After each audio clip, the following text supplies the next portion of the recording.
Rebuild World Chapter 153 Training Opponent. Kadal was comparing Alna, who was standing next to Katsuya, with the picture displayed on his information terminal. There's no mistaking it. That's her. It's the one with the coat. The other men looked at Alna and tensed up. So that's her, huh? Then who are the others? Her friends? No idea. And I honestly don't care. Our target is that girl. If it's possible, we need to capture her alive. If not, we're allowed to kill her. Let's go. Seeing Kadal and his men approaching them, Katsuya's group started to feel nervous. Kadal and his men had a scary look, at least. It was not a face that one would show to the children from the slum. The people around the area could feel that a fight where someone would die was about to commence, so they moved away from the area. Kadal came close enough to strike a conversation with Katsuya. He then stopped and pointed at Alna. Give us that girl. Katsuya moved in front of Alna and stood face to face with Kadal. Who are you? And is it true that you're the one who told that boy to follow us? Just shut up and give us that girl. Katsuya could feel Alna trembling behind him. He then shouted back at Kadal as if to counter their intimidation. I refuse. Normal people would back down from that pressure, but that was not the case for Kadal and his men. Instead, their expressions tensed up. They reached for their rifles and readied themselves for a fight. Their rifles were still pointing downward. It was obvious that they were willing to fight there if negotiation was out of the question. Katsuya, Eri and Yamaina were also already reaching for their rifles. They were ready to fight any time. Actually, they also wanted to avoid having to fight if it was possible. And considering how much damage it would cause if they really fought each other there, they were able to barely stop themselves from immediately opening fire. Kadal had a grim face. His voice was filled with killing intent. I'll say it one more time. Give us that girl. We only have business with that girl and not with any of you. We're being serious here. If you don't want to die, leave that girl here and be gone. Katsuya repeated once again with a face saying that he had made his resolve. I refuse. Kadal and his men reeled back from the pressure coming from Katsuya. It was obvious that he was not your common young boy. Kadal, what's the plan now? Are we really going to kill them? They're not normal children, you know? Kadal glared at that man who was being meek. I know, goddammit. Not too long ago, Kadal caused trouble because of his short temper with a certain young boy by the name of Akira. And the result of that was his current sorry state. Not only did he owe a huge debt, one large enough that it would not be strange if he got sold anytime, but he also felt that he was always being hunted by a hunter who could kill him anytime. Because of that, he would never look down on his opponents anymore even if they were only children. Kadal remembered that bad memory as he watched Katsuya and his group. Appearance-wise, they looked stronger than Akira, and judging by their reaction just now, that might be really the case. Or at least, he did not have any evidence to deny that possibility. He had no wish to fight someone who was as strong as Akira. Kadal and all of his friends there agreed on that point. But they also had reasons why they could not just back down there. Kadal and his friends were told by Viola and Shirjima to bring them Alna, and if that was impossible, they were even allowed to kill her. Viola then told him that if he could do that, she would help to convince Akira not to keep hunting him, and that she would consider most of his debt paid. While at the same time she also gave some hints about what would happen to him if he could not do that. Kadal immediately raised his voice. I knew it, you're mistaking something here. 100,000 Orum? That's so stupid. Do you really think we would do something like this just for the sake of that paltry amount of money? Alna was shocked when she heard that. Then why are you looking for me? Hell if I know. I was just told to bring you in. A notification suddenly reached Kadal's information terminal. When he checked it, he was both troubled and surprised. He looked really troubled as he frowned and said to Katsuya. It was obvious from his face that he was equally confused as Katsuya's group. 20 million Orum. If you give me that girl, I'll give you 20 million Orum. What do you think? Katsuya could not help but gasp. Ha! You didn't hear it? It's 20 million Orum. If you hand over that girl, I'll give you 20 million Orum. I don't think there's any need to think about it. Give her to us now. Kadal extended one of his arms towards Katsuya's group, who were still dumbfounded. Alna quickly returned back to herself and grabbed strongly on Katsuya's back while trembling. It was a good amount of money just to hand over her after all. Katsuya could feel Alna, who was clinging to him. He instinctively raised his voice. Do you really think I would fall for that? I'm being serious here. Are you questioning it? Well, that's understandable though. Kadal understood Katsuya's feelings. After all, even he himself could not believe what he just said. But that was what was really written in that message from Viola. He did not question it as he only did what he was told to. I'll give you some deposit first. Tell me your bank account, I'll immediately transfer the money. Or is it that you prefer cash? Kadal was waving, urging Katsuya to hand over Alna as he made his offer. That was enough to make Alna tremble even more. Katsuya could feel Alna shivering behind his back while there were Kadal and his men who urged him to hand her over to them in front of him. Katsuya, who was stuck in between the person that he had to protect and his enemies, replied, or more like yelled, I refuse. I won't give Alna to you. Kadal's expression was filled with shock and confusion. Why you? Are you right on your head? It's 20 million orum. You know? Are you seriously throwing away 20 million orum for that girl? It's not about money. I've promised her that I'll protect her. Kadal and his men, who already relaxed, thinking that there was no need to fight, reeled back from the pressure coming from Katsuya's declaration. Katsuya then put more pressure on his voice and yelled, Go away now. Kadal and his men inadvertently took a step back. Although it was involuntary, once they made a move, it was difficult to change the flow now. They could not help but take another step back, although they slightly hesitated. It would end there if Kadal and his men continued and just left that place. When everyone there thought so, a gunshot suddenly echoed. When Katsuya's group was talking with Kadal's group, Tyle slowly slipped away from that place and hid in one of the alleys. Although he could not hear what they were talking about, he could still see them. So he was keeping his eyes on them while hiding. What should I do? Should I look for a chance to run away? No, that won't work. It seemed that they were still in the middle of some kind of negotiation. If a fight broke there, he might get roped in that fight. That was why Tyle kept his distance as much as possible. He did not leave since he thought that it would be a wasted chance now that he found Alna. He did not want to lose his chance to erase his past mistakes. A call suddenly reached Tyle, who still did not know what to do. He could hear a woman's voice coming out from his information terminal. If you're worried, you may hide somewhere. Hide? Is it going to be dangerous? It's just that I don't really trust those people that I meet in the wasteland by pure coincidence. You still remember the trouble that we had when we were in Higuraka Residence Ruin, right? That's exactly why. I see. After Ario told the other children what was going on, they moved to nearby wreckage to hide. Akira, who already finished arming himself, was left alone standing near the vehicle.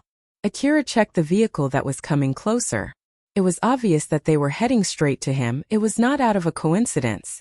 When Akira focused his vision on that vehicle, Alpha enhanced his vision, which allowed him to clearly see its passengers.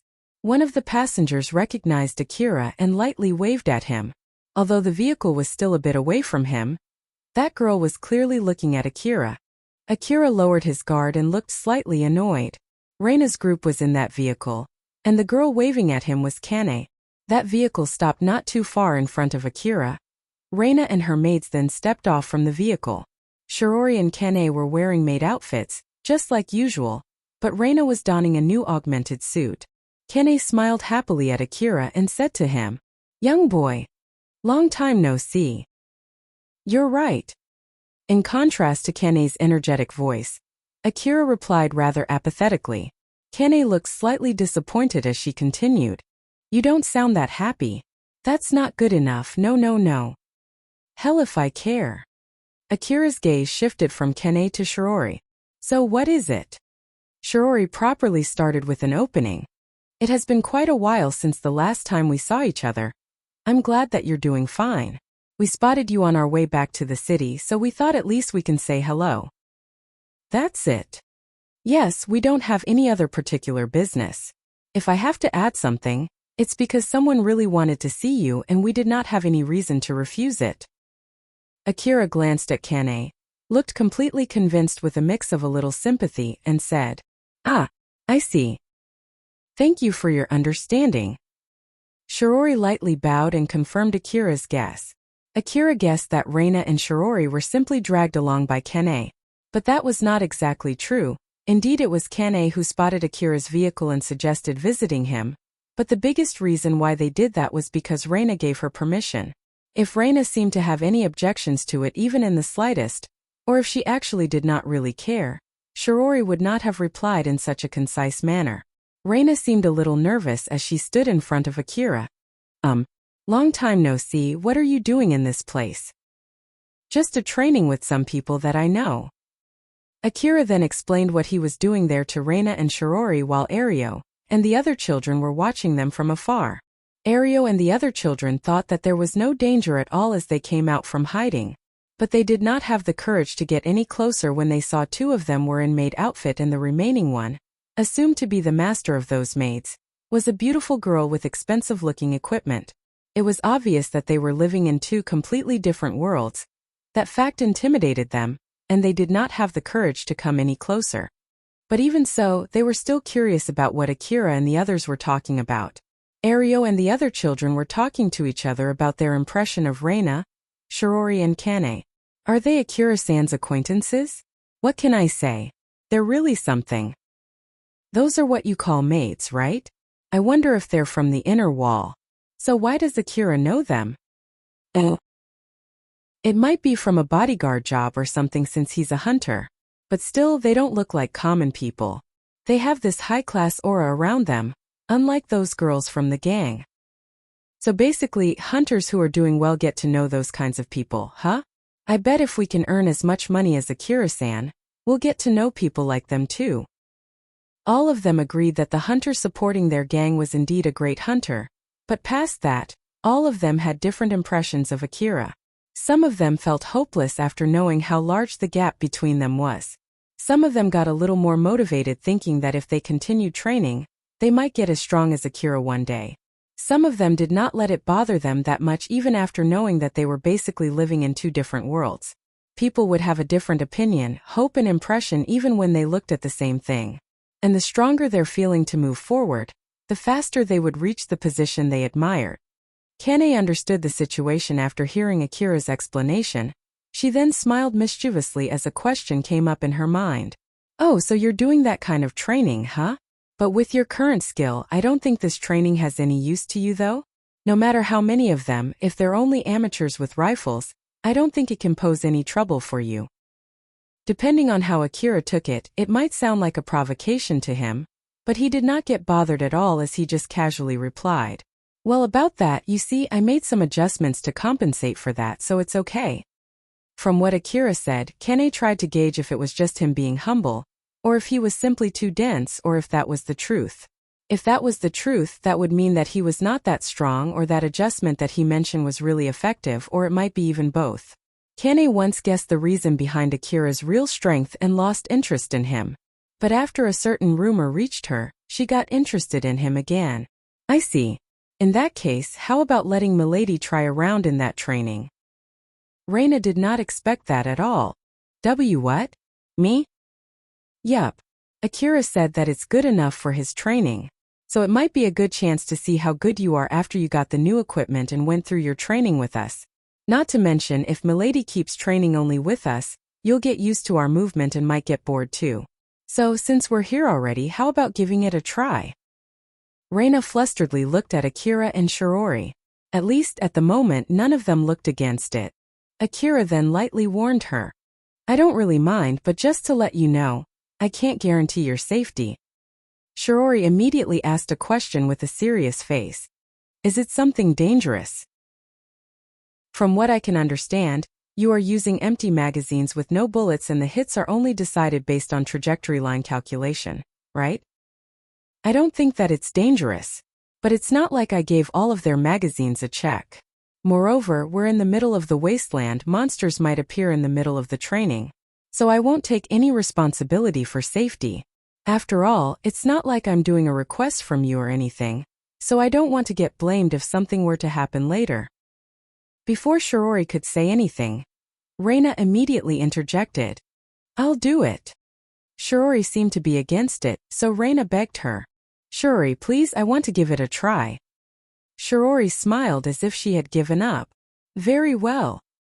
Then it's been decided. Kane smiled amusedly that things were going as she planned. Akira told Ario and the other children what was going on, so they immediately started preparing. Although they were surprised by that sudden mock battle, they seemed to be looking forward to it. Just to be safe, Shiori checked all the training equipment and gave them a full body check. Some of the children just let Shiori do that, although they were embarrassed and were blushing. Once the preparation was done, they took their position. Other than Reina taking Akira's place, there were no other changes. But just to be safe, close combat was prohibited. After all, if Reina punched or threw Ario or the other children, that would definitely kill them. Reina gathered her focus and waited for the start signal. Akira's winning rate in this mock battle is about 50%. I wonder how I will perform. If I can get a better winning rate than him, even if it's thanks to my equipment, it should be enough of a reason to recognize that I've gotten stronger. Alright then. Let's do this. Reina fired up herself for this chance to check how strong she was. But once the mock battle started, she immediately realized something weird. Reina kept winning. Considering her talent as a hunter and her new equipment that Shiori had especially prepared for her, that result was to be expected. But even so, it was way too easy that she started to question her strength instead. Is that all? Or is it because my new equipment is too good? No, even if that's true, I should not get too prideful. That's what I've decided after all. But, does Akira really have a hard time in this level of mock battle? Although Reina felt it was strange, she did not lower her guard and took the training seriously. Akira, Shiori and Kane were watching the mock battle from not too far away. They were able to get a bird's-eye view of the mock battle from above a crumbled building. They were looking at the individual positions shown in Akira's information terminal, and through the camera installed on the goggles. Seeing how Reina kept getting overwhelming victories, Kane brusquely complained to Akira. Seriously now, is that all they got? With just this much they won't provide you much training, you know? Like I said, I put some extra adjustments to take care of that. If that's the case, can you turn on this adjustment that you're talking about? Alright. Akira operated his information terminal while talking to Alpha. Alpha, can you give some support to Ario and the other children? Sure. I don't like it either when Kane says you're having a hard time fighting that level of opponents. Is it okay if I set my support level a bit high? I leave that decision to you, but don't make them too strong that I won't be able to win against them even if I try. Then in that case, how far are you willing to go to defeat them when they have my support? Akira's face twitched, but it immediately returned back to normal. It's a training, so I won't do anything reckless. Very well. Alpha smiled. She understood Akira was basically saying there was no need to use medicine while breaking his own body, unless it was a real fight. She then made some adjustments as Akira asked her to. Reina frowned. She noticed that Ario and the other children were moving a bit differently now. I feel like they're moving differently all of a sudden. Or is it just my imagination? Reina kept carefully repositioning herself, checking her information terminal, and setting up ambushes.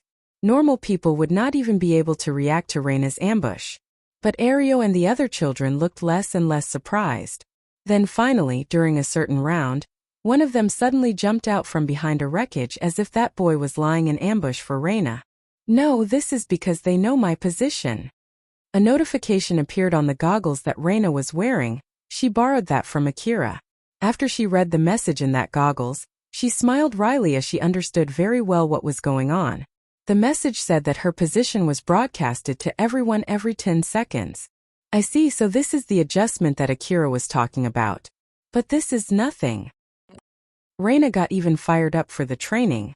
She then continued the mock battle, won that round and happily challenged the next round. But that did continue for long. Every time Reina won, a new message appeared on her goggles. The handicap given to her was getting bigger and bigger. Her position that was originally broadcasted in a fixed interval changed, so that it was broadcasted constantly.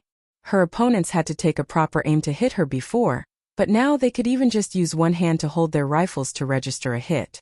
Up until now, a hit would be enough to register a kill, but now she needed multiple hits and that number kept increasing. Her opponent started to get more bullets per magazine to the point that it was virtually unlimited.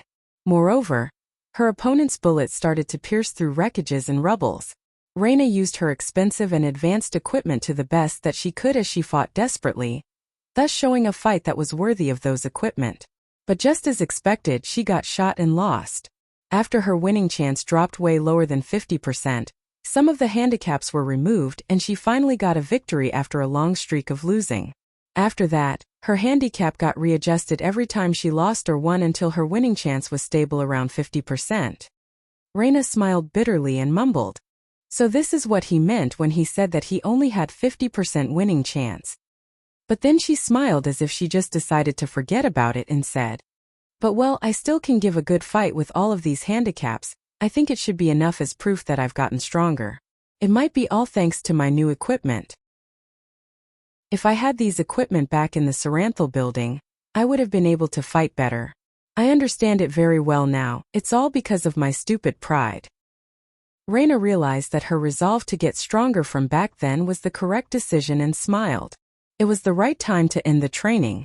Since Akira did not tell her to rest, she kept on doing the mock battles, but as expected, she overdid it.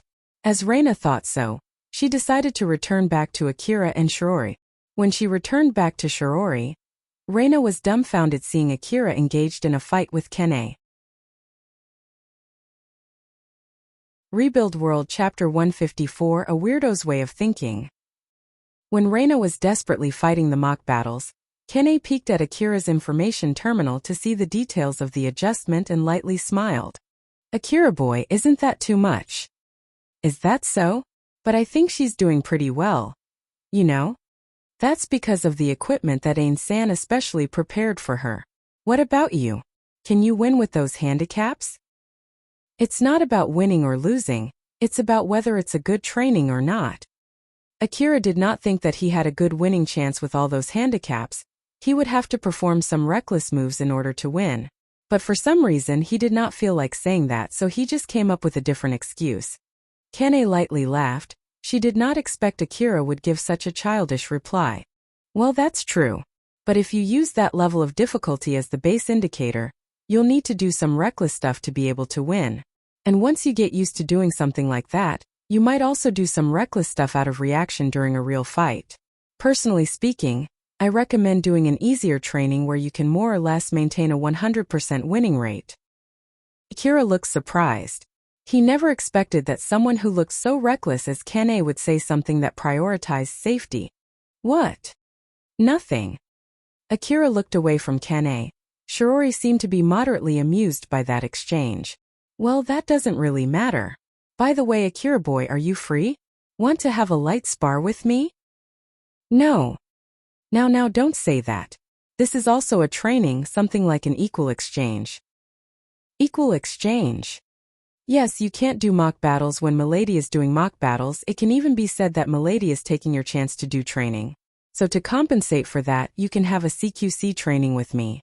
I bet even if you can have shooting training with them, you can't do CQC training with them, right? I'll be sure to properly train you. You can get training for free when you would normally need money to get this kind of training, you know? So what do you think? This is a good chance for you, you know?" Kene's argument sounded reasonable and unreasonable at the same time that it threw Akira off for a loop. It was true that Akira did not get much chance to have CQC training. While his training with Alpha using his augmented suit was basically him fighting an incorporeal body, so there was a limit on how far it could go.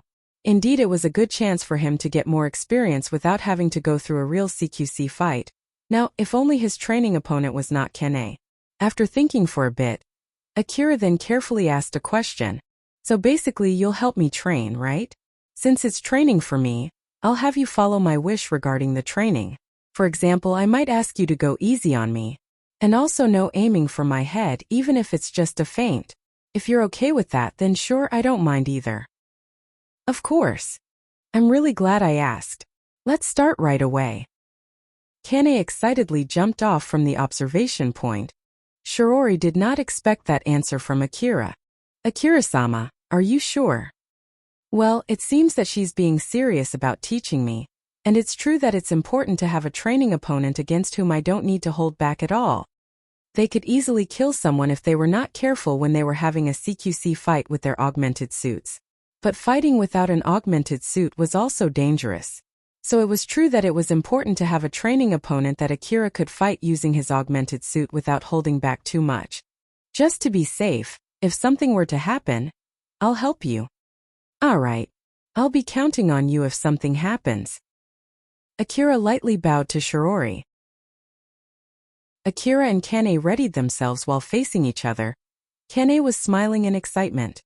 I'll hold back just like you asked me to, but you can go ahead and seriously aim to kill me. Come now, I'm ready when you are. Akira took a deep breath to calm his nerves. Although it was only training, it did not change the fact that his opponent was stronger than him. He could not afford to be careless. Akira, how much support do you want? It's training, I don't plan to do anything reckless, so don't give me any support unless you really have to. Like if it's getting dangerous or in case of emergencies. Okay. Give your best there. Yeah. Akira slowly closed the distance to Kane. Kane originally planned to gauge Akira's strength using training as a pretext, but her plan immediately went awry. After all, she was obviously way too strong for Akira. Akira got his feet swept clean off the ground, got grabbed and slammed into the ground, or received straight punches and kicks that stopped him on his track. While on the other hand, Kane could easily deflect, block and evade Akira's attacks before countering back. His strength was nothing worth noting. Kane looked excited at the beginning, but it did not take long before she looked disappointed. She was so disappointed in Akira that she looked rather bored while being his training partner. This is really disappointing. Is this his full strength? It doesn't seem like he's holding back either. Back then when I heard a slum boy fought and defeated 8 attackers all alone when they tried to rob a relic shop in the slum city, I thought that it might be him. But I guess this means it's someone else, huh? The children who were taking a break there were surprised and felt a bit hopeless seeing how Akira kept getting beaten by Kane. There was no reason for Akira to pretend to be weak. Judging from his reaction and how the other children reacted to that, Kane realized that Akira's real skill only amounted to that much and felt greatly dispirited by it. When she saw Reina return back, Kane decided to stop the training. Akira boy, Milady has returned too, so let's stop here. Akira was trying to even out his breathing as he said, "Thank you very much." "You're welcome. Well, you're not that bad, so it depends on how much you train yourself in the future." Kane returned back to Shirori who was welcoming Reina back and confusedly asked Shirori a question. "Sand, did you really have a hard time fighting against him?" "If that's true, that's a little bit. You know." Shirori did not seem bothered by that at all and casually said, "You may say whatever you want." Kane looked closely and carefully at Shirori, but Shirori hardly showed any reaction at all. "What is it?" "It seems that Milady also had her fill, so let's return the equipment back and head back home." "Oh. San, you don't believe that was Akira boy's real strength, right? And you have an idea what to do to make him fight seriously, right?" Shirori seemed slightly annoyed. Kane did not let that go as she smiled amusedly. "So what should I do to get him to fight me seriously?" "I have no plans to get dragged to your mess." "Geez, it's fine, isn't it? It's thanks to me who spotted Akira boy's vehicle and suggested to come here that Milady got a good training here. So isn't it fine to help me for a bit? Not to mention, Milady is having a hard time finding a training partner since she got kicked out of Katsuya's faction. Coming here was beneficial to Milady, you know? It's our job to be useful to Milady in the first place." "That's not exactly true for me though. I'm here as Milady's bodyguard and just helping out with the training while I'm on it. I don't mind stopping any time, you know?" Shirori sighed. It was difficult for her to say no when Kane brought up Reina's training, but she honestly did not want to just help Kane out. So she decided to pick another option. "In that case, I'll go and discuss it with Akira. So give me 1 million orum." "Why, you're going to make me pay?" "Of course we're helping each other when it's out of our job description, right? I don't mind if you want to stop here." "Ah, alright. I'll be leaving it to you then." Judging from Shiori's character, it was unlikely that she would keep that money for herself. And more than that, Kane was interested in Akira's real strength. So after a short consideration, she decided that she did not mind paying that much money. We have a deal then, I'll deduct it from your wage. You won't get your money back even if I fail, okay? Eh? That's unfair.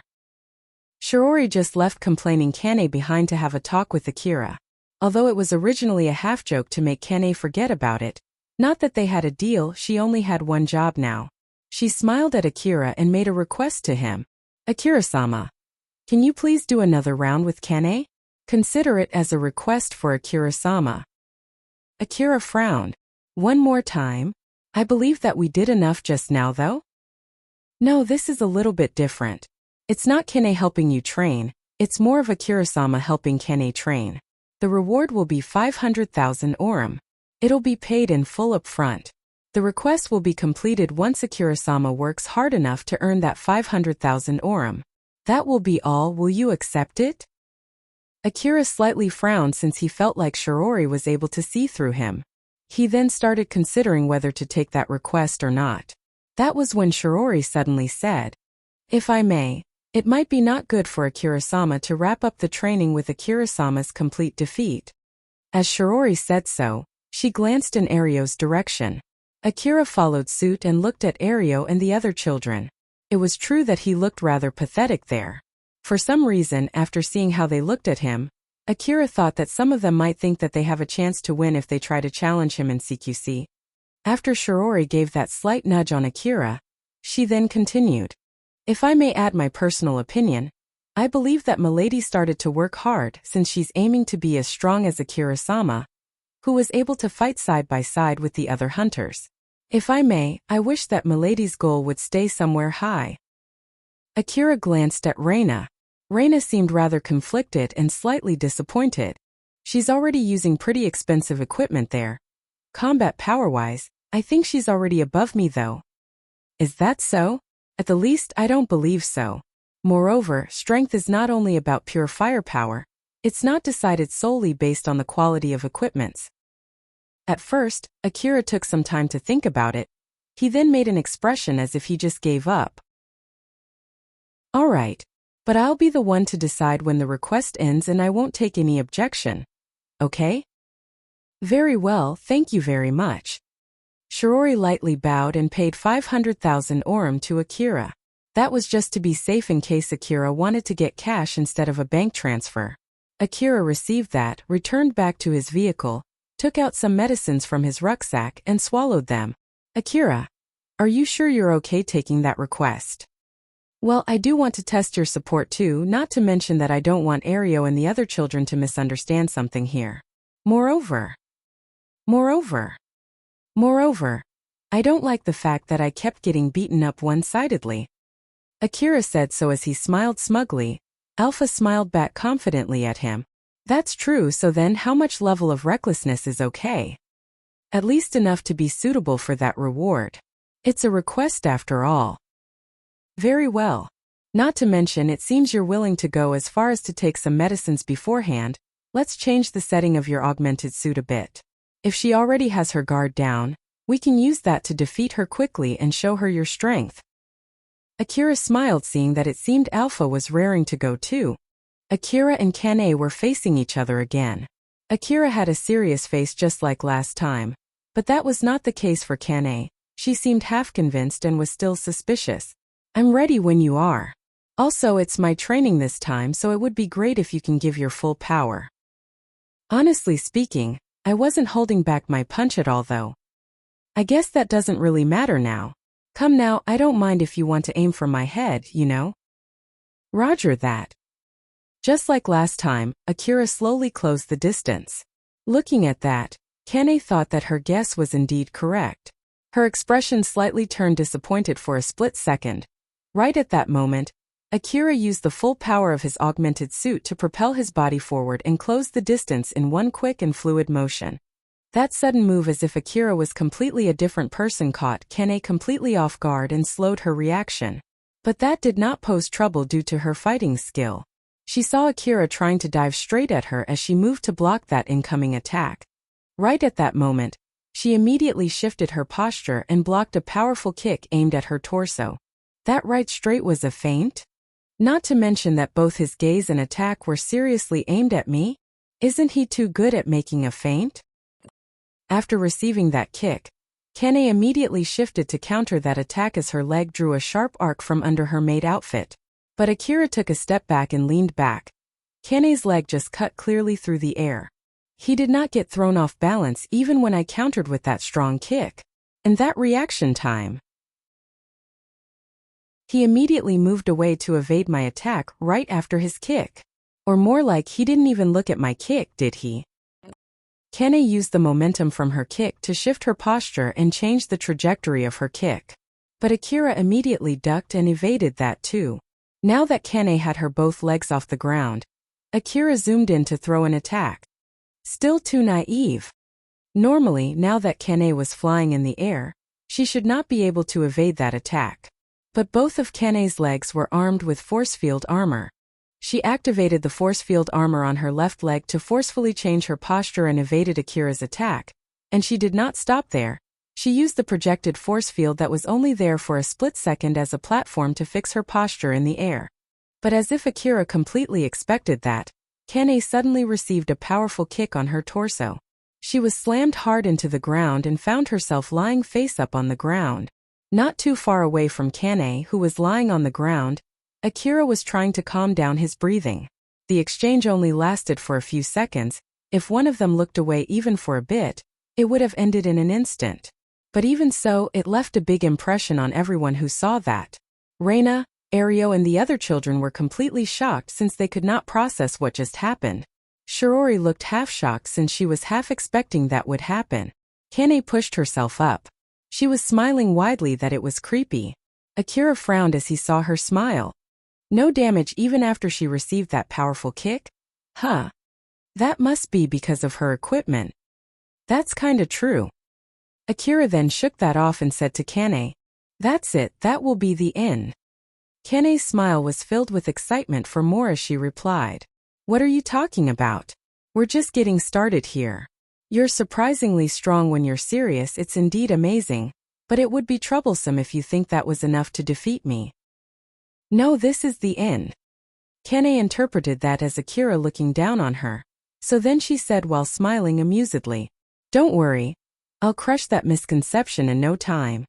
"That's not what I meant. This is the end of my request." Kane seemed genuinely confused about what Akira was talking about. "The request only lasts until I put in enough work to earn the 500,000 Orum reward. And that one now was worth at least that much. The request is finished, it's done. So I have no plans to go along with you."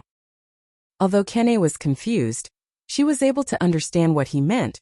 She obviously looked displeased. "Eh? You would just back off after putting my heart on fire like this? That's just so unfair. You know? I didn't get my medicine and energy pack for free. You know? I know I'll pay the extra money. How about that?" "Still no. My augmented suit is in a rather bad state, you see. If I go along with your training, there's no mistaking it that it'll break. To be honest, I'm planning to use it as carefully as possible until my new augmented suit arrives. That's why I can't go along with your request. If you keep forcing me, I'll run away while emptying the extended magazine of my DVTS minigun at you, you know?" After Akira said something that completely killed Kane's chance of convincing him, she looked utterly disappointed and finally gave up. "Alright, ha. I just don't get it. But that one exchange costs 500,000 Orum, huh?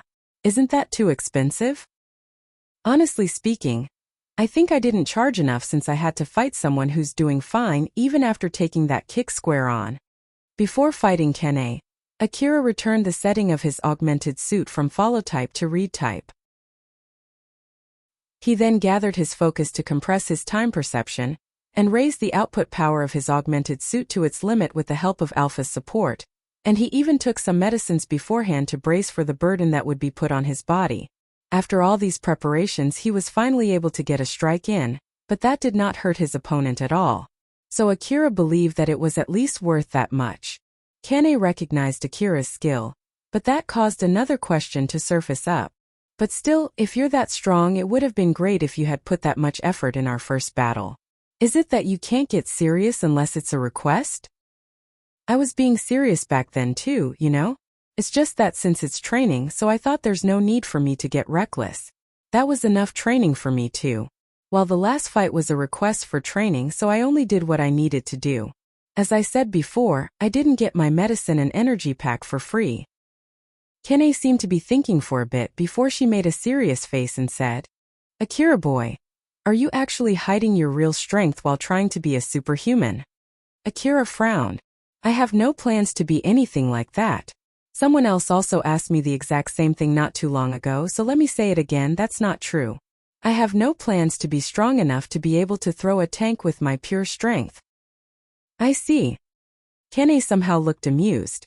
There was a trace of favorability toward Akira in her gaze, but it was much closer to a favorability toward a rival or someone who was of the same type as her.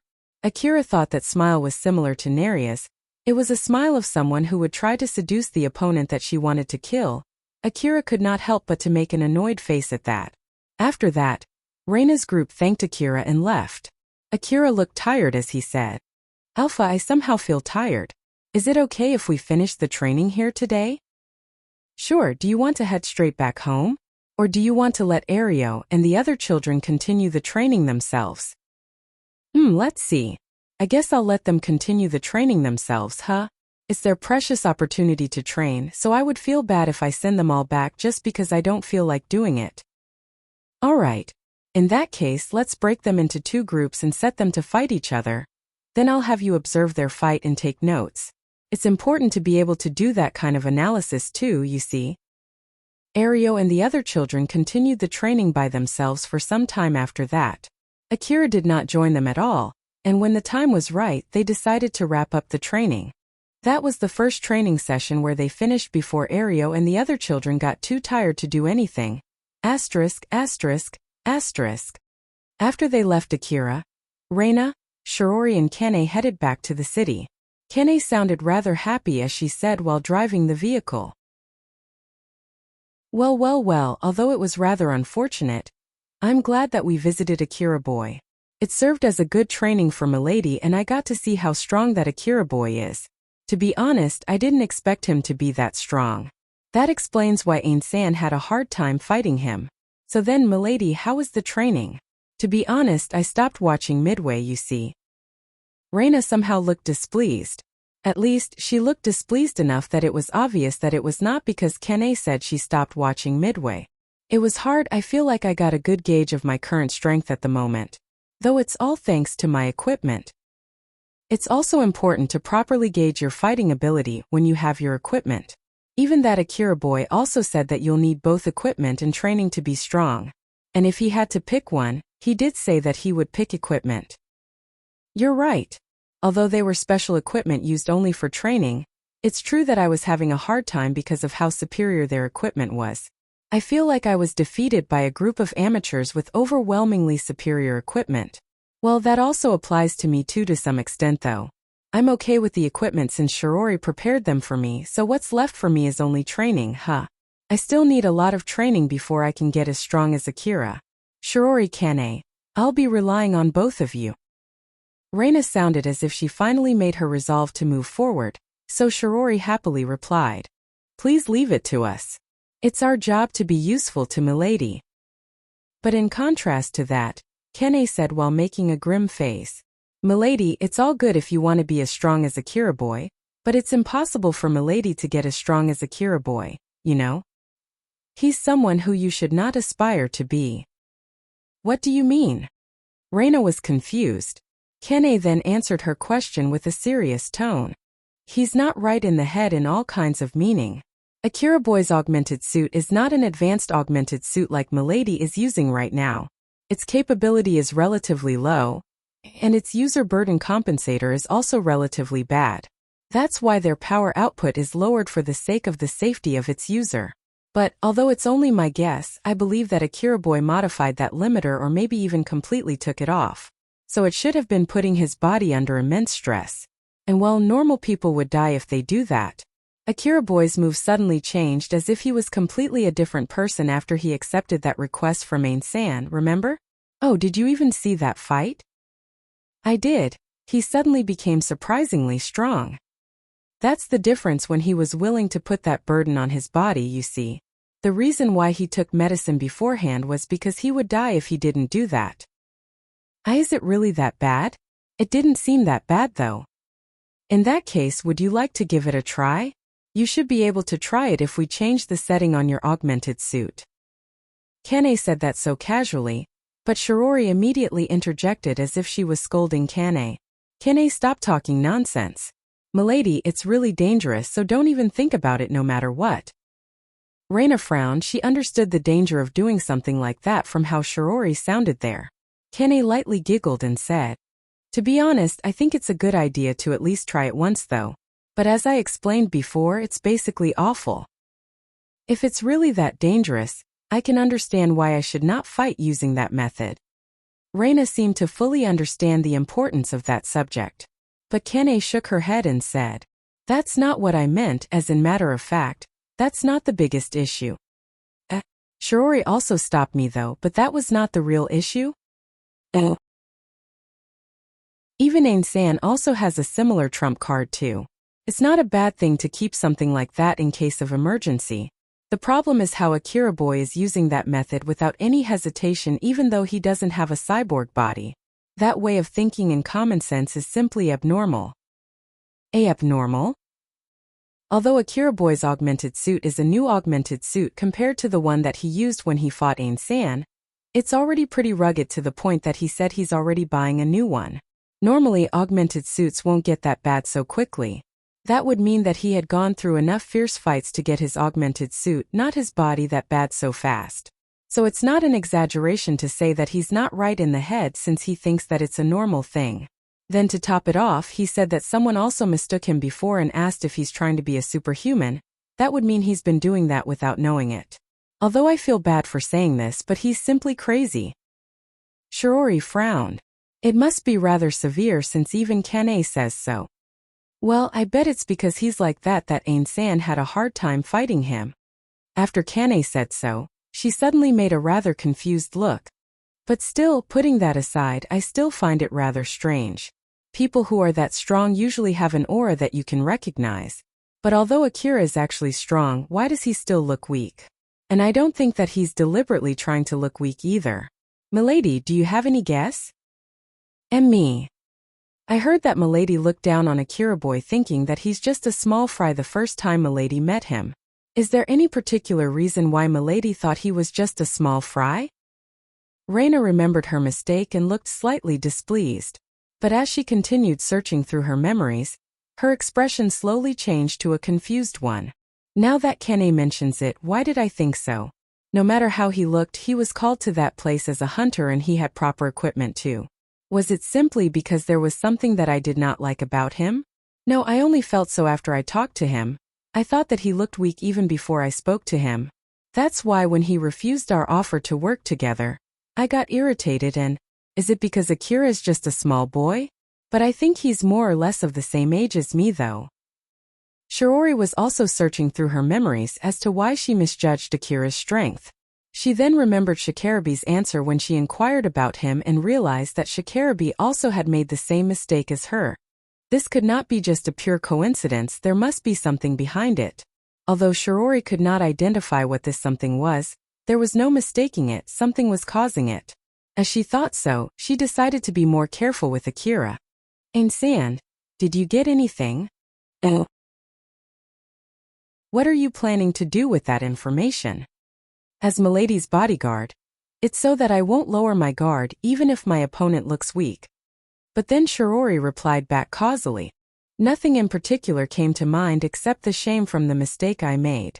So you should be careful too. Yes, ma'am. Kane noticed that subtle change in Shiori's attitude and smiled excitedly. This Akira boy is really an interesting boy. The more I know about him, the more questions come up about him. I wonder if I can get a chance to properly fight him soon. And so, her interest in Akira got even deeper along with her smile. Rebuild World Chapter 155 The Ability to Persuade. Kadal was lying on the ground in a pool of his own blood in the middle of the slum city. He was dying. His wound was fatal, there was no way to save his life.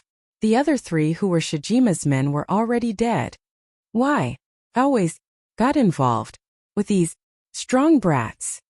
If he had not met Akira that day, he might have not been in this situation right now.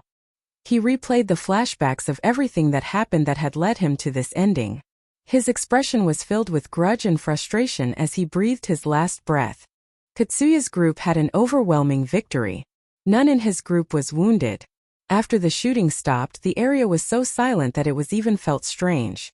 Everyone in the area had run away far enough that their scream and curses did not reach that place. Either that or they also got killed during that shootout. Both Katsuya and Yamaina, who still had some reservations against killing other people, had a pained look on their faces. Alna was cowering on the ground and shaking in fear, while Eri's expression was as flat as usual as she calmly scanned her surroundings. Katsuya, I can't confirm what happened to the boy who shot those shots from the alley. Is it better if we go and check on him too? And no. In that case, we should leave this place as soon as possible. We caused too much ruckus in this area. Why, you're right, let's go. We should hurry up. It might be a good idea to never come to this place again. Eri readied her rifle and made sure that the area was safe as if she was escorting an important person. When Katsuya and Yamaina extended their hands towards Alna to help her get up, she suddenly jumped and hugged Katsuya. Alna, can you walk? Alna did not say anything back. She kept clinging on Katsuya and just nodded. Katsuya started to walk while Alna was still clinging on him. Yamaina and Eri frowned. They looked slightly jealous when they saw that, but they kept watching their surroundings while having a conflicted expression plastered on their faces. Tayal was swaying left and right as he walked through the alley. He was badly wounded and bleeding pretty badly. The blood dripping from his wound painted a red line on the ground. It was by pure luck that he did not get killed when Eri shot back at him. He was barely able to get out from that place alive thanks to the armor that he was using and the fact that he immediately ran away after he made that shot. And to top it off, Eri was only spreading bullets randomly without aiming exactly at him.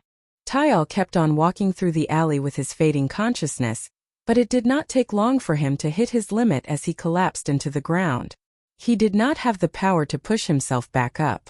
Both his consciousness and his life were fading away. In the middle of the terror that he felt from the approaching death due to the bleeding, he could see through his blurry vision someone walking toward him. He then heard a man's voice. HM? If I'm not mistaken, you're from Cheryl's gang, right? Tayal squeezed out his voice to beg for help. Help me. Tayal knew that man was Yatsubayashi. If I'm not mistaken, you're that boy, right? The one who took those attackers into Cheryl's base? The guys that I treated were complaining about you. I don't know what happened to you, but you're not looking good at all there. Help. I don't mind fixing you, but just how much do you think that would take? Can you really pay for it? Or is it that Cheryl will pay for it? That doesn't sound like a yes. Tayal was filled with hopelessness. Looking at that, Yatsubayashi lightly smiled and amusedly asked him a question. In this case, since you can't pay for the treatment fee, it won't be a treatment but an experiment. I won't force you to take it though? Oh. I'll take it. Tayal was barely able to squeeze out his answer, and immediately fainted after that.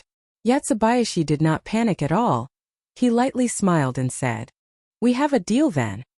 Yatsubayashi took out a syringe from within his pocket and injected its content into Tayal's neck. The syringe was filled with a glowing green liquid, and that liquid was injected into Tayal's body. Don't worry.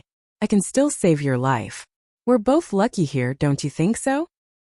Yatsubayashi was indeed lucky to find Tayal in that situation, but that might not exactly be the case for Tayal, or at least it was still unclear if he was really lucky or not for meeting Yatsubayashi there. Cheryl was giving Akira a short report from what he asked her to do. The reason why she was being nervous was because of the contents of the report. It was about Alna and it seemed to be immensely annoying Akira. And to top it off, it was a bad news. Cheryl was not able to find Alna, and according to Viola's report, a fight had happened over Alna that resulted in some dead bodies. Cheryl was giving her report in fear. So then we don't know where that Alna went. I see. Akira's mood was a bit worse than usual. In reality, it was not because he was angry at Cheryl and her gang. But that was enough for Cheryl to think that Akira was disappointed since she was not able to give any good news. I'm really sorry for not being able to be of any help. Don't worry about that. Like I said before, that girl has a strong hunter backing her. It's dangerous, so you guys can stop looking for her. In the worst case scenario, that hunter might get his eyes on you guys after all. In the first place, I wasn't expecting you to do anything about those hunters. I understand. There was a fight over Alna. Getting Cheryl and her gang involved in this matter might be dangerous. As Akira thought so. He said that in consideration for Cheryl's gang. But Cheryl interpreted Akira's words as if he was saying that he did expect right from the start that Cheryl's gang would not be able to be any of use. We'll do our best to be useful to you next time. Akira smiled wryly. Next time, huh? Honestly speaking, I don't want to get my wallet picked again though. Akira interpreted Cheryl's words in a bad meaning and went on to admonish himself.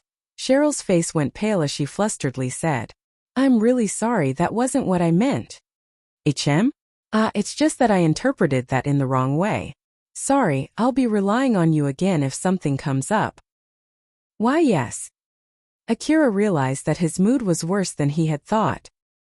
He then took some deep breaths and told himself that it was his own mistake, and that he should not cause more trouble than he should as he forced himself to calm down.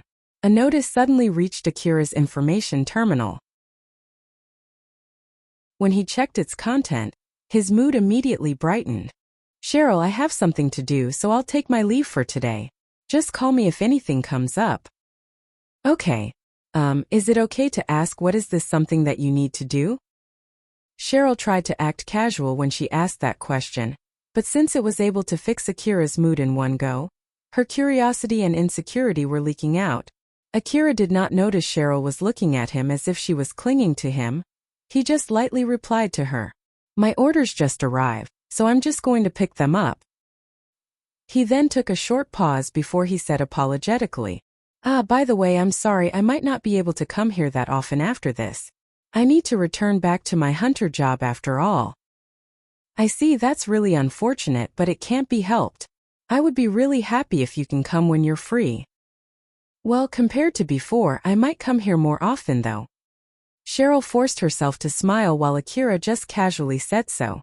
The difference in their feeling toward each other was in full view there. Cheryl accompanied Akira all the way to the base's entrance before returning back to her private room. Now that she's alone in her room, she looks slightly desperate and sad at the same time. But then she shook her head and said to herself, no, letting myself get depressed won't fix my situation. I need to calm down and think about my next plan. I don't want Akira to abandon me after all, right? Cheryl was able to get a peek at Akira's cliques not too long ago, and because of that she lost her calm. Akira was acquainted with many girls, and most of those girls were beautiful. So Cheryl could not help but to get suspicious. Carol's attire and attitude were both tailored to seduce the opposite sex, and it seemed that Akira enjoyed talking to her. Then she also heard from Ario and the other children that Akira was visited by some high-class-looking girls in the middle of their training. The two maids and the girl who visited Akira seemed to be more than just acquaintances. And the person that cheered Akira up in one go was probably also a girl. She remembered that Wataba said something right before Akira shot him dead, and it was supposed to be about a girl who worked in a weapon shop. Unfortunately enough, Akira's interest in the opposite sex was extremely low, or at least that was what Cheryl had always thought. But thanks to that, she also thought that she could take her time to build up trust. But the girls that kept appearing next to Akira erased that thought. Cheryl started to think that it might be simply because she did not have enough charm. Her men would be surprised if they heard that, but she started to doubt herself there. Cheryl tried to keep her calm while thinking of what to do from here on. Unfortunately, she could not come up with any good idea. Right when she was stuck in her thought, someone suddenly knocked on the door. It somehow immensely irritated her as she shouted at the door. Didn't I tell you to save it for later unless it's something important? Ario, who was on the other side of the door, flinched. Someone by the name of Colbert came. He said it's something about that pickpocket. Should I tell him to leave? Cheryl calmly took a deep breath. Although Akira told her that it was okay not to get involved any longer, it was not something that she could just ignore. Take him to the guest room. I'll be there in a few minutes. Okay. Cheryl realized just how much she had lost her calm listening to Ario, who stepped away quickly. She then brought her hand to her chest and took a few deep breaths to calm down. Colbert and Cheryl were sitting facing each other in the guest room. Cheryl had Ario and Alicia behind her, while some of her men were also standing by in the room. Ario and the other children seemed nervous. It was not only because Cheryl seemed to be in a bad mood earlier. Even Colbert also seemed to be in a bad mood too. Cheryl looked suspiciously at Colbert and said, "I heard that it's about that pickpocket, so why exactly did you come to this place?" "Actually, the one who has some business with you is not me." "What do you mean by that?" Colbert took out his information terminal and put it in front of confused Cheryl. Viola's voice then came out from that information terminal. "It's me. I'm sorry that I have to speak with you like this." Cheryl did not have a good impression of Viola, so she frowned when she heard Viola's voice. "Shouldn't you be able to give me a call or something?" "That's because I'm a rather paranoid person. It's because of my job, you see. And it would be stupid to demand you to have a special secure line just for my sake. So then, it's actually an important subject though. If there are people around you whom you don't want to listen to this conversation, can you tell them to leave the room first?" "It depends on what are we going to talk about." "It would be too late if I tell you now. I hope you can understand how much trouble this subject is from the fact that I'm speaking to you like this." Cheryl thought for a bit before she sent a glance to the other children in the room, signaling them to leave. Colbert, who saw the other people leaving the place, then said to Viola, "Viola, I'll leave too." "Oh, I'm okay with you listening though." "You didn't say don't leave either." Colbert stood up and was about to leave following the other people in the room, but before he left, he warned Cheryl, "Be careful, that girl is one crafty witch. She can casually bring up something herself just to make her negotiation opponent refuse it, and that's also true for the opposite case." "Oh my. That's pretty cruel of you considering that you're working for me. I don't want to be responsible for tricking Akira's lover, without even realizing it. I have nothing to do with this, okay?" Colbert then left the room after he said that to both Viola and Cheryl. Cheryl looked intensely at the information terminal and carefully said, "So then what is it?" "To put it short, it's about to reconcile with you. In order to do that, I have a good news for you." "For me?" "Yup. I was originally planning to capture that pickpocket and bring her to Akira to make up for my mistake, you see. But unfortunately it ended up in a failure. And since I can't think of anything that I can offer to Akira, I thought that at least I can do something for his lover. It's also my way of apologizing to Akira, so there's no need to worry. I won't do anything funny since it'll only worsen Akira's mood." That was enough of a reason for Cheryl to accept that explanation, which also caused her to lower her guard. "Very well, let's hear it." Viola could notice that subtle change in Cheryl's tone as she happily continued her explanation. Asterisk, asterisk, asterisk. After Akira left Cheryl's base, he immediately headed to Shizuka's shop. He looked quite happy as he was filled with expectation. "I can finally return back to my hunter job, huh? Alpha, what should we do after this? Are we going to look for undiscovered ruin again, using that information we still have from the Lion Steel Corporation's information terminal? I don't mind doing that, but I think it might be a good idea to go to Kazusohara Ruin again, you know?" Alpha casually replied, "If you want to do that, then sure. But can you at least tell me your reason?" "Well, there's this knife that I found in Kazusohara Ruin before, right? That one that I used to cut the wall after I destroyed its safety device. I just think that it might be a good idea to keep one of those things as a trump card in case of emergency, and it should not be that difficult for me to look for that relic in Kazusohara Ruin after I get my new equipments, right?" Alpha smiled inquisitively at him and brought her face close to his. "Is that all?" Akira winced back a bit. "Even if you say so. Well, it's just simply that I don't have much relics left and I want to get more relics to sell. Is it a bad thing to go to Kazusohara Ruin right now?" Alpha's smile returned to her usual one as she jokingly said to Akira, "Nope, there shouldn't be any problem. It's just that I want to warn you in case you are getting ahead of yourself since you are getting new equipments. I thought that you wanted to go back to Kazusohara Ruin in order to fight those monsters that you ran away from before, And the autonomous weapons that you had to fight after ignoring my instruction just to wash clean the stain in your record. Akira smiled bitterly. He was about to get killed back then by a huge camouflaged monster since he ignored Alpha's instruction. He remembered that the cannon of that monster was able to easily demolish buildings around him, as he was running away from that monster. Alright, I'm sorry about that. I won't do something like that again. Now that I think about it, that was a good chance for you to change your way of thinking. I'm sorry, okay? I did follow all of your instructions since then, right? So just drop it already, will you? Akira had already moved on from that incident to the point that he could just laugh it off when he reminisced about it. He did regret his action there, but he did not let it weigh him down. So Alpha just smiled and let that slide too. And when Akira thought that he had grown since that time, a question suddenly came up in his mind. Well, it's true that I've gotten stronger since then, but can you tell me about your request in more detail? But if telling me will only discourage me, then I'm okay with not knowing it. Unfortunately enough, I can't tell you anything. It's a bit complicated from my side too, like those limiters and toes. I see. Akira thought that he had become quite strong since then and believed that it would not be strange if he was strong enough to go to the particular ruin that Alpha wanted him to go to. But it seemed that was not the case. He seemed to be a bit down there, seeing that Alpha made a suggestion to him instead. But well, it's true that you've grown stronger. So I guess it's fine telling you about relatively safe places for your current strength, huh? Once you can defeat that huge monster and those autonomous weapons on your own, I'll at least consider starting the subjugation of the ruin that I want you to explore for real. Akira frowned. Those monsters? On my own? Without your support? Yep, without my support at all. No, isn't that too high of a hurdle? Wasn't it impossible for me to defeat those monsters even with your support? Well, you would need at least that much power, you see. I hope you now can understand why I didn't tell you the details of my request back then. Yeah, I understand it clearly now. Geez, I still have a long way to go, huh? Indeed, if Alpha told Akira about it back then, he would have dismissed it right away thinking that it would be an impossible thing.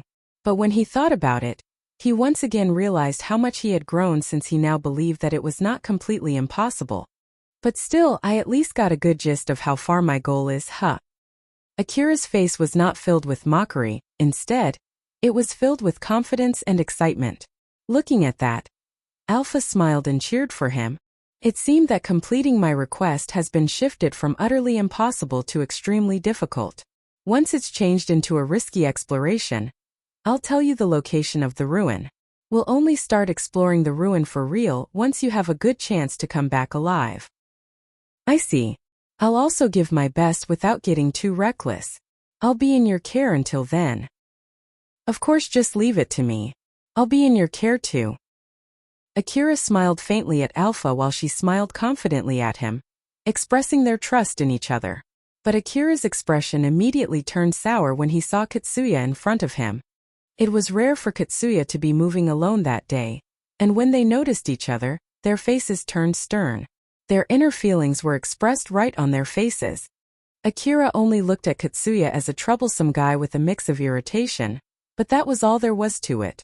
Akira's hatred was solely directed at Alna, who stole his wallet and got away. Compared to that, Akira's hostility toward Katsuya was close to non-existent. As a matter of fact, it was small enough to the point that Akira could keep his calm thinking that Katsuya was also a victim who got tricked by Alna. Akira, calm down, okay? Although I won't tell you not to fight him and I'll even give you my support this time, you should be able to get an easier and safer victory once you get your new equipments. So I hope that you would not throw away the better winning chance. Not to mention that it's a bad place for a fight too. This isn't the place where you can freely fight without any repercussion like in the slum city. I know. In the first place, it's not like I have any grudge against him anyway. Akira leaned to one side of the road as if he deliberately took a detour to avoid Katsuya, and kept walking past Katsuya. That action was also showing that he had no wish to cause a commotion with Katsuya there. But Katsuya ignored that gesture. When Akira was about to pass him, he walked straight in front of Akira and stopped him with a stern face. Wait! Katsuya's face was clearly expressing hostility against Akira. His voice also contained the intimidation and the commanding power of a hunter. Now that Akira's way forward was blocked by Katsuya, he looked at Katsuya annoyedly and said, "What? Stop messing with Alna. To think that you would even pay some people to bring her to you. Do you really think I'll back off just because you did that?" "Pay people? What do you mean?" "Stop playing dumb. I know that you offered 20 million orum for surrendering Alna. What's the big idea here, huh? Seriously though, what are you even talking about?" Akira seemed to be honestly confused, so Katsuya, who thought that it was all Akira's fault, started to question his own guess. "Back in the slum city, about 4 or 5 people who looked like hunters came to me and told me that they'll give me 20 million orum if I surrender Alna. That wasn't your doing? Weren't you the one who told them to look for Alna?" "It's true that I asked some people that I know to tell me if they spot Alna somewhere, but like hell I would pay them 20 million orum for finding her. I never promised them money. In the first place, who in their right mind would pay 20 million orum just for a pickpocket?" Well, that's...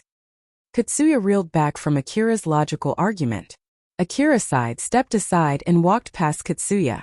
When he did that, Katsuya immediately returned back to himself, turned around and yelled at Akira again. "Wait! I'm not done yet." "What now? You have no more business with me, right? I don't know what's going on, but one thing for sure. It's your misunderstanding. I have nothing to do with whatever you're facing." Akira did think that it might be Viola and Shijima's gang, but he then thought that it was absurd for them to offer 20 million orum for something like that and ruled out the possibility. So he was sure that it was Katsuya's misunderstanding. Katsuya then shouted, "That might have nothing to do with you, but that doesn't change the fact that you're targeting her." "Yeah, so what? Just keep your hands off her. If you do anything to her, I won't forgive you." "I see, got it," Akira casually replied as if it was nothing. Katsuya was doubtful of that answer, so he asked Akira one more time, "So you won't do anything to mess with her anymore, huh?" Akira then replied with the exact same casual tone as before, "Nah, I'll kill her if I find her." Katsuya was so surprised his face was tinted with the color of anger. "Do you think that I'm joking here?" Akira's expression suddenly turned serious. He sent a sharp gaze filled with hostility toward Katsuya. "I was only answering your question. Or more like, right back at you. Are you being serious here? You won't forgive me? Do you really think I need your permission to kill the pickpocket who stole the money that I gathered by risking my life? Or does it mean that you'll kill me if I don't stop? In that case, I get it, I don't want to die after all." Katsuya was suspicious since Akira said something that sounded as if he just obediently accepted Katsuya's demand. But Akira's next words completely wiped off his suspicion. "That's why you'll have to die too." Both of them looked at each other with hostility. The only reason why they did not pull out their rifles yet was simply because both of them knew it was not a good idea to fight there. "Last time I backed off because the difference in our fighting power was too large. But don't expect me to back off again next time." Alpha exasperatedly warned Akira. "Akira, stop provoking him, okay? I'm just answering his questions. I don't want him to misunderstand after all. I know it's bad to fight here, and I have no plans to fight him here. So let's just slowly step away like last time." Seeing Akira slowly stepping away, Katsuya mocked him. "Humph, you're nothing but talk. In the end, you're still going to run away, huh? It's not like I have any reasons to kill you right here right now after all. If you want it so much, you can go ahead and point your rifle at me. That would make things way simpler and I would be happy to oblige." Although both of them were just young boys, both of them were properly armed as hunters. People around the area started putting some distance from them. In contrast to that, people who were there from the private security company and were stationed there to stand guard in the area started checking what was going on. If either Katsuya or Akira reached for their rifles, it would be their own fault if the guards there shot them dead. If Katsuya raised his rifle, Akira would be able to say that it was out of self-defense. The guards would then focus on apprehending Katsuya instead. And this time Alpha would also give her support. Even if he got caught off guard, Akira should still be able to fight back. Akira's intention was fully conveyed in his gaze and Katsuya fully understood it as he clicked his tongue. The guards in the area started to slowly but surely approach Katsuya and Akira to check if it was only a quarrel between hunters, or that they needed to defuse the situation with force. That was when 2 hunters approached Akira and Katsuya. Those 2 hunters were Sarah and Elena. Elena raised her voice as if she was scolding them. Akira, Katsuya, what do you think you're doing in this place? When Katsuya and Akira heard Elena's voice, the tension between them suddenly died down as both of them lowered their guard and looked in Elena's direction with a troubled face. Akira was not sure what to do there, so Alpha made a suggestion to him. Akira, let's use this chance when he's focused on Elena to withdraw from this place.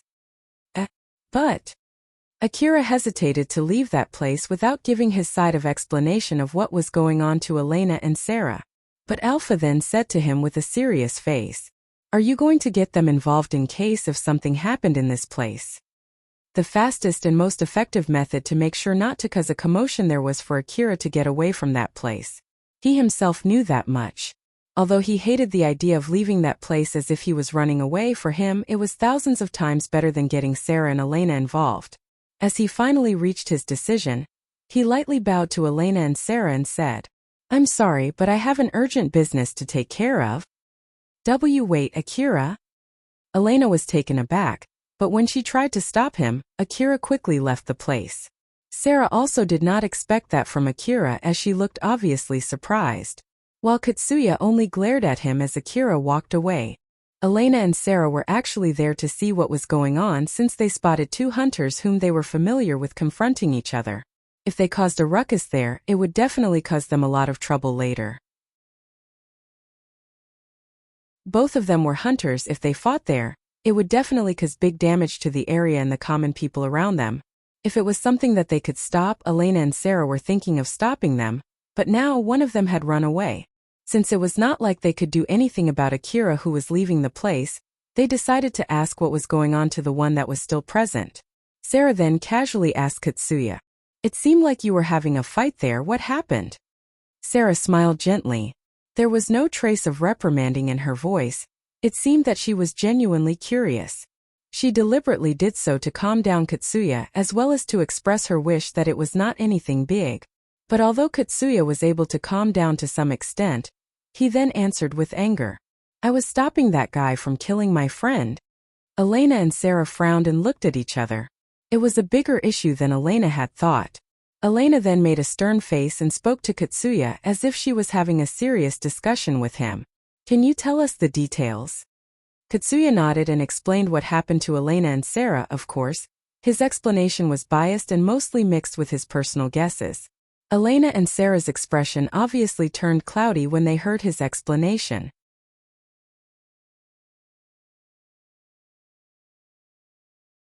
Rebuild World Chapter 156 Reconfirmation. Akira returned back to his house first, hopped onto his vehicle and went to Shizuka's shop. When he arrived, his mood had mostly returned back to normal. He went into the shop, exchanged some greetings with Shizuka, exited the shop, and then moved his vehicle next to the shop's warehouse. Shizuka opened the shutter and welcomed Akira. Once again, thank you very much for coming to my shop. Come, it's this way. Shizuka guided Akira into the warehouse. They then stopped in front of a mechanical cupboard. Shizuka opened the double door on that cupboard and revealed Akira's new augmented suit inside it. Akira could not help but to, when he saw it, Shizuka smiled and said, it's a TL-type 2A Model 2N augmented suit. Its seller is Neoptolimos. It's originally not designed to work in tandem with an information gathering device, but as you requested, I also ordered the optional accompanying information gathering device. It was a thin body suit type augmented suit. Its basic color was black. It also had a headgear-like device which doubled as a display device, while it had some protrusions on its neck, back and torso. Besides that augmented suit, there was a coat which was also made with the same metallic fabric that made the augmented suit. The coat size was relatively bigger than the augmented suit. It might be made with the consideration that its user would be carrying rifles and magazines under that coat. Its size readjustment function is also equipped with a simple automatic self-maintenance feature. Do you want to try it now? Yes, please. Akira took off his augmented suit and his clothes down to his underwear. And just like last time, Shizuka scanned his body to take his measurements. When she did that, the augmented suit size automatically recalibrated according to his measurements as it started looking more and more like a human body. Akira watched on with curiosity. It's automatically recalibrating itself, huh? That's really convenient. But there's a limit on how much it can recalibrate itself though. With this, it can readjust its size with body's changes, so I think it's perfect for you. Is that so? Akira seemed to be a bit confused. Shizuka smiled amusedly at him and explained. So you haven't noticed it yet, huh? Your body has changed a lot since the last time I took your measurement. You've grown taller and your muscle composition is getting better. I wonder if it's because you're in a growth spurt. Well, I've been earning well, so I've started eating more without caring much about the taste. That might be the reason. Akira said that casually, but Shizuka understood well the hardship that he had gone through so that he could say so. Akira had casually spoken about all kinds of stuff that he had gone through in the middle of their usual daily conversations, which included all the dangers when he almost got killed. Not to mention the stories that she heard from Elena and Sarah too. From there, Shizuka could understand what he had gone through in such a short time. Akira spoke nonchalantly and indifferently, although all of those hardships he had gone through could be interpreted as a curse if he could not face them. Indeed, as long as he could face them, the fact that he could do that could be interpreted as a blessing. It was all a matter of getting used to it or not. The way Akira said it spoke of just how far he had gone through all kinds of hardship again and again. If Shizuka had to make a guess, that must be because even before Akira had started being a hunter, he was so used to hopelessness and the feeling of resignation to the point that he got used to facing hardship without him realizing it. As a matter of fact, her intuition was telling her that her guess was correct. But at the same time, Shizuka also did not think that Akira should stop being a hunter. Position-wise, feeling-wise, economy-wise, she could not take over that burden from Akira. That was why, in place of that, she could only smile gently at Akira and remind him. They say that a hunter's main asset is his or her body. So make sure to take good care of your body. Okay? Oh. Okay. Akira was a bit weirded out by that strange sudden change of attitude from Shizuka, but he just frowned and nodded without knowing the reason behind it. Akira then put on his new augmented suit with Shizuka's help, and put on the coat which also doubled as protective armor. After that, Akira was rather surprised. It's lighter than I thought. Akira thought that the augmented suit would weigh him down like a lead armor before it was turned on, just like his previous augmented suit. But he was glad to find out that it was not true. As in matter of fact, it felt even lighter to move in compared to normal clothing. Since the suit readjusted its form to fit perfectly with his body, the weight of the augmented suit was evenly distributed on his body. Shizuka, who saw a surprised Akira, found it amusing. She then smiled and said, "It's an expensive augmented suit after all. It's made of a light and strong but expensive material. It might be so that you still can remove it yourself even after it runs out of energy. Although I was the one who offered you that augmented suit, it's still hard to believe that you spent 350 million orum for an augmented suit." This also meant that Akira had used most of his 400 million orum budget to buy goods from her shop. Of course, Shizuka took a part of that as her service fee, but it was nowhere near the profit that the shop which originally sold that augmented suit could get. Shizuka wished that Akira would spend that much money for buying stuff in her shop one day. She could not help but smile bitterly when she thought so. Akira saw that bitter smile and panicked. I'm really sorry. I was really at a loss on what to buy. And after thinking about what is the best thing to buy to increase my overall fighting power, I concluded that an augmented suit is the best choice. So please wait until the next time I get a lot of money. Getting a better augmented suit was the most effective method to increase the effectiveness of Alpha's support. After all, Akira did not want to get his bone broken every time he fought, so he decided to prioritize on increasing the basic strength of his body instead of his firepower and ended up investing most of his budget on an augmented suit. Seeing Akira, Shizuka just smiled and said, "Don't worry about it. Like I said, a hunter's main asset is their body. Since it's a rather expensive augmented suit, it is to be expected it's a high-quality augmented suit. It should be able to greatly reduce the burden on your body from the kickback from using powerful guns." Moreover, from my point of view, I think you're someone who would do reckless things without realizing it. So if you spend your money on firepower, you'll get more and more used to fighting more powerful monsters, and I feel like you'll be doing more reckless things at that point. That augmented suit is designed to put more focus on reducing the burden and protecting its user. It should be able to reduce the number of occasions when you have to act recklessly. I'm sure it'll reduce your medicine consumption too. Shizuka said so with a smug smile. Seeing that, Akira flusteredly smiled back. To be honest, it was not like he did reckless stuff because he wanted to, but he could not think of any good excuses to give to Shizuka either. Akira put his old augmented suit in a box and left it inside the warehouse to be sent for repair. As for how much it would cost, Shizuka said to him that no one could tell until he sent that augmented suit for repair first. Akira was thinking of keeping his old augmented suit as a spare if the repair did not cost that much. But if buying a new one was cheaper, he was planning to give it away to Cheryl. Even if he only repaired the outlook, it should be enough to give off an extra intimidating look. On the other hand, it could also be completely turned into an information-gathering device too. So, it should still have some uses.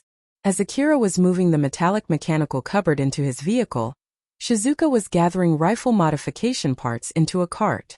Akira decided to buy some modification parts with the rest of the budget that was left after paying for his new augmented suit. He might be able to buy new rifles, but since there was a limit on how many rifles he could carry, it would mean that he had to stop carrying one or more of his current rifles. So instead, he decided to buy modification parts to upgrade the rifles he already had. Akira was deep in thought, looking at the modification parts lined up in front of him.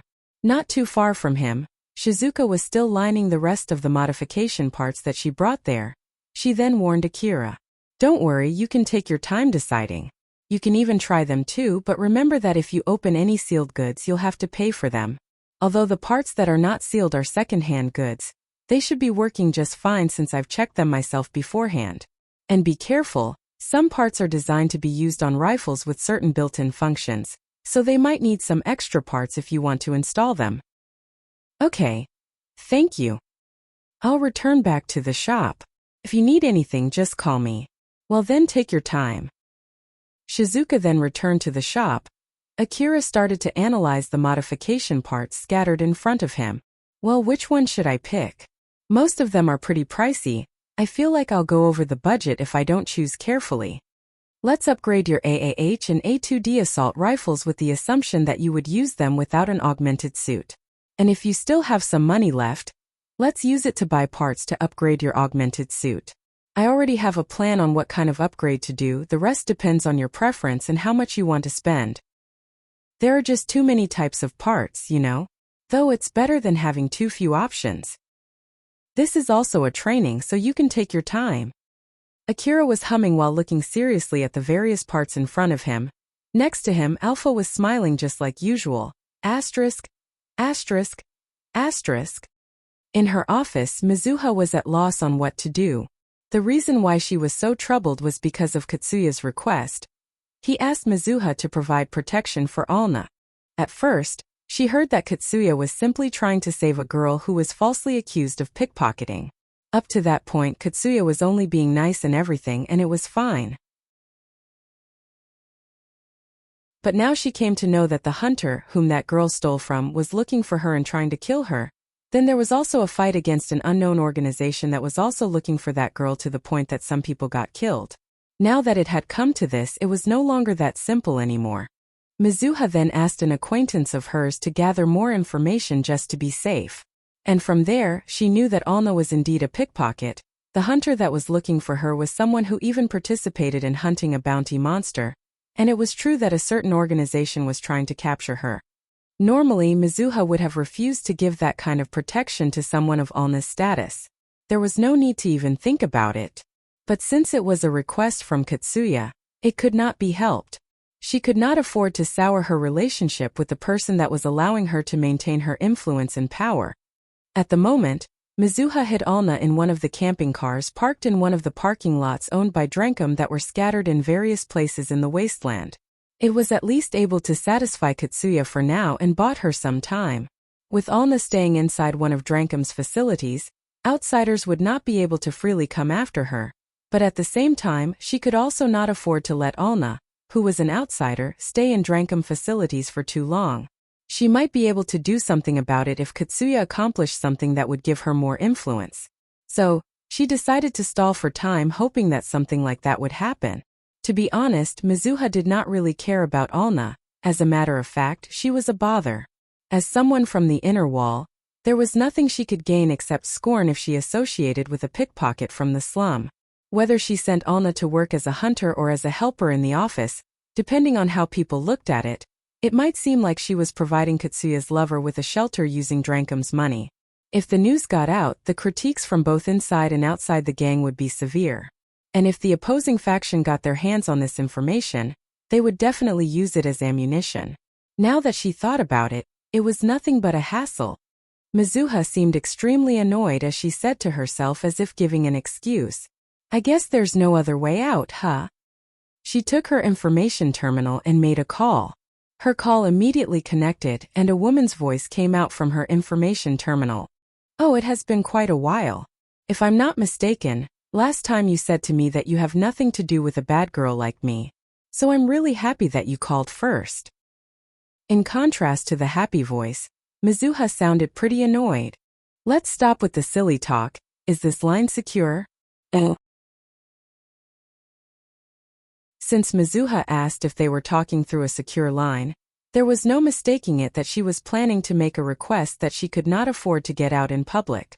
The other person that Mizuha called understood that well as she casually replied, "Yep, it's no problem from this side. In that case, I have something I want to ask you. Since I even came to ask for your help, I hope you can understand the gravity of the matter while listening to my explanation." "Of course. So what do you want me to do? Do you want me to spread information that she's already dead? Or should I prepare for a fake corpse too? Honestly speaking, it's much easier if spreading the information that she has gone missing is enough, but in that case, they might still try to look for her. So that would be a no, right?" Mizuha was surprised, but she did not say anything. The reply that she got there was exactly what she was about to ask. She was able to somehow maintain her calm as she said, "I haven't said anything yet. You want to keep your hands clean while you want to remove that Alna girl who is clinging on that Katsuya boy as naturally as possible as not to anger him and not to cause any trouble to the gang, right? Honestly speaking, that's not something you would normally ask from an information broker like me. But well, it's not like we're strangers anyway. So I can give you some help and introduce you to some people I know." Mizuha was so surprised that the subject that she was about to bring up was indeed that. She then somehow barely regained her calm and tried to probe how much her talking opponent knew about what she was going to ask with a stern expression. "As expected of you, how much do you already know?" "That's a secret. Having an honest informant is good and all, but the question is whether that informant's skill can balance his or her honesty. Although, in this case it might be the opposite though." Hearing her opponent talking in a good mood there, it really reminded Mizuha that the person she was talking to was just the worst. That woman was basically working by manipulating information in order to manipulate people for her own benefit. Those who she manipulated only realized that after the matter had finished, and that was if they were lucky. Those who did not get lucky enough died before they could realize that they were being used. Mizuha frowned while staring at her information terminal. She was the one who made that call. But even so, she questioned whether she did that because out of her own will or because she was already being manipulated. Since Mizuha did not say anything, the other person continued. "So then what should I do? Should I stop here? I don't really mind if that's what you want. No matter what reason you have, doing bad things will always leave you with a guilty feeling." "I haven't said anything yet." You're right, I'm just speaking on my own, right? Just send the reward through the usual bank account. I'll decide how far I should go depending on how much money you transfer to me. Later then." The call ended. Mizuha just sat there with a stern face, thinking for about 5 minutes. She then finished the administration needed to transfer money to a certain bank account. Asterisk, asterisk, asterisk. Akira was still trying the modifications for his rifles. No matter which parts he chose, all of them increased the power of his rifles. If he had the leeway, he wanted to modify his rifles to the point they did not resemble their original forms at all. But of course that was impossible with his limited budget. Maybe I should add another 10 million orum. If he wanted to, he could add more money into his budget. That leeway started to make him seriously consider increasing his budget. Since it seemed that Akira would really do that at this rate if he was left alone, Alpha warned him. I won't stop you, but don't keep repeating yourself. The better equipment that you get, the bigger its maintenance cost would be. Or at least, your augmented suit's energy consumption has already increased with that new augmented suit. Not to mention, we still don't know how much the cost for fixing your old augmented suit is. It's important to make sure that you have enough reserves to rise up again in case if something were to happen and you lose all of your equipments. I know. And also, it would be okay as long as I try not to get in a situation where I might lose all of my equipment, right? Honestly, I think the moment you know that you might lose all of your equipments would mean that you're already in a situation where you can't avoid it though. Akira recalled through his memories, there were too many occasions where that situation applied to him. When he imagined himself back doing hunter work with nothing but his assault rifle, he immediately said with a serious expression, "For now, let's build a rifle with the original budget first and decide after that." Yup, you should do that. Even with the help from Shizuka in order to get better deals, Akira's last equipment set cost 80 million orum in total. So he decided not to increase his budget just to be safe in case he got himself in a situation where he would lose all of his equipment. Shizuka then returned back to the warehouse. Akira, how is it going? I'm sorry, I'm not done yet. Should I hurry up? It's okay, I don't mind you staying here until I close the shop. Just take your time. Thank you very much. Akira then noticed Sarah and Elena behind Shizuka. So he greeted them. Elena-san, Sarah-san, I'm sorry for what happened. I was in a bit of a hurry. Elena smiled lightly at him to let him know that she was not bothered by that. Although in reality she did that deliberately, but Akira was not able to see through her smile. Don't worry, I just called you there since it would be a bad idea to cause a ruckus over there. Even a small quarrel between hunters could be scary to normal people after all. Well, since we're armed to teeth for fighting monsters, that's totally understandable though. In the worst case scenario, the private security company guarding the area might mark you too. If that happens, you won't even be able to enter that area anymore. So be careful. I understand. Thank you very much for worrying about me. As Akira earnestly thanked Elena and Sarah, they smiled lightly at him. But Elena and Sarah's expression immediately turned stern. Sarah then looked at Elena, who made a serious look as she hesitated for a bit before she made her resolve and asked, Akira, is it okay if I ask you something? Sure. After what happened back then, we asked Katsuya what happened between the two of you. Is it true that you're trying to kill Katsuya's friend? Akira's hand stopped. His face also turned serious. It's true that I'm hunting a pickpocket who stole my money. I didn't know if that pickpocket is his friend. Katsuya said that it's your misunderstanding though, is that true? There's no mistaking it, although I can't give you anything if you want me to show you a proof to convince you. You can't even tell us anything. Yes, that pickpocket stole my wallet, emptied it and threw it away. So I have no physical evidence. There were no witnesses either. So if you don't believe me, it's not like I can do anything about it. So both sides don't have any proof, huh? Elena frowned. To be honest, she believed Katsuya's side more. It was simply because Katsuya said so with confidence and desperation. She felt that Katsuya would not go that far if he was lying. In contrast to that, Akira seemed uninterested. Depending on how Elena looked at it, it even sounded like Akira simply said that because he was asked. To top it off, it even seemed that he did not even try to convince anyone there. It was even obvious to the people there that Akira had completely given up trying to convince anyone, since he figured that no one would believe him anyway. After hearing what Akira said, Elena thought of convincing him that it was only a misunderstanding to make him stop. But since it was not like she was there when that happened, she could not tell who was in the right, Katsuya or Akira.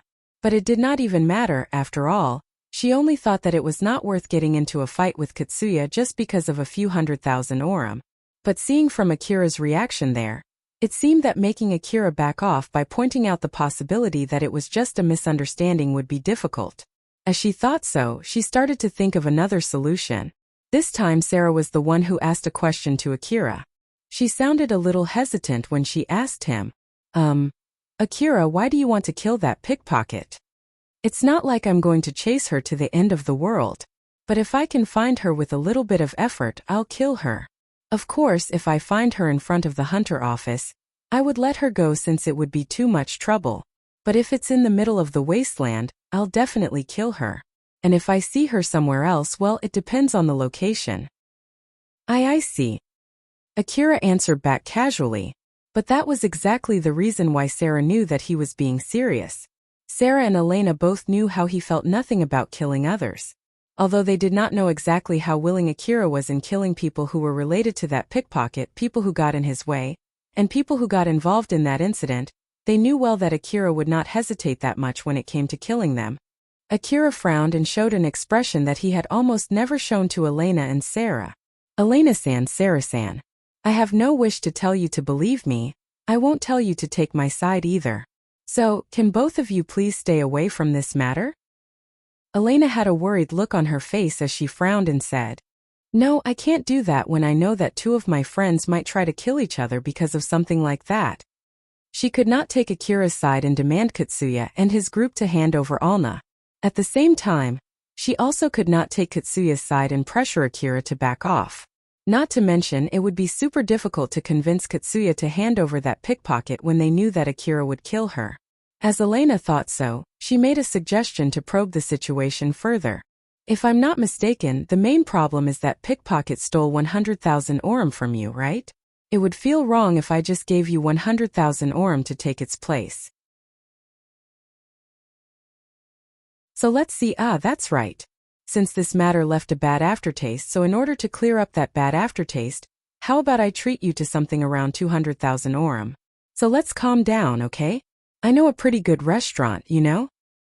Akira's face stiffened and slightly turned emotionless. No, that in itself still feels wrong. So I'll have to refuse. Oh, so it's still a no even if it's my invite, huh? That's just too bad. Honestly, I have some confidence in myself, but I still got rejected, huh? Feels pretty disheartening. In that case, Elena was trying to act coy to reduce the tension in the air while she was smiling and thinking what to do next. But Akira suddenly said with a rather stern tone, Elena-san. Akira's expression returned back to normal after a few seconds. If Elena-san and Sarah-san want me to stop no matter what, then I will stop hunting for that pickpocket. Sarah was surprised. She found it weird that suddenly Akira sounded like he would obediently follow what she and Elena said. Are you sure? Yes, both of you have helped me so much until now, so I can at least do that much. Elena and Sarah looked at each other. Although it still felt a bit forced, it was still better since Akira seemed to be willing to go as far as to fight Katsuya just to kill that pickpocket, which, in the worst-case scenario, might cause a full-blown fight between him and the whole Drankum gang. Both Sarah and Elena agreed on the same conclusion there. In that case, Elena was about to say that she wanted Akira to stop no matter what, but Shizuka suddenly interjected rather forcefully. In my opinion, it's better if you think carefully first before saying anything. Shizuka jumped into their conversation abruptly, so everyone redirected their attention to her. She confirmed that everyone present was looking in her direction before she continued. Akira, I understand that you have your reason to kill that pickpocket, but it's not like you have to kill that pickpocket right away, right? And it's not like you'll get killed unless you kill her first. So if you can afford to wait, I want you to use that time to think carefully about it. There's no need to rush yourself to make a decision. Shizuka said so while looking straight at Akira with a serious expression. Akira thought for a bit before he mumbled. Think carefully about it, huh? Shizuka then continued as if she was reminding Akira. Yes, making you believe that it would be too late unless you decide now without giving you the time to think about it is how some people usually trick other people. As long as you have the leeway, use it to think carefully. Those people who say I didn't expect that this would happen, are those who usually had the chance to take another option if they had thought about it more carefully. Just think about it, if they had considered all of their options and made their resolve before picking a decision, they would not have said something like that. Oh. Akira frowned as if he was thinking hard. Shizuka's voice changed to a gentle one. In the end, Sarah, Elena and I are all outsiders in this matter. We don't know exactly what happened and what the situation was. That is a fact. But it's exactly because we're outsiders that we can offer a third-party opinion in this matter. It's not like we're saying that your decision is wrong. But we're worried that you're forcing your decision just because you have decided so when you were filled with emotion, although that decision is no longer worth the trouble now. From our point of view, it seems that our friend is going to do something that isn't worth the trouble because of the decision that he made based on emotion. That's why we just thought that it's better if you calm down for a bit. They say that an empty stomach can cause your mood to worsen. So if filling your stomach can calm you down and make you change your decision, then it might be a better idea to do so. That's why Elena invited you for a meal. Akira looked at Elena and immediately asked, "Is that so?" Elena and Sarah froze. During all their previous meetings with him, it was obvious from Akira's gaze, expression, and voice that he thought dearly of both of them. They had saved each other in the past, they had worked together as hunters too. It could be said that they were close to each other. But Akira's expression right now showed no trace of friendliness.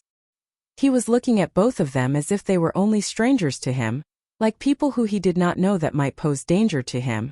His gaze was saying that he was trying to make sure if they were enemies or not while he was waiting for their answer. Sarah was deeply shocked that the person who she thought was close to her would look at her like that.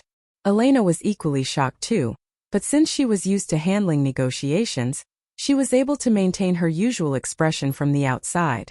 She then tried to make a friendly expression as she agreed to what Shizuka said. That's right. If you get into a fight with someone from Drankum, it might cause the whole gang to fight you if you get unlucky. Especially when Katsuya is valued highly in Drankum to the point that they are treating him as an officer. I even heard that some officers in the gang are also actively supporting him. I'm sure you have your reason, but from the other's point of view, it looks like you're willing to turn an organization that even has connections with the city management against you just because of one pickpocket. So it does not seem to be worth the trouble no matter how we look at it. After all, in the worst-case scenario, it might even mean turning the whole city against you. Not to mention, it seems both of you got too emotional back there. So I just thought that it might be a good idea if you could calm down and think about it one more time. I'm sorry if I said something that offended you, although I'm just an outsider. No, it's fine. Akira's expression still seemed rather stiff. The mood there also felt rather awkward. Shizuka suddenly said in a bright voice as if to exorcise that awkward mood. By the way, Akira, are you still in the middle of picking parts? Since Elena is here, how about you ask for her opinion? If you're going to pick parts to work with your information terminal, I'm sure that her opinion would be valuable. Not to mention, if I'm not mistaken, Sarah's equipment is also modified equipment. So you can ask her opinion too. Akira hesitated as he asked both Sarah and Elena in a rather formal fashion. Is it okay? Elena smiled and nodded. Of course, right, Sarah? Yeah, sure. We have nothing to do after this anyway, so you can ask us anything. Sarah also nodded and smiled. Thank you very much. Akira bowed without showing his smile to Elena and Sarah.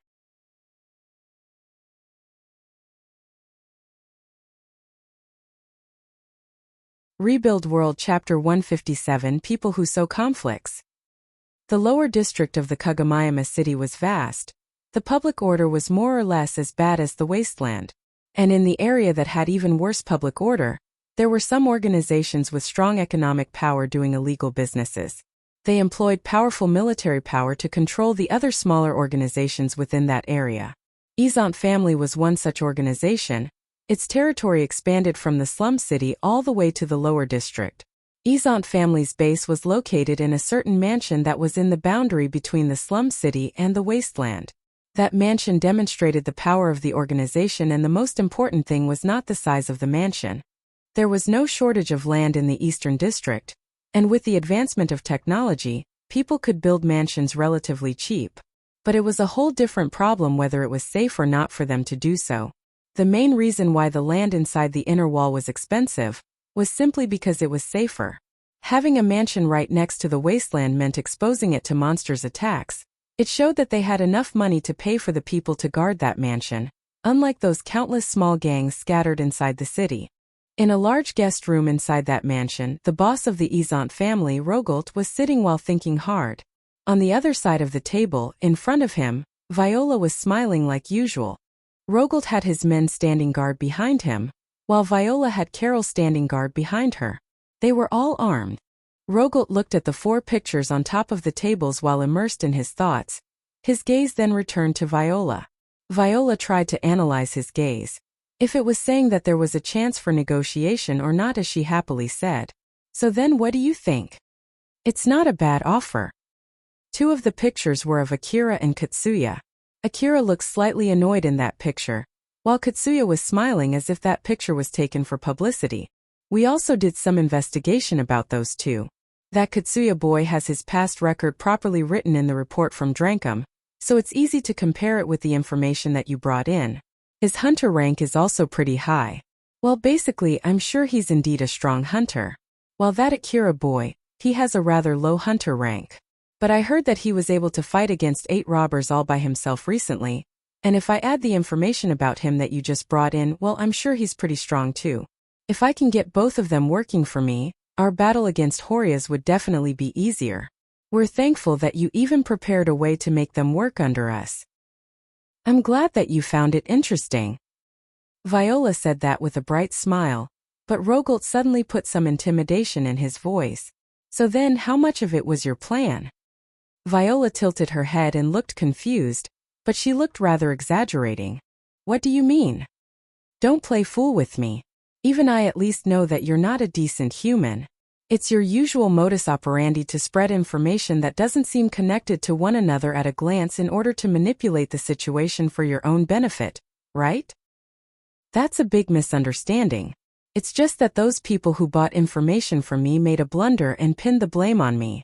They're really giving me a lot of trouble. Misunderstanding? Rogolt snorted. The method to control these Katsuya and Akira that you offered is basically taking hostage the girls they love. It's all good up to their guys after all. It's not strange for them to go that far for the girls they love. The other 2 pictures on the table were of Alna and Cheryl. According to Viola, Akira was emotionally invested in Cheryl, whereas Katsuya was in Alna. But I highly doubt that everything is a coincidence. Rogolt started questioning Viola. He was suspicious about the information she brought in. It was hard for him to believe that it was all out of pure coincidence. It took an unnaturally short time for people to misunderstand that Cheryl's relic shop was selling expensive relics, and the robbers even misjudged Akira to be a small fry. Cheryl wanted to take her chance with her relics shop, so she wanted to eventually reopen it. But now that Akira was going to return back to his hunter work, she needed other people to guard her shop. If Cheryl joined Izant family, she could have the gang guard her shop, and Rogolt would be able to use Akira through Cheryl. After all, Akira was so invested in Cheryl to the point that he had bought an expensive dress for her, and made her the boss of a gang. As for Katsuya, he seemed to be abnormally interested in Alna, who should have been just a common pickpocket. He even used the power of Drankum to protect Alna, who was being hunted by Akira. But of course that could not stay for long. If the Izant family gave shelter to Alna, they could make a deal with Katsuya. Or if they took Alna hostage, they could use it to control him. With all of these things mixed together, Rogolt found himself in a situation where he could easily manipulate both Katsuya and Akira. But Rogolt could not ignore the feeling that someone was setting this up. I admit that the information from you is accurate. But the reason why those robbers aimed for Cheryl's shop, as well as them mistaking that Akira is a weak hunter, they're all because of the information that you spread. You manipulated them into attacking Cheryl's shop, didn't you? It's just a coincidence. Another relic shop asked me to gather information about Cheryl's shop, and Shirjima asked me to check Akira's real strength. So it's not like I did that because I wanted to. Then, how do you know that Alna is staying in one of the Drankum's mansion when it should be restricted only to Drankum members? And why have you even made some preparations to get her kicked out from there? There are people inside Drankum who don't want Katsuya to get involved with a pickpocket from the slum, for the sake of keeping their reputation with their sponsors in the inner wall. You should be able to at least guess that much, right? If Akira is really as strong as you make him out to be, it's strange that Alna could steal his wallet. If he's really that strong, he should have been able to stop her. And even if it is because he was caught off guard when that happened, He should still be able to get it back if Alna was somewhere near where he could still track her down. It's also strange that Katsuya would go that far to protect that Alna. She's just a stranger to him, right? And it's not like Alna was wearing an expensive dress that might make people mistake her as a rich lady either. Not to mention that the person hunting for Alna is not just a common hunter. Akira has even participated in hunting bounty monsters. Is this Katsuya really risking a fight against that hunter just to help a mere lowly pickpocket? I know that he's weak with girls, but it's still unnatural, you know? Even if you ask me so, I'm sure that there are times when Akira makes mistakes. His money might have gotten stolen because of that. As for that Katsuya, maybe he is just really kind and really weak to girls, you know? Even in the reports for Drankum sponsor from the inner wall, they are highly praising Katsuya for his kindness. I also heard that he has so many girls around him that people even mock his group as the harem squad. So he might just be someone who would casually risk his life for girls. Rogolt then continued pointing out contradictions and abnormalities in Viola's story, while checking for a reaction from her. But Viola always replied casually and calmly just like usual. Eventually, Rogolt ran out of materials and found himself with nothing more to say. Seriously now, can you really say that you didn't do anything else other than just gathering information? If I really have to say something here, I just sent someone to check how far Katsuya would go for Alna to help me find a plan to get him to give up on her. I was also surprised when I found out that Katsuya would not give up Alna even after offering him 20 million orum, and when I was content that I could get some information on him, the people that I sent got killed, you know. Thanks to that, I can't collect the rest of their debts. It was a huge loss. The reason why I came here to sell this information is to make up for that loss. And since you're a reputable person, I agreed to give you the information first before you pay for it, right? I really hope that you would pay me a lot for it afterwards. Rogolt smiled wickedly. I don't know about that. It's true that it's rather valuable information, but there are a lot of things that I can't just accept. So I can't really say if I would give you the amount of money that you're hoping for. Viola looked rather surprised. She then smiled confidently. Oh my, are you really going to go that far? Geez, it can't be helped then. It doesn't feel right to demand money for information that you don't find to your liking. Carol, let's leave. Seeing how Viola was really about to leave, Rogolt suspiciously said, You sure you don't need the money? You suffered a big loss, right? But you don't seem desperate at all there. Viola smiled. But of course it takes a lot of money to gather information, you know?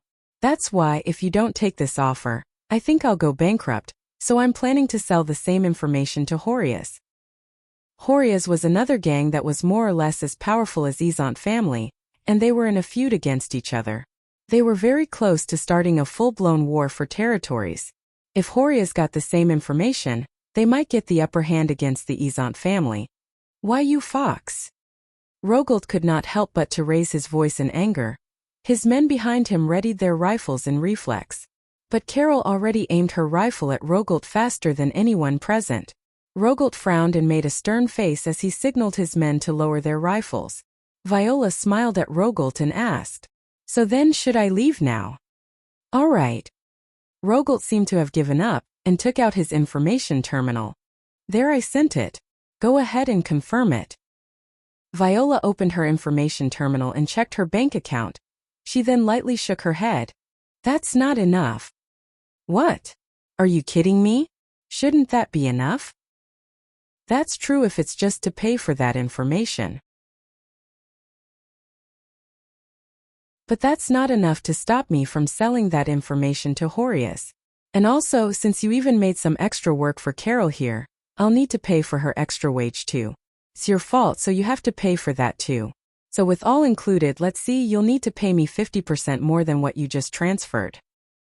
In contrast to Rogolt, who looked pretty angry, Viola was smiling as if she just confirmed her victory. That's your fault for doing something that you shouldn't have back there. Or is it that you want me to demand more money? Rogolt clicked his tongue and sent the demanded amount of money. Yep, I've received it. Don't worry, as an information broker, I won't sell it to other places. I can promise you that. Humph, I bet that you made the same offers to the other people too. You won't live for long, you know. I'm already used to hearing that from other people, but for some reason they always die first. So you better be careful, okay? Viola only left that threat and smiled wickedly before she left that place with Carol. Rogalt immediately yelled at his men as if he was venting his anger. Get moving. Now. While he saw his men flusteredly scurrying to get on with their jobs, he promised himself to vent his anger on Horius first before venting it on Viola. Asterisk, asterisk, asterisk. Akira finally finished choosing modification parts for his rifle with some help from Sarah and Elena. Akira, who took a long time deciding which one to choose, was able to finish choosing relatively fast with the help from Elena and Sarah. He even finished installing the modifications there. Now that his new rifle was modified to the point that he had to use special types of bullets, plus the modification parts too, he had to pay 60 million orum in total. Although he ended up spending a little more money than his original budget, he was satisfied with the result. Akira packed everything he bought into his vehicle and thanked Shizuka, Elena and Sarah who saw him off, especially to Shizuka. Thank you very much for everything. Shizuka noticed that Akira directed his thanks mostly at her. She then smiled and said, I'm a merchant after all. It's my job to serve customers. If you want to thank someone, you should thank Elena and Sarah. They helped you although they're not obliged to do that. That's true. I'm sorry for taking your time. Akira lightly bowed to Sarah and Elena. Elena noticed the same thing that Shizuka also noticed, but she didn't show that on her face as she smiled at Akira and said, Don't worry, it's not like we have something else to do anyway. Not to mention that you helped us a lot too in the past, we can at least help you that much. Sarah also smiled as if to dispel something that was worrying her. Although I'm sure that they'll work just fine, if you have any trouble with the parts that we picked for you, please tell us. I might have picked some parts based on my strength, you see, so the kickback might be rather strong, though I think it should be okay with that augmented suit. I'm sure it'll be okay. I'll take my leave then. Akira hopped onto his vehicle and left the shop. Elena and Sarah were lightly waving at Akira as he drove off, but the moment Akira was no longer in their views, their expression turned stern. Elena understood that Shizuka interjected back then for their sake. Did we say something that we shouldn't have back there? Shizuka, what do you think would have happened if I went and told Akira that we wanted him to stop hunting for that pickpocket no matter what? I think he'll really stop hunting for that pickpocket for real. But in exchange for that, I bet he'll stop maintaining the close relationship that he has with both of you until now. In the worst-case scenario, he might even cut any relationship with both of you. The word severance money came up in the back of Elena's mind. That time, if she had told Akira that she wanted him to stop no matter what, Akira would have really stopped hunting for that Alna. But she would have had to pay it with the relationship that they had built up until now as the severance money. Considering that Shizuka even interjected there, Elena thought that her guess might as well be true. Elena tried to remember what she had said while making a grim face, but she could not think that she said anything that bad. Did I say something that really angered him? Sarah, I'm sorry, it seems that I really soured our relationship with Akira because of something I said. Sarah looked rather dispirited as she shook her head. It's not your fault. I didn't notice that I said something pretty bad back there as well. Sarah lightly sighed. If you hadn't cut in, our relationship with Akira might have ended then and there. Shizuka, thank you, you really saved us. Sarah smiled and thanked Shizuka, but this time it was Shizuka who made a stern face. Though it might be too late, are you sure that was fine? Of course, why did you ask? As long as Akira is still hunting that pickpocket, there's a good chance that he'll get into a fight with that Katsuya, you know? I did tell him to think carefully about it, but it'll only buy some time at most. Moreover, if he still decides to kill that pickpocket after he thinks about it calmly, this time, he might really hunt for that pickpocket to the end of the world. Ah, you have a point there. I wonder if that was a mistake. It might have been better if I was able to come up with something else to calm him down back there. It seemed that Shizuka doubted her own choice there, but Sarah could not think of any better solution than that. Moreover, she did not want to think that Shizuka made the wrong decision. After all, had Shizuka not cut in, she would have asked Akira to stop no matter what. If that had happened, Sarah felt that Akira would have cut any ties with them. Their relationship would turn into acquaintances who were frequenting the same shop, And if she tried to invite him to go to the ruin again, Akira might casually refuse without even considering it, and Sarah would not want that. Elena and Sarah knew that they were thinking of the same thing and told themselves not to make the same mistake ever again. Shizuka, do you have any idea why Akira reacted that strongly? I don't mind even if it's just your guess. A guess, huh? Now that you mention it, there was a time when he sounded really in a bad mood. I wonder if it has something to do with that. Shizuka then told what had happened to Elena and Sarah. Elena and Sarah's expression turned even more cloudy after they heard Shizuka's story. Elena lightly hung her head. So, he got that annoyed even when he was able to contain the damage, huh? That explains why he got annoyed when his money got stolen. Although it isn't worth that much. Judging from how bad his mood got back there. He must have thought that we seemed to believe more in Katsuya's story to the point that we're willing to pay to help him. Geez, what a disaster. Shizuka looked at Elena as if she was pitying Elena. I bet there were many occasions where people didn't believe him at all in the past to the point that he did not expect anyone to believe him from the start. It exactly felt like that when you asked him if Katsuya's explanation was true or not. Elena made a stern face and said, I should have been able to notice it if only I paid more attention to him. I guess I put too much trust in the information that I got beforehand, huh? And that happened to me, who usually handles negotiations too. What a big blunder. Sarah lightly smiled at Elena and tried to cheer her up. Elena, please don't be too hard on yourself. That also applies to me too. I believed in Katsuya's story too much. Katsuya did not seem to lie and he sounded pretty desperate too after all. So it's not strange that we didn't even doubt his story. Wait? What's wrong? No, it's just that, now that I think about it, it's weird that we didn't even question it, although it's not like Katsuya was directly involved, and it's basically secondhand information. Now that you mention it, that's true. Elena and Sarah suddenly noticed that strangeness. Shizuka tilted her head and looked at them, equally confused. Asterisk. Asterisk. Asterisk. Alpha was observing Akira, who was driving the vehicle. Although he obtained his new equipment, he looked rather down. There was also a trace of anger that accompanied it. Akira noticed Alpha was looking at him, but he did not react at all while still looking annoyed. But of course he could not ignore her gaze forever. Is there anything you want to say to me, or something? You now have your new augmented suit and you have modified your rifle to the point that it's a completely different rifle. I want to spend some time analyzing both the new augmented suit and rifle so that I will be able to have full control over both of them. We'll only go back to our hunter job after that, so we're not going to the wasteland anytime soon. Alright, is that all? Akira seemed to be doubtful, but Alpha smiled like usual and said, if you really want to know, I actually also agree with Elena and Sarah. It's better if you stop hunting that pickpocket out of stubbornness. Although, my reasoning is different compared to them. What do you mean?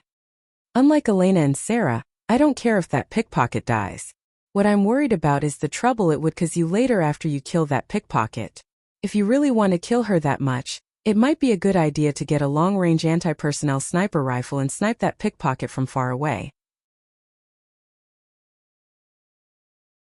It isn't worth the trouble antagonizing Drankum just to kill that one pickpocket. In that regard, I agree with Elena and Sarah.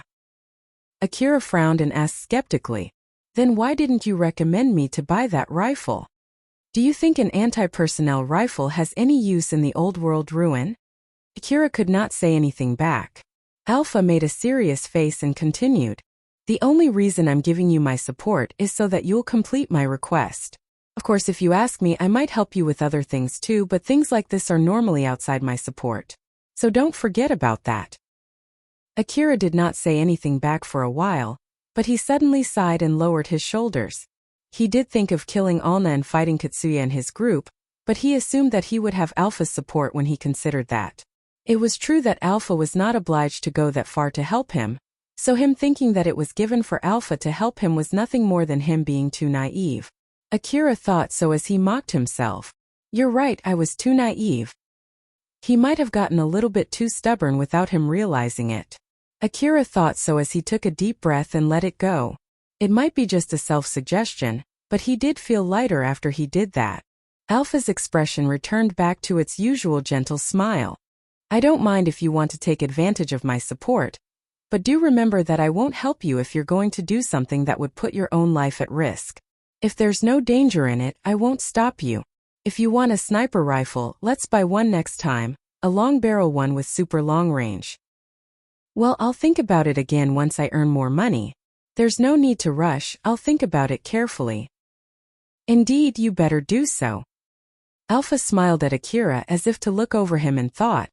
The reason why Alpha urged Akira to get away when Elena and Sarah called him right when he was quarreling with Katsuya was simply because she thought that it would cause a crack in their relationship. But after analyzing the result of doing that, Alpha thought that she should have let Akira stay. If it was not for Shizuka, Akira would have seriously decided to stop aiming for Alna and risk a fight with Katsuya and his group, while at the same time, his relationship with Elena and Sarah would have significantly soured. That way, Akira would have been less likely to do something that might cause more trouble. As Alpha thought so, it was not an exaggeration to say that she had made a wrong decision there. The boss of Izant family, Rogolt, was sitting in the guest room inside his mansion. He had his men standing guard behind him. He was directing a rather stern look at the person in front of him. You refuse, you say? Cheryl was lightly trembling, but her expression was filled with determination. Why, yes, I can't accept that offer. Do you really understand the situation that you're in right now? Rogolt glared at Cheryl. Cheryl shivered. Her expression stiffened. She was there alone without any bodyguard. If Rogolt wished it, he could easily kill her there. Rogolt sighed. Cheryl refused his offer, although she understood well the content of the offer. She did not have the ability to make sure that her men would take revenge if she got killed, and it did not seem she had any chance to even make a bluff. She did not seem careless, nor mocked Rogolt and his men. It was also true that she was trembling. Rogolt just could not understand why she refused the offer. Think again, I have my reputation to uphold. If a small weak gang like you opposes us, it'll hurt our reputation. Or is that you already have a deal with the Horias? And no, I don't. Then is there anything that you don't like? Don't worry, I have no plans to take over your gang or anything like that. I'm just offering you to work under my gang. And since that would mean I'll be your boss and you'll work for me, you'll properly get paid, and of course I expect that you would obey my orders. Though I might give you some orders just out of spite from time to time, considering the profit that you can get from working under me, I think you'll get more than you lose. You know? You'll be able to reopen your relic shop and you can use that to gather money. Your men will also feel much safer since that attack. It's nothing but good things. If I was in your position, I would have definitely accepted it. Although Rogolt looked calm on the surface, he was actually pretty surprised as he kept thinking at the back of his mind. Why did she refuse? There should be no reason to refuse it considering her situation, position and power. She knows well that she will only be killed if she refused, but even so, she still refused. Did we kill someone close to her in the past or something? No, it doesn't seem that she has any grudge against us. Rogolt lightly raised his hand. His men immediately aimed their rifles at Cheryl. Cheryl trembled even more and her expression was filled with terror. Rogolt said with such pressure as if he was telling Cheryl that it was her last chance. Think again. Cheryl did not say anything while still shivering. After a short silence, Rogolt clicked his tongue and signaled his men to lower their rifles. She still won't say yes in that situation. What the heck is wrong with her? I just can't understand. Now that she was no longer in immediate danger, Cheryl started breathing again, albeit roughly. Rogolt exasperatedly looked at her and said, "Your courage is commendable. If there's anything you don't like in my offer, go ahead and tell me. I might consider it in respect of your bravery." But Cheryl still would not say anything. Rogolt clicked his tongue and told his men, "Take her away. Lock her up until she changes her mind." Two of his men grabbed Cheryl by her arm and dragged her out. Cheryl did not even fight back at all. Rogolt hung his head low. He thought that it would be a simple negotiation, but that did not seem to be the case and he did not know the reason why. He did not understand why Cheryl reacted so differently than what he expected, and that caused him to feel anxious and irritated. He started to think that the thing he had ignored until now, thinking that it was unlikely, might actually be the reason why. The person who brought that plan to him was Viola. He started to worry if this was also because of something that horrendous woman had planned. Now that he thought about it, he could not just let it off his mind. I guess I'll try to check it out. Rogolt then went to the other person that his men had locked in the base before Cheryl. In order to fix Akira's mood, Viola told Cheryl about that offer from Izant family. Normally, for a weak gang without a connection like Cheryl's gang, it was a good enough offer. After that, Rogolt's men who Viola called in, guided Cheryl to Izant family's base. Rogolt then told Cheryl the details of the deal in the guest room. Although Cheryl only heard that if she accepted that deal then her gang would work under Rogolt's gang for the first time there. That in itself was not a bad offer. If that was all, Cheryl would have happily accepted that offer.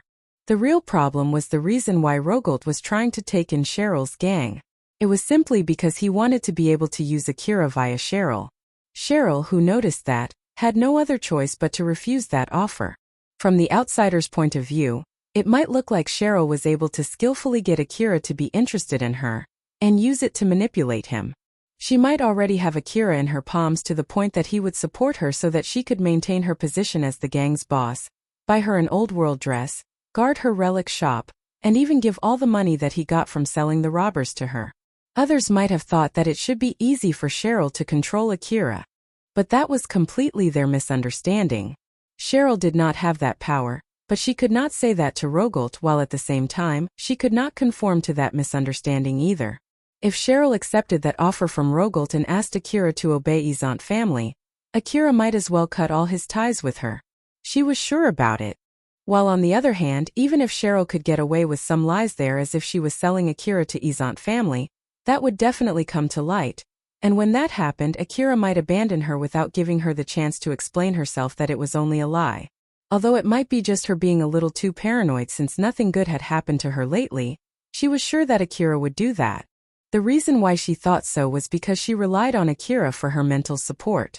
For her, whether she was killed by Rogolt there or abandoned later by Akira, both were equally bad. Because of that, Cheryl was locked inside one of the rooms in that mansion. The room at least had facilities for welcoming guests. Her information terminal was taken away from her, and she was alone inside that room.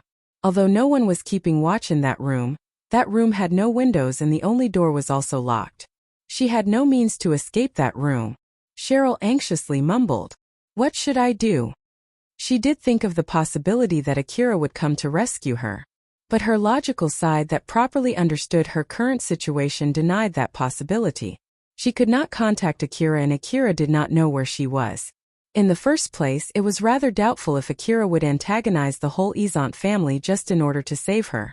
Cheryl's logical side told her so as if it was not her problem. The possibility for Akira to come to save her was unrealistically small. Cheryl smiled bitterly and started sobbing.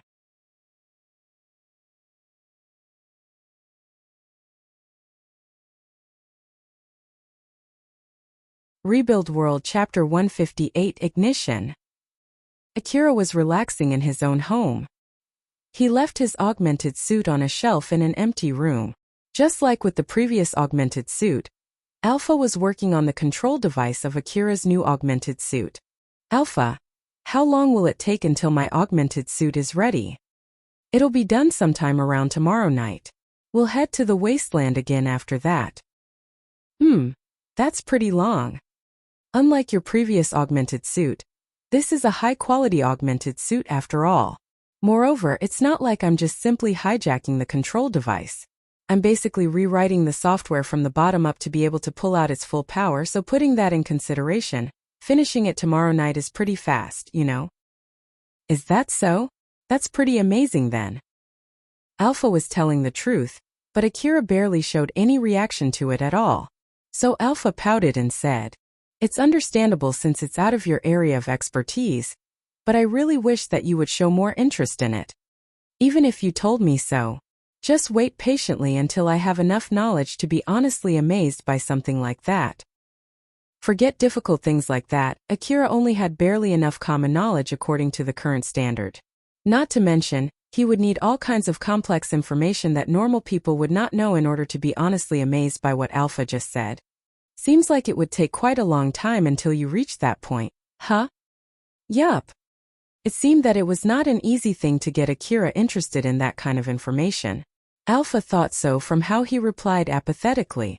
A call suddenly reached Akira's information terminal. When he checked the caller, it was from Viola. It's Akira, what is it? It's about Cheryl, is this a good time? Viola's voice was rather rough. There was a hint of fear and it was obvious that she could not keep her calm. Akira also noticed that and frowned, but it was out of suspicion. What? If it's about Cheryl's gang, go talk with her. Don't try to jump over her by trying to ask for permission straight from me. That's not it. As in matter of fact, this problem is because I didn't inform you first. So I want to give you a short explanation first here. Alright, so what is it? Akira got even more suspicious. Viola then carefully started her explanation. Cheryl is being held in Izant family's base. At this rate, she might even get killed. Akira's face slightly turned stern. Viola then continued her explanation, which sounded more like her making excuses. She started from when she introduced Cheryl to Izant family, which she did originally as an apology to Akira. But then, for some reason, Cheryl refused that offer, which offended Izant family. She then said that it was something that she did not expect, and that it was not her fault. She nervously gave her explanation as if she was making excuses for what she did. So basically that's what happened. I really didn't have any wish to put your lover in danger. I hope you can understand that. Akira replied rather indifferently. I understand the situation. Viola sounded rather relieved as she said, I see. I only called you to make sure that we don't have any misunderstanding between us, so I'm really glad that you understand. Is that all? Viola then continued while sounding rather nervous. Just one more. About that pickpocket, it seems that Alna is also in Izant family's base. But I don't know if she's also being held there, or if the Izant family is sheltering her. Akira's voice immediately changed. He sounded slightly annoyed. So, you might already know that Shirjima and I tried to capture or kill Alna, but unfortunately Drenkum got in our way. If Alna is still somewhere in the slum city, we can try again, but it would be too much of a trouble if she's under Izant family's protection. That's why, I know that you didn't ask us anything, but in case you were expecting us to be able to capture Alna, I'm sorry that we can't satisfy your expectations. I hope you can understand. Viola sounded slightly scared, although she also sounded rather relaxed at the same time. I did say it before, I didn't ask you to do anything. Is that so? Well, you have a point there. Although it might sound strange for me to say this, but it might be a good idea for you to give up on killing that Alna, you know? Akira's mood clearly worsened. What do you mean by that? There's no need to be that angry. It's simply a matter of too much trouble, you see. It isn't worth getting into trouble with Izant family just in order to kill one pickpocket. That's all there's to it, so don't misunderstand me here. It's not like I'm saying that you can't win against Izant family. It's simply a matter of whether it's worth the trouble or not. Moreover, from the information that I gathered, it seems that Katsuya Hunter is making a deal with a Drenkum officer to make Alna a Drenkum member. Of course, that officer is opposing his request, but it's only a matter of time before she gets overwhelmed. It's a whole different thing between killing a mere pickpocket and killing a Drenkum member. Not to mention, Drenkum seems to be in a rather good relationship with the Kagomayama city management. So in the worst-case scenario, you might get the whole city against you. No matter how strong you are, it's stupid to get into a fight against Drenkum. I'm sure you know at least that much too, right? In the middle of her explanation, Viola's tone slowly turned to normal. But once she remembered her position after a short pause, she once again sounded rather scared as she said, That's all later then. Wait. Akira still sounded in a bad mood. Viola replied, sounding scared. What is it? Tell me, where's this Izant family's base? What are you planning to do with it if I tell you? No, it's nothing. I'll send the location to your information terminal after this. Later then. Viola flusteredly closed the call. It seemed that she was scared since continuing the call might only turn the situation worse. Akira put down his information terminal. He hung his head low, sighed, and raised his head again. His bad mood seemed to have vanished. In its place, he had a resolute expression. Akira swung his legs toward the room where he kept his augmented suit. Alpha understood what he was about to do. She frowned and said to Akira, "Akira, as I explained to you, the augmented suit is not ready yet. It's not like it's useless just because I can't receive your support, right? Well, if it's useless, I can just use another armor though. I'm glad we modified the AAH and A2D assault rifles, so that I can use them without an augmented suit. As for the CWH anti-material rifle and DVTS minigun, I'll only use them when they're ported on my vehicle." Alpha understood that Akira was being serious.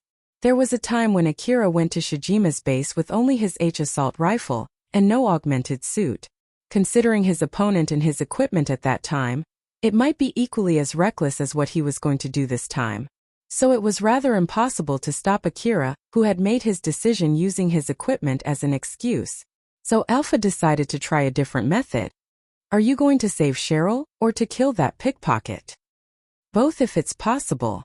You'll know whether I can do it while I'm at it." Akira himself could not tell if he would only save Cheryl while aiming for Alna, or that he would kill Alna while he's saving Cheryl. If it was only one of those, he might not have decided to move out. But with both of those things pointing at the same location, it was enough of a reason for him to move out. "I believe Shizuka told you to think about it one more time about killing that pickpocket though." "She did, but it seems that I don't have the leeway to take my time any longer." Akira was running out of time. If Drankum gave protection to Alna, he would have to prepare to fight Drankum in order to kill her. But right now, he just needed to prepare to fight Izant family in order to kill her.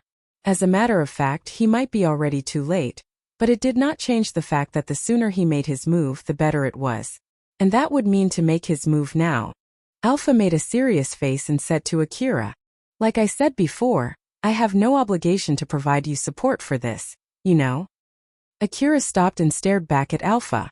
Normally, he would casually say that she did not have to help him in that case, and Alpha was actually expecting him to say that and was planning to use that to convince him.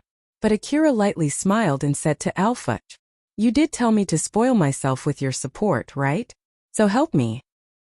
Alpha looked obviously surprised. She then smiled bitterly, a little amused too at the same time. "Geez, all right. Thanks. I wonder if it was a mistake telling you that. It's really something you or I should not say lightly." "I completely agree with you." Akira and Alpha smiled at each other. They then immediately prepared themselves to move out. Once Akira finished his preparation, he hopped onto his vehicle. Alpha was already sitting on the driver assistant's seat. She then teased Akira. "But still, it seems that you are starting to learn how to use me." "Huh." Akira replied with a joke. That's all thanks to all of your education." "Oh my, are you saying that it's my fault? I might have taught you things that I shouldn't have." Alpha's expression turned to her usual smile as she continued. "Viola just sent you the location of Izant family's base. Now that we know where it is, shall we go?" "Roger that." Akira immediately moved out once he finished all of his preparation. Asterisk, asterisk, asterisk. Viola was smiling in a certain room. It was right after she sent the location of Izant family's base to Akira. "That should do it. I delayed some time before sending the information to make him think that I didn't have it ready beforehand. But did I delay too much?" Viola's expression did not show the fear that she had when she was talking with Akira. All of that was nothing more than her acting. She was just acting scared, like how she was usually acting calm. She looked completely fine like usual as she said, "I guess it's time to give a call to the other person too. Now then, I wonder what will happen next." Viola smiled amusedly, imagining what was going to happen. Asterisk, asterisk, asterisk.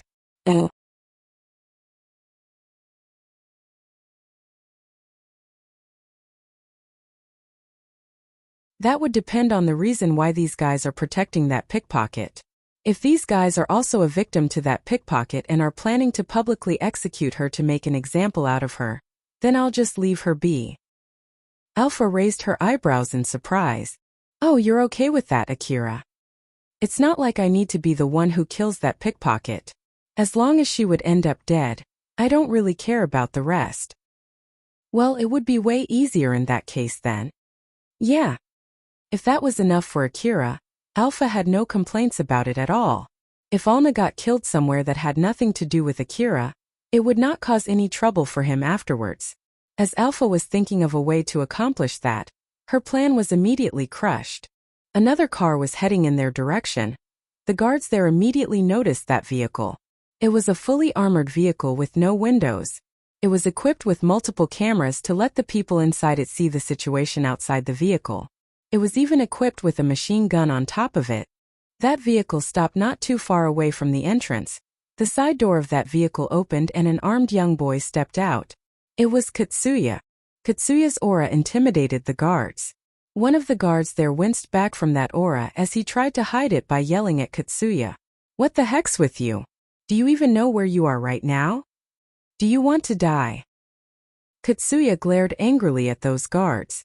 Although they were already aiming their guns at him, Katsuya did not show any fear at all. I know you guys are the people who kidnapped Alna. I'm here to get her back. What are you even talking about? Who is this stupid guy? That guard noticed the Drankum stamp on Katsuya's vehicle and winced. You're a Drankum hunter, huh? I am. I'm Katsuya from Drankum. I don't know why you kidnapped Alna, but if you will obediently return her back now, I'll still forgive you. If you don't. Izant family was indeed a strong gang, but it would still give them a lot of trouble if they killed a Drankum hunter. The guards there slowly surrounded Katsuya. The guard who was responsible for communication flusteredly called his superior. Yes. It's an emergency. A hunter from Drankum by the name of Katsuya is here. Katsuya, who saw those guards scared, made an annoyed face. He thought that if having him there would make them that scared, they should not have kidnapped Alna in the first place.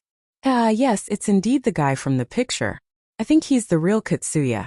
Unlike Akira, he looks well armed for just a brat and his equipment are better than those common hunters. Katsuya finally noticed Akira sitting in his vehicle with his hand on his chin.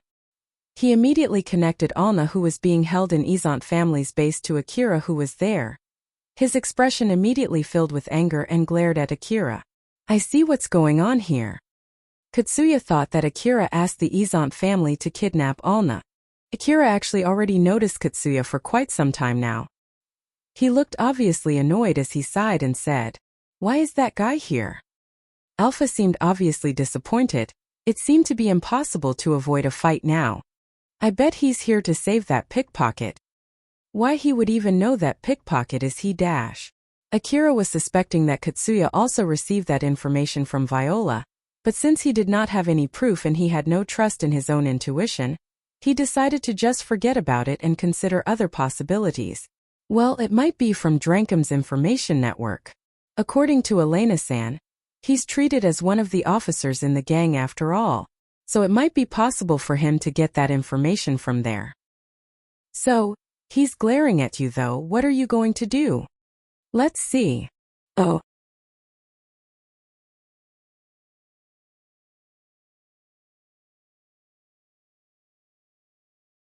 Alpha then smiled gently at Akira. Well, then you can go ahead. Good hunting. Roger that. Akira's augmented suit was already functional. He used his full force to deliver a powerful kick to the strong-looking gate. The 350 million Aurum augmented suit showed its power and blew away the gate with a loud bang. As the other people were still dumbfounded by what just happened, Alpha controlled Akira's vehicle and ran it straight to him as if to mow him down. Akira lightly jumped to evade that and landed on his vehicle. He then quickly reached for the guns fixed on his vehicle, removed them and equipped them himself. Alpha, do you know where's Cheryl and that pickpocket? Unfortunately, I only know that they're not outside the mansion. Viola did send the blueprint of the interior of the mansion, but it doesn't say where Cheryl and that pickpocket are held. I guess I have no other choice but to raid the base and ask them, huh? I'll try to look for them too, and tell you if I find them. I'll be counting on you. As Akira's vehicle went straight into the mansion through the courtyard, people inside the base started shooting at him. Of course, Akira shot back with the powerful rifles that he just took off from his vehicle. The night scene immediately filled with flashing muzzles. After Akira kicked the door open and drove in, Katsuya finally returned back to himself and immediately started shooting at Akira. But Akira had already disappeared, and it was not like he was properly aiming at Akira, so none of his shots hit Akira. Damn it! Katsuya seemed obviously vexed. The guards around him immediately aimed their rifles at Katsuya. Although he was only aiming at Akira, it did not change the fact that he released shots into Izant family's base. It was obviously an act of hostility. Even if he was a hunter from Drankum, they could not just let that go. You brat! Doing something like that! The guards shot at Katsuya aiming to kill him. Katsuya reacted to evade them while shooting back at those guards. Katsuya showed his skill in that fight. The guards were riddled with bullets as they fell down one by one to the ground. Some of them were immediately killed while some of them were severely wounded after that exchange. When it ended, Katsuya was the only one still standing. He looked at all the people he shot down scattered in front of him. As the one who did that, he then said to them as if to make an excuse, "It's your fault for kidnapping Alna, okay?" Katsuya made a stern face as he hopped back to his vehicle and chased after Akira. One guard was still alive, albeit badly wounded, and was drowning in his own blood. He used the last life force that he had left to reach for his information terminal to send a notification in order to alert everyone that they were under attack before he let out his last breath. Asterisk, asterisk, asterisk. After questioning Alna and judging from how she answered his questions while shaking in fear, Rogolt then thought, "She's not lying, or at least she thinks she's telling the truth. It doesn't look like she had this planned either. It's purely out of luck that Katsuya came to save her. If I think that Katsuya only saved her to show off to the other girls that were with him, it all makes sense. And the reason why he did not give up Alna when he was offered 20 million orum might be because he doesn't want people to hate him thinking that he's someone who would exchange a girl for money. Either that or it's because he had gone too far and had no other choice but to keep it up. It's not too strange for a hunter, who is earning well, to think of 20 million orum as a small amount of money. Not to mention the info said he's a womanizer. It all makes sense. As for the chance of him working together with Viola behind the scene, that's unlikely.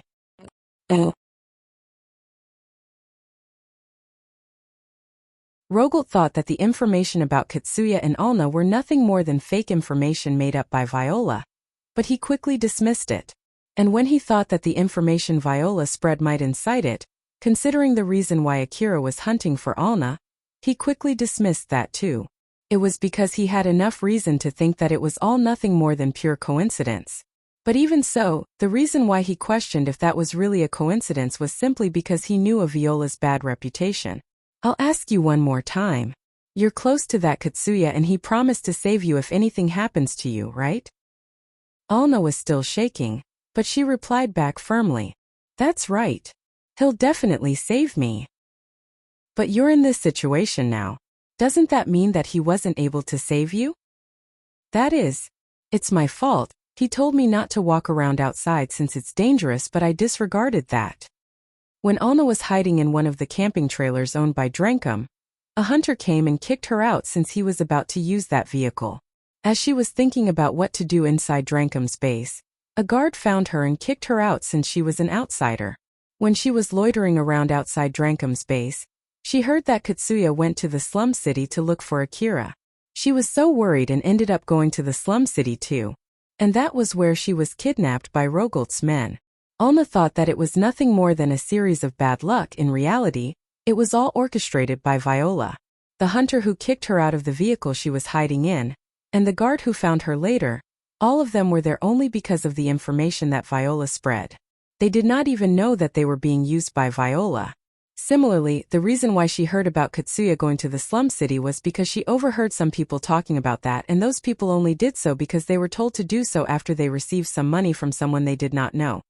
Rogolt looked at that depressed Alna and felt fear welling up from inside him. Fear towards Viola. Alna thought that she was kidnapped because someone whom she stole from in the past still had some grudges against her. That was also what Rogolt said to Alna. Rogolt did not notice that it was all according to Viola's plan. Rogolt looked at Alna, who was about to break down, and sneered at her. Well, it doesn't really matter. If Katsuya really holds you that dearly, then it's good news to us too. I'll have him properly pay for all the troubles that you caused us. And if he refuses, we can just kill you too. I'm expecting that you'll be a good hostage, okay? Rogolt looked at Alna's face and guessed how good she was as a hostage. He decided that it was worth making her a hostage as he smiled and left the room with his men. Katsuya, save me. Alna said so with a pained face now that she was left alone in that room. The moment Rogolt stepped outside the room, an emergency alarm reached his terminal. He pulled his information terminal out and asked with a stern face, "It's me, what is it?" His men replied with a panicked voice, "Boss, it's an attack." "Who is it from? Don't tell me it's the Horias?" Rogolt thought so, judging from how panicked his men were, but he was surprised when he heard the reply. What? The attackers were Akira and Katsuya. Rogolt did not expect that at all. He was even more surprised when he checked the record of their exchange. What's the meaning of this? Why do they know about Alna and Cheryl? I understand it's only a matter of time before they knew it, but this is just too fast. They found out about it on the same day? And they even raided the base without giving us a chance to negotiate. It's just too strange. Rogolt immediately noticed why it happened and made a grim face. Viola, don't tell me that she brought that plan to us not so that we can manipulate them but to make them attack us. Did she also say something to them that made them not even try to talk it out first? But even if that's true, why would they attack us? There's no way they can win with the only two of Tash. Rogolt froze. After that, he immediately shouted at his men, "Kill both of them. There's no need to give them a chance to surrender. Call back everyone outside the base to fight them. Use all the powered suits inside the hangar too."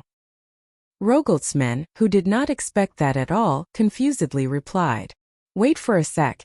Isn't that too much just to fight two young hunters? Not to mention, we stocked those powered suits to fight Horias in the first place." But Rogolt yelled back to that guy who was questioning his order.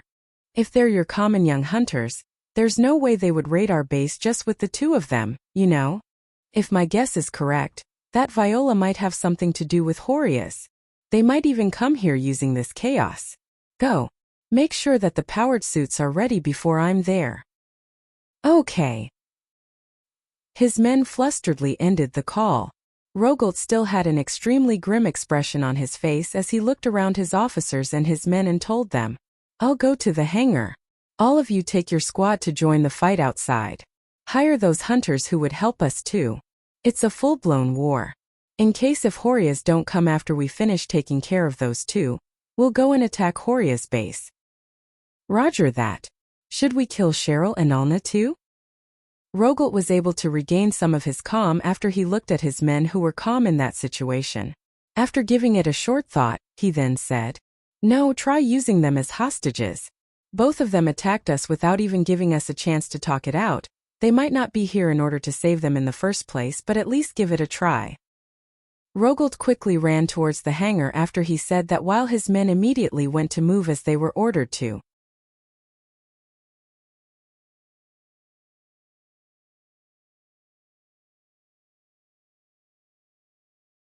Rebuild World Chapter 159, What a Hunter is Allowed and Not Allowed to Do.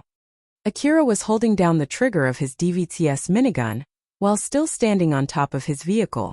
Although he was aiming at the enemies in front of him, the shaking from the vehicle prevented him from hitting his shots. He tried to sweep horizontally with his DVTS minigun, but due to the shaking, his stray bullets even landed on the third floor of the mansion. This kickback is no joke. Alpha, can you do something about this? Nope. As I said, I haven't finished taking control of the augmented suit, so I can't help you fix your aim or anything else that includes controlling your augmented suit. So use your own power to try to stabilize it. Or do you still want me to try? Akira tried his best to hold his DVTS minigun, while thinking that it was rather too reckless of him to go to a real fight with his new equipment without getting used to them first. It was difficult to stand firm on top of the shaking vehicle. If Alpha was not controlling his vehicle, he would have been thrown off the vehicle by now. Thanks to that, he was only able to randomly scatter bullets to the enemies in front of him, But that was enough to suppress his enemies down. The modified DVTS minigun could easily turn a monster into minced meat in a matter of milliseconds. If it hit a human without strong armor, it would normally be a death sentence. As more and more of his enemies chose to hide behind covers, less and less of them had the leeway to shoot at Akira. Akira, hold on tight. Akira flusteredly held on to his vehicle. Almost at the same time, Alpha made a 90-degree turn. When she did that, countless bullets came from behind and drew a line on the ground as it tried to catch up with Akira. It came from the machine gun on top of Katsuya's vehicle. Shoot back now. At this rate, he'll one-sidedly keep shooting on you. Akira grabbed at his vehicle with one hand and used his other hand to aim his DVTS minigun at Katsuya's vehicle. If it's impossible to properly aim at him, at least keep it aimed at one point. I'll try to help by adjusting the vehicle's position. Roger that. Akira stopped trying to aim just like he was told to. He used his augmented suit to hold down his DVTS minigun, aiming at one point before pulling the trigger. As the effect from the shaking of the vehicle, Akira's aim, and the kickback that threw off his aim had been minimized, Alpha adjusted the vehicle position to aim at Katsuya. Katsuya's vehicle was riddled with bullets, shaving off the armor platings covering his vehicle. From Akira's point of view, the fire sparks coming out from the bullets hitting the armor plating made it look like he was shooting fireworks, as he was also listening to the bullets that went past him and landed behind him. Every time they released a barrage, a flower-like flash illuminated the dark courtyard. Alpha focused her aim more to interrupt Katsuya's aiming rather than to destroy his vehicle. Some of the released bullets hit the machine gun on top of Katsuya's vehicle and interrupted its aiming. And even before the control device on that vehicle was able to readjust its aiming, more bullets hit that machine gun. It was in order to preserve the durability of Akira's vehicle, which had less armor. In less than 10 seconds, they already exchanged enough bullets to kill a few hundred normal people. At first, Katsuya tried to force his way relying on the armor platings of his vehicle, but when the control device of his vehicle alerted him that a certain part of his vehicle was badly damaged, he noticed that Akira was focusing his aim at one point trying to break through the armor of his vehicle. Katsuya then clicked his tongue and made a turn to escape from Akira's barrage. Alpha used that opening to accelerate the vehicle and put more distance between them. At the same time, Akira quickly switched to his A4WM automatic grenade launcher and scattered grenades in Katsuya's direction to prevent Katsuya from chasing him any further. Akira had a stern expression plastered on his face as he said, "That guy finally retreated, huh? But still, to think that he would raid the base from the front just to save a pickpocket, is that guy even right in the head?" Alpha looked exasperated at Akira. She had no idea if Akira just simply did not realize what he too was doing, or if he understood what he was doing but was just ignoring it for now, or he was surprised to find someone who was as reckless as him. "I'm sure he doesn't want to hear that from you, you know? You're basically doing the same thing as him, right?" Akira raised his eyebrows as if he was telling Alpha that it was rude of her to say that to him. "I came here fully willing to resolve this peacefully if they just hand over Cheryl and that pickpocket to me, you know? If it's needed, I was even willing to negotiate. That was why I was obediently waiting when they told me to until that guy came. But after that guy came, the situation changed and negotiation seemed to be out of the question. That's why I had no other choice but to take drastic action. So I don't want you to lump me together with a guy who came here with a battle vehicle and acted so arrogantly the moment he came as if he was fully expecting for a fight right from the start, you know?" There were many parts of Akira's argument that were actually subjective to individual interpretations. But since he honestly thought that they were not the same, Alpha decided not to point it out. "I'm glad to hear that you were actually willing to resolve this matter peacefully. Now, if only you would keep that up a little more, I would be really happy. It depends on whether the other side would respect that or not. But people tend to not let me do that, so as long as that's true, I don't see any reason to stubbornly stick with it." If he only put out his argument and opinion, then let others take the decision, more than often things would not go as he wanted to. That kind of pessimistic thinking was carved in Akira's head. That was the main reason why he stayed alone and did not get involved with any gangs when he was living in Slum City. He always thought joining a gang would give him more loss than what he could gain. In the harsh living condition of the Slum City, Living as a group rarely had more minus than the plus, of course, excluding special cases like Akira. Akira understood that if he affiliated himself with a gang, he would often get blamed, and when the push came to shove, he would be the first one to be abandoned. As such, he was basically always alone. Had Alpha not delivered the shock that disrupted his usual way of thinking, he would have refused the deal that she offered to him right off the start. Alpha understood without knowing the detail that there was a deep reasoning why Akira was like that, while at the same time she also found that beneficial for her too. Well, it's true that it's useless to try to negotiate with someone that won't even listen to you. I don't think it's a bad move to just abandon a negotiation with a low chance of success. I know, right? Akira's stern face relaxed for a bit. It might be because he thought someone finally agreed with him. We'll break through the mansion from the entrance not too far ahead. You'll have to leave the vehicle behind and search the inside of the mansion after that. Since you'll be leaving your vehicle behind, there's a good chance that you'll lose it too. So just keep that in mind. Akira sighed. So I'll lose my vehicle again, huh? If you're lucky, you won't lose it. Unfortunately, I'm not a lucky guy. Akira thought for a second if he was cursed to keep losing his vehicle or something. Once the squad from Izant family finished their preparation, they immediately scrambled to the courtyard to fight the invaders. All of them were either former hunters or were in the army before. They were not like those amateurs with rifles. As they were passing through an atrium into the courtyard, Akira's vehicle suddenly busted into the atrium. Akira paced his car to its full speed before he charged it into the door of the mansion. Izant family's squad acted immediately and started shooting the vehicle. The vehicle was riddled with bullets in no time, but Akira was not in it.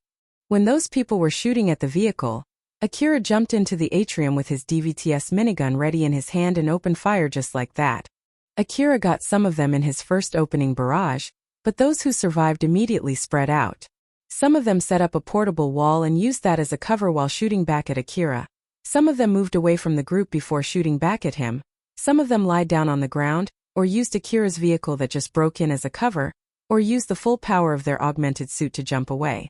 Basically, they spread out so that Akira would not be able to finish all of them in one sweep. Akira could see the trajectory of the incoming bullets thanks to Alpha's support. He unconsciously compressed his time perception while trying to evade those incoming bullets, but since he was not used to his new augmented suit yet and the number of the incoming bullets were too many, some of those bullets hit him. But the moment those bullets touched Akira, his coat blew those bullets away. Akira's coat was made of nanomaterial equipped with force field armor, and it drew from his energy pack. It was even light enough to be used with an augmented suit, but compared to the armor plating for vehicles, it had a very bad cost-to-benefit ratio. Not to mention once the energy pack was emptied, it would turn into a common coat. It was a very expensive piece of equipment to use. Alpha warned Akira, who just got shot. Try evading better. Even if it's alright to get shot a few times, every time you get hit, your energy reserve will also get hit pretty badly. Akira did his best evading and shooting back as he replied. I know. But it's just that there are too many. It seems that I didn't get enough of them with the surprise barrage. Make sure to finish those who are already lying on the ground, otherwise, there'll be no end to them, you know? Those who got hit and just fell unconscious on the ground were resurrected by their augmented suit. When the augmented suit read a disruption in its user's life signal, it would inject its user with medicine, accelerator drugs, and other battle stimulants to wake them up and allow them to temporarily continue fighting for a short time. When Akira saw that, he could not help but frown. So a few bullets is not enough to neutralize them, huh? Akira desperately evades the incoming bullets while shooting back at his enemies. Even with his compressed time perception, he could not stop moving. If he stopped for a second, he would be a sitting target. At the moment, he needed to keep moving around while shooting back with his DVTS minigun to keep his enemies suppressed and throw off their aims. In the middle of that fierce battle, no one was watching Akira's vehicle that was already stopped after breaking into the atrium. That was when it suddenly started running again as it forced its way through the atrium, as if it was trying to run over the Izant soldiers. Of course, it was Alpha controlling that vehicle. Akira quickly shot those who were distracted by his vehicle. Moreover, he quickly ran along beside his vehicle while using it as a cover. He did not stop shooting at his enemies while running, confusing his enemies even more. Alpha gave Akira instructions to match his movement with his vehicle, thus he was able to effectively shoot down his enemies one by one. Izant family soldiers were killed one by one, some of them were run over by Akira's vehicle, some of them got shot down by Akira, some of them were blown away by Akira's kick. The fierce battle died down as more and more dead bodies kept piling up.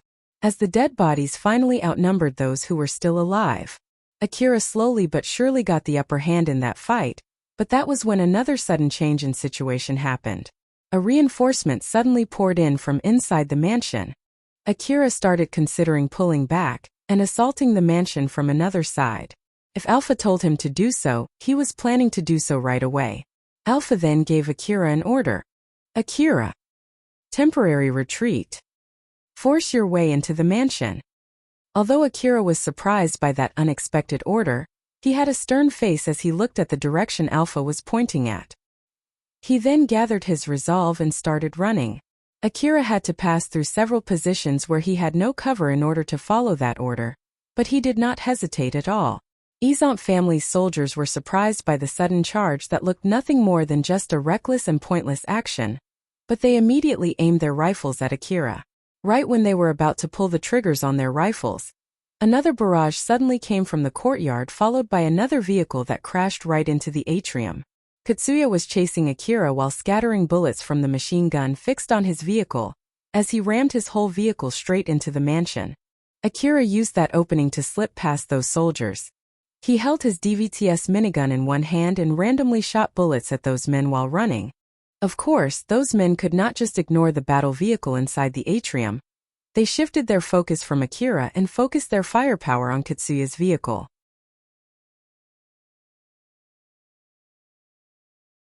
Some of the reinforcements who came with rocket launchers fixed their aims at Katsuya's vehicle and pulled the trigger.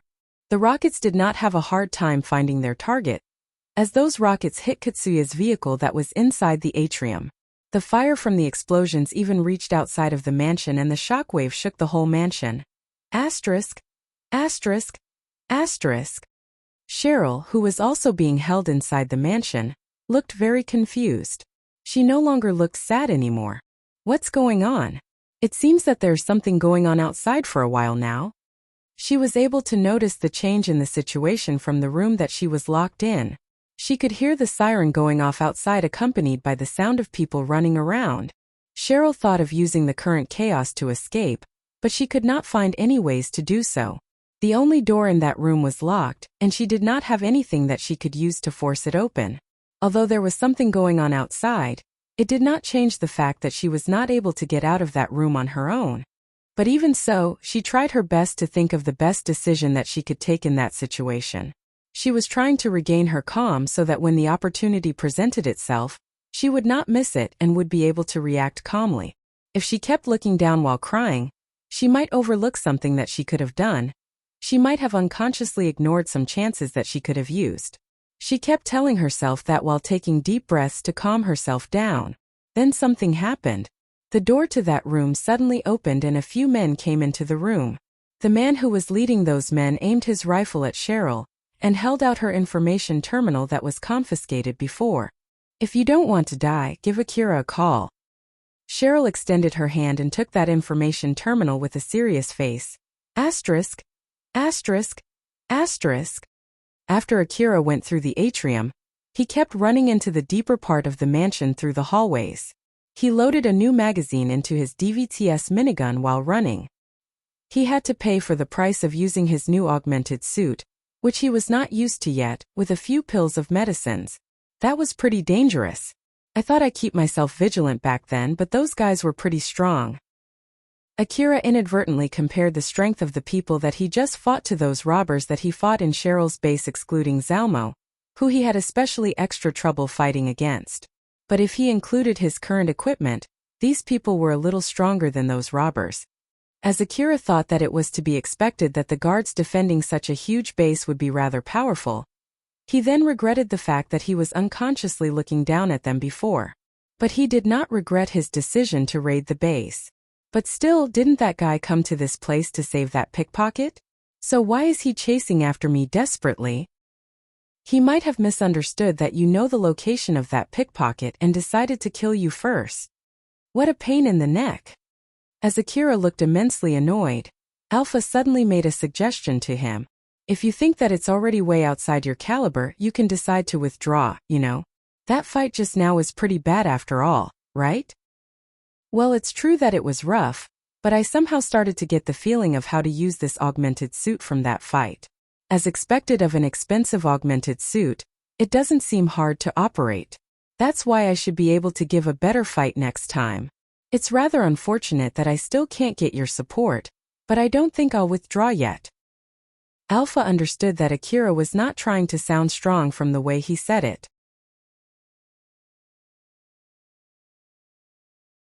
While at the same time, rather than being happy with his ability to adapt, she thought that she needed to be careful with it. Akira was able to get used to his new augmented suit to the point that he did not worry about it at all just after a single fight. That ability to adapt was way above her expectation. Although Alpha was worried about that kind of thing which was outside her prediction, she did not show that on the surface. She was still smiling like usual as she said, "That's good to hear then, let's hurry up." Did you get their locations? Unfortunately, I still can't find them. I guess we have no other choice but to check all the locations where they might be held. I've always been keeping my eyes on the information gathering device for any signal that might indicate their locations, but I still got nothing until now. Akira seemed a little bit disappointed. I'm sure I can easily find them if I interrogate one of those guys, but with how strong they are, I guess that's out of the question, huh? Akira did not have the leeway to take his time interrogating one of Izant family's soldiers. If he did not fight them with the intention to kill, he might get killed instead. If he did not do that, he would get overwhelmed fighting those peoples. Alpha suddenly turned to Akira and said, "Akira, I know where Cheryl is." "Oh, you got it? So what was that just now when you said that you can't find her?" "I got her location now, so it doesn't really matter, does it? I'll guide you there. And also she'll be calling you soon. Just tell her what I'll tell you. I'll also be the one connecting you to her. So there's no need to use your information terminal." Okay. Akira thought that instruction was a bit weird, but he also did not want to use one of his hands to hold his information terminal. He knew that there must be a good reason why Alpha told him to follow her instruction while talking to Cheryl, so he just ignored the questions that came up in his mind. Asterisk, asterisk, asterisk. Cheryl used her information terminal that was returned to her to call Akira. It was the information terminal that Akira lent her the other day. She made a call with a stern expression, and it did not take that long for her call to connect. Akira's voice could be heard coming out from her information terminal. "Cheryl? Where are you?" Before Cheryl could answer, the people inside that room quickly covered her mouth and took over her information terminal. The guy who took Cheryl's information terminal then yelled a threat. "So you're Akira, huh? If you don't want this girl dead, throw away your weapons." "Who is this? Are you being serious here? I'm really going to kill this girl, you know?" "Well, I mean, I don't even know you, so it's not like I can take you seriously even if you tell me so." From his voice, Akira sounded more like he really had no clue at all rather than just playing dumb. And it really irritated that guy.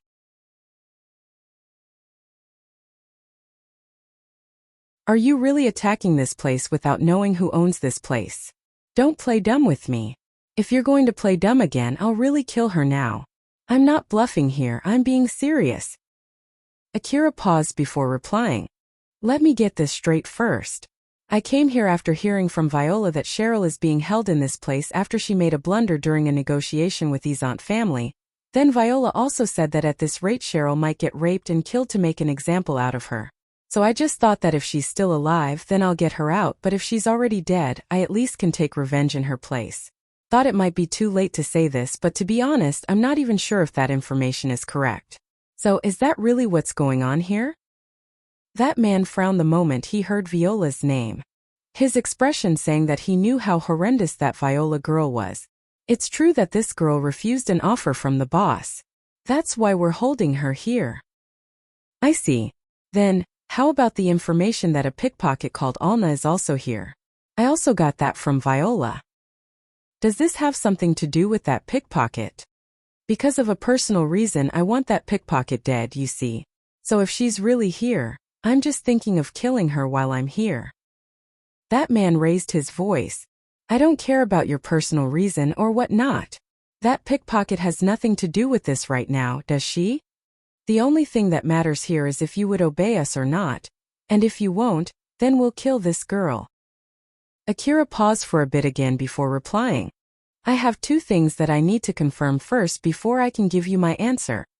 Since it sounded that Akira might accept his demand depending on the things that Akira wanted to confirm, that man calmed down for a bit. Oh, so what is it? Is Cheryl really alive? And if the girl who you have with you is really Cheryl or not? I want to know those two things first. Judging from the guys who were mocking me in the entrance, it won't be strange if you guys already killed her, you know? After all, it seemed that you guys are not scared if I came here to take revenge.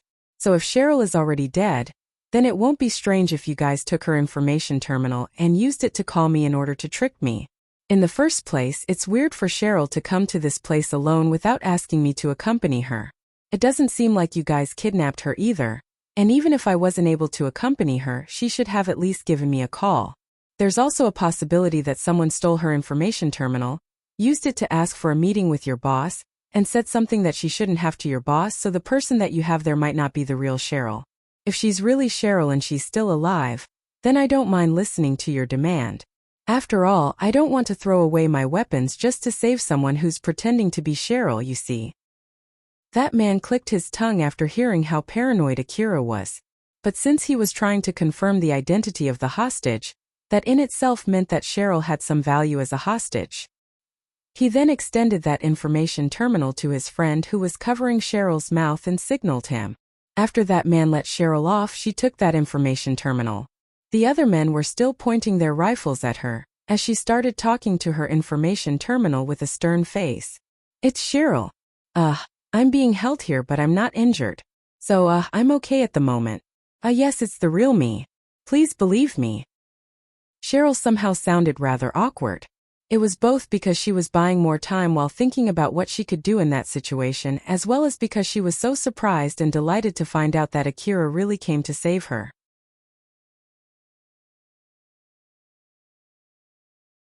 So you're okay, right?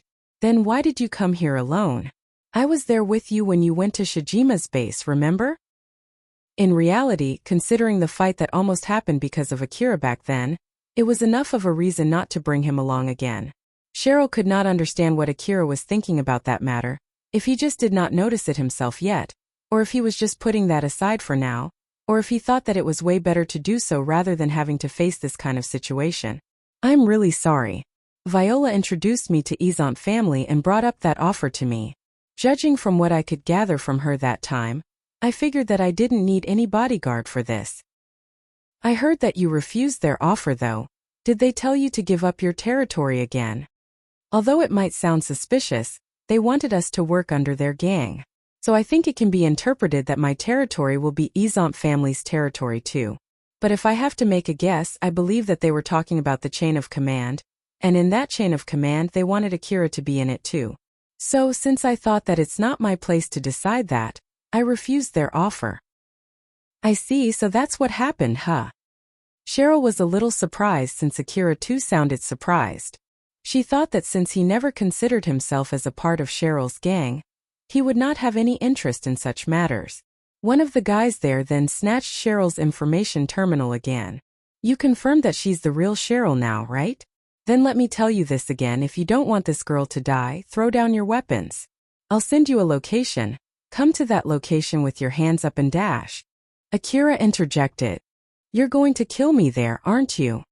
Don't make me say it again. If you don't follow my instruction, we'll kill this girl. That's all you need to know. I'm a hunter, you know? Ha! Working as a hunter means regularly risking my life. And risking my life is the most that I will do. I have no plans to go along with something that would definitely kill me. That's why I can't accept your demand. In the first place, if I die, there's no guarantee that you guys won't kill Cheryl too. This won't even be a negotiation. I'll make a suggestion here instead. If you hand over Cheryl and kill that pickpocket, I'll leave peacefully. And make sure that you guys don't interrupt me on my way out either. This way both of us won't have to face any loss. What do you think? That man exploded in anger. Are you King kidding me? Do you really think that we would accept that offer?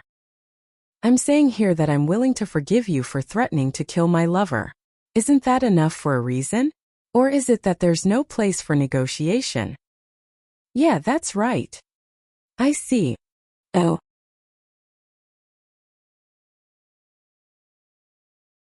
Right at the next moment, Akira kicked down the door to that room.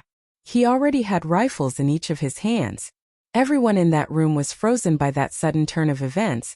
Akira used that opening to fix the aim of both of his rifles and immediately opened fire. The closed room and the close range did not give them any chance to evade nor to shoot back. In the next moment, those guys were lying on the ground, drowning in their own blood after being riddled with bullets. The scene inside the room was turned into a macabre in a split second.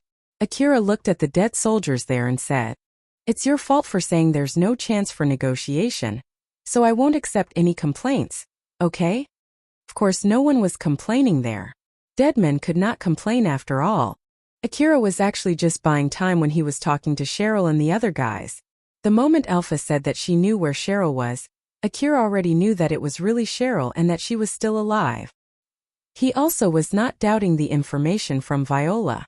Although Viola might have had a bad intention when she shared that information, for some reason, Akira was sure that Viola would never lie. She would only share real information, though not everything, to manipulate people's. He was only buying time to make sure that Cheryl was all right until he arrived. That was the only reason why he did that. But if they had accepted Akira's offer, he was willing to peacefully leave too. But of course, he did not think that they would accept his offer right from the beginning.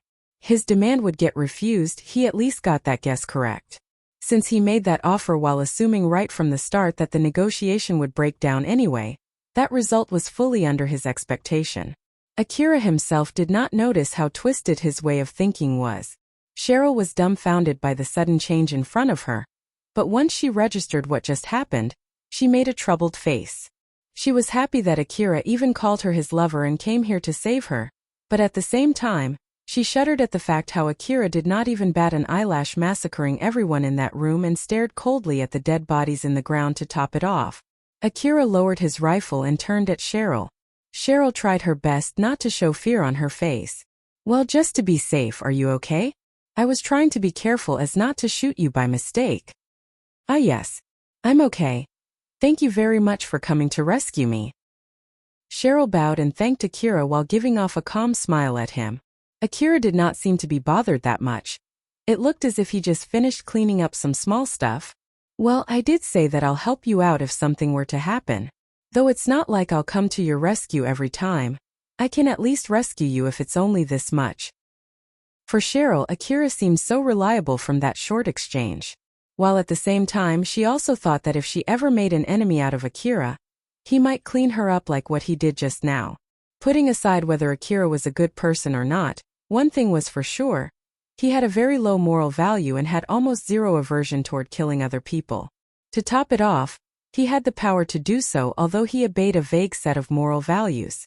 Cheryl thought that it would be scary to have him as an enemy, but that also did not erase how scary he was even if she had him as an ally. Cheryl understood that she loved Akira and she depended deeply on him.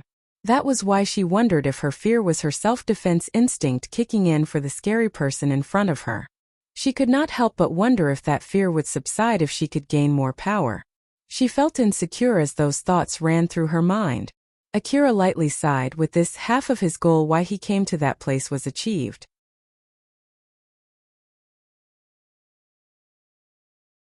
Although he did encounter some soldiers on his way to that room, they were not as strong as the people that he fought back in the atrium.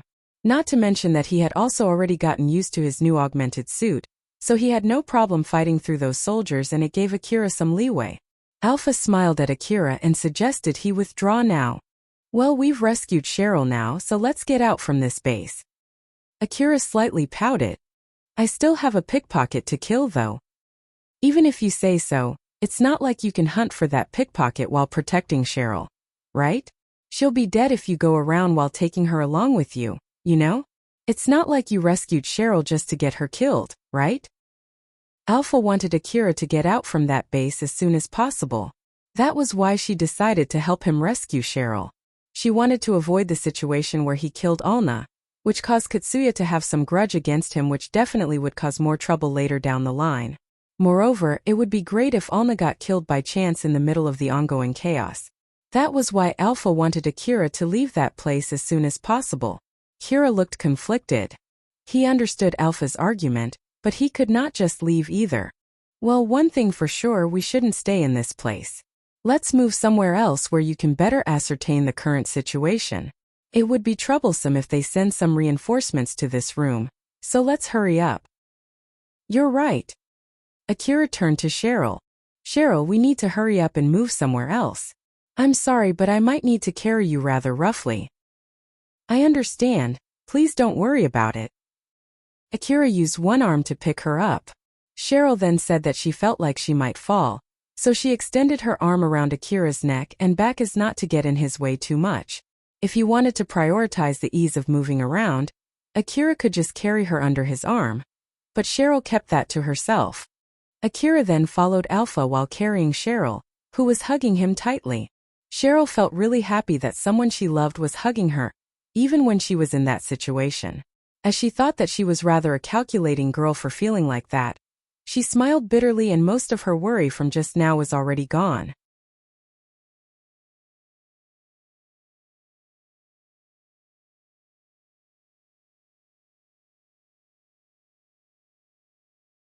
Rebuild World Chapter 160 Large-Scale Battle. When Akira was heading to where Cheryl was held, another change happened outside the mansion. A few dozen vehicles went past through the gate that Akira kicked down. Since Katsuya killed the entrance guards, no one was there to stop those vehicles. A large trailer stopped in the courtyard.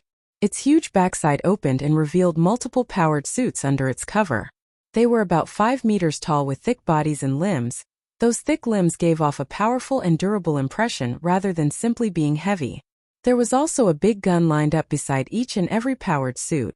The other trailers also opened their backsides, showing the same powered suits and tanks under them. While some of the other trailers started disembarking the soldiers inside them, those people were from Horius. Rogel's guess was correct. Horius used the chaos caused by Akira and Katsuya to attack Izant family's base. Horius' commander looked around the mansion and gave his men an order. That info was correct. Let's use this chance to crush the Izant family. Go out there and join the battle. The activated powered suits slowly moved their huge limbs to get up before grabbing the huge gun lying next to them. They then fixed their aim at the mansion in front of them. Right at the next moment, a huge explosion flashed from their torsos. High-caliber rounds hit their large torsos, followed by a loud banging as they were toppling over one by one. The armor platings around the area where they were hit crumbled down and made a loud banging sound when it hit the ground. The one that shot them was a black-powered suit that appeared from behind the mansion. Those robots were designed for agility with light, thin limbs and bodies.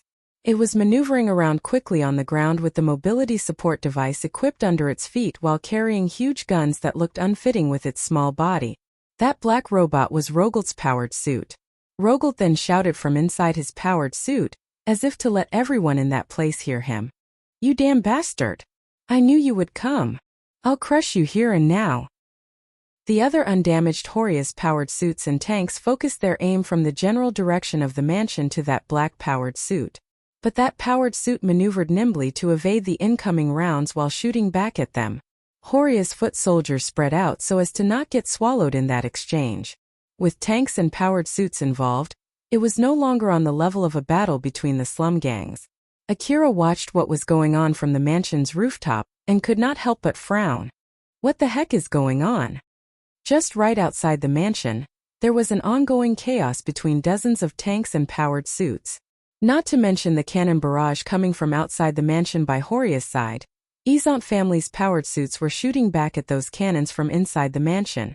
Horius' powered suits flooded the courtyard trying to neutralize Izant family's powered suits. But a black powered suit was blocking them.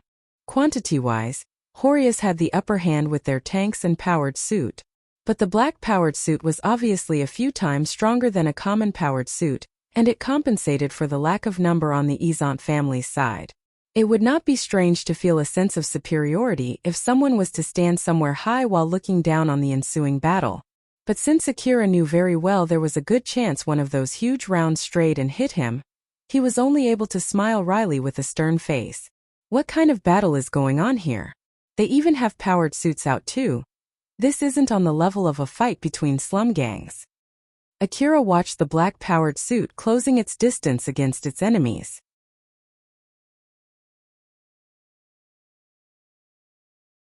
It bobbed and swayed, evading the incoming bullets to get close enough before using its chainsaw-like weapon to cut down the cover together with the enemy hiding behind it. Fire sparkles flew everywhere as it cut the whole thing together and left a clean-cut powered suit and cover in its trail. Akira inadvertently asked, "Whoa, that's really something. But why is that powered suit fighting in such close proximity from his enemies? It has a gun with it, right?" Alpha answered his question. The anti-force field armor device works better when it's in close range, you see. Of course, some of the warheads have anti-force field armor devices installed on them too, but it's impossible to have the same negating power in those relatively smaller warheads. Not to mention that it might also be for scaring the enemies by showing its ability to fight in close range. Other than that, it might be its user's preference, I guess. Preference. You still remember back then in Saranthal Building when Shirori cut down the huge monster, right? I bet it has similar equipment to Shirori. There was also Kane who fought the smaller monsters using CQC. Those people who have that kind of preference often have the talent and skill to support it, you see. For them, fighting in close range is much easier and they do perform better in close range. I see, so that's how it is, huh? Akira nodded as if he was fully convinced. From Cheryl's point of view, it looked like Akira found an answer that he just mumbled himself. Although she did find that strange, she felt like Akira would tell her not to ask him if she tried. And since it might even worsen his mood too, Cheryl decided to stay silent. "Akira, let's not spend our time watching them and get out of here. It would be bad if you get involved in that battle." Alpha was urging Akira to withdraw, but he had a conflicted expression as he said, "But I still have that pickpocket to be killed. Like I said, it's impossible for you to hunt for that pickpocket while carrying Cheryl around. Even standing here is already pretty dangerous, you know? Moreover, although I don't know the reason, it seems that a fight is also ensuing outside the base. It would be dangerous if you don't escort Cheryl to a safer place." A battle was also going on outside the fence of the base. It was a fight between Horia's reinforcement soldiers and Rogalt's men that were on their way back after they were told to return to the base. Akira had thought that he could just escort Cheryl outside the fence and then return back to the base, but it seemed that it was no longer a viable option now. Like people always say, if you chase two rabbits at the same time, you'll lose both of them. Your best course of action in this situation is to evacuate Cheryl to somewhere safe and hope that Pickpocket gets killed in the ongoing battle. Akira made a stern face. It might really be his only choice there.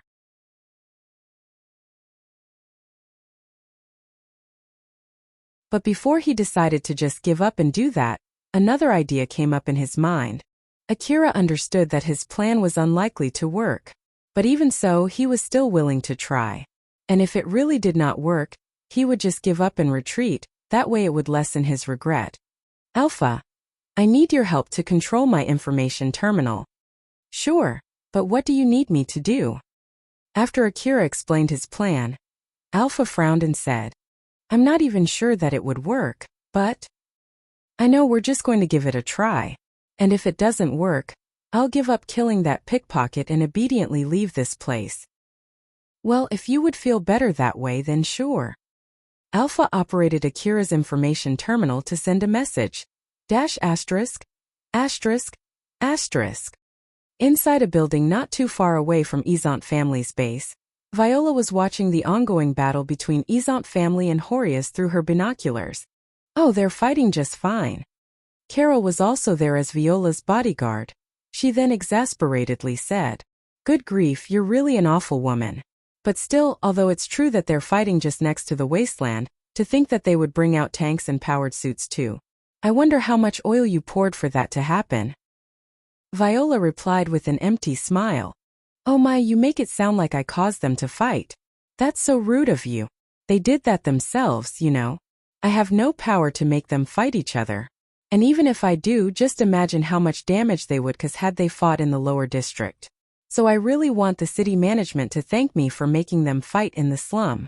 But well, since of course I don't have that power, I guess that's meaningless, huh? I'll just leave it as that. Carol lightly smiled. It was obvious that she did not believe Viola at all. Suddenly a notice reached Carol's information terminal. Carol checked the content of that message and raised her eyebrows. She then smiled amusedly. Viola, I need to leave for a bit. Oh, but you're my bodyguard, you know. I'm sure you'll be safe in this place. So just stay here. I got a request that might earn me 50 million orum, you see. If you would pay me more than that, I don't mind staying here though. I'm just staying here since I don't have any other things to do, but I don't feel like I'll get any extra bonus if I continue staying here, you know. Well, good luck then. Viola waved at Carol. After Carol picked up her equipment that she left in that room and finished her preparation, she then said to Viola, I don't really care if it's because you planned all of this, but how about you try to be a bit more careful? It's only a matter of time before the fire that you set also gets you burned, you know? Carol then immediately left the room. Viola, who saw that, only mumbled. Looking at how excited she is, it must be from a guy that she likes or something. Either that or it is some kind of time-limited request. She then smiled amusedly. Get myself burned, huh? But even without me setting the fire, they already had enough oil mixed that it was only a matter of time before they started fighting though. And it would have been too late for me to run away if I don't know where and when that fire will start. Viola thought that if it was only a matter of time, she could just set it herself so she knew when she had to run away to not get swallowed by the fire. To top it off, she could even enjoy watching the fire too. She was very talented in this kind of thing. Viola thought that her work there was what God destined her to be. After all, she had the right aptitude to do that kind of work, and it was a kind of work that could easily influence someone's habit. Moreover, she believed that it was only a matter of supply and demand, and she was on the side who was supplying.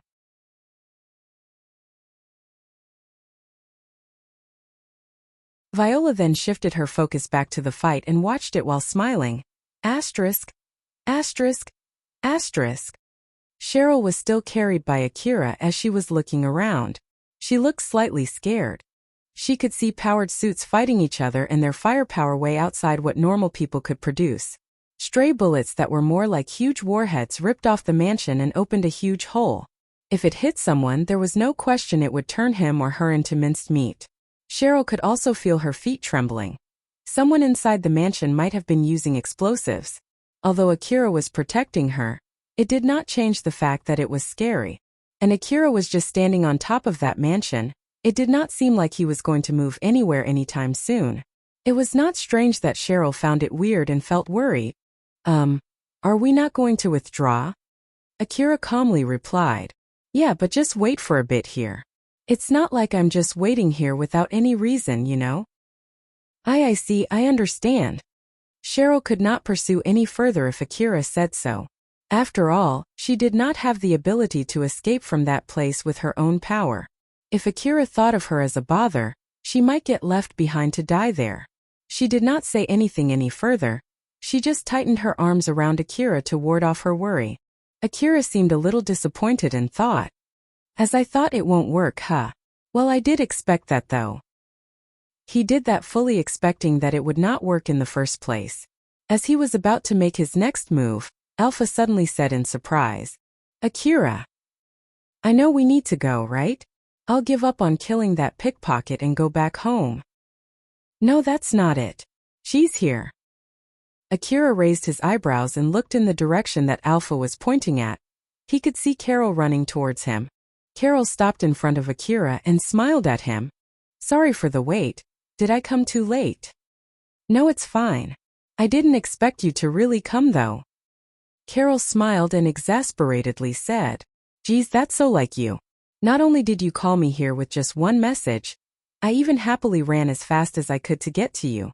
That's not how you should react to a girl who did that much for you, you know? Or is it that you're doing it on purpose to hit on girls? Carol was using the seductive augmented suit that she used back in Mihazono Ruin. It would not be strange for other people to think that she was using that suit to seduce someone. Cheryl was so surprised by Carol's augmented suit, and how cold Akira reacted to it. But Akira just ignored that, and proceeded to confirm something.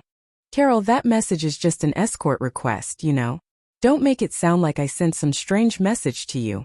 And since you're here, it means that you're willing to take it, right?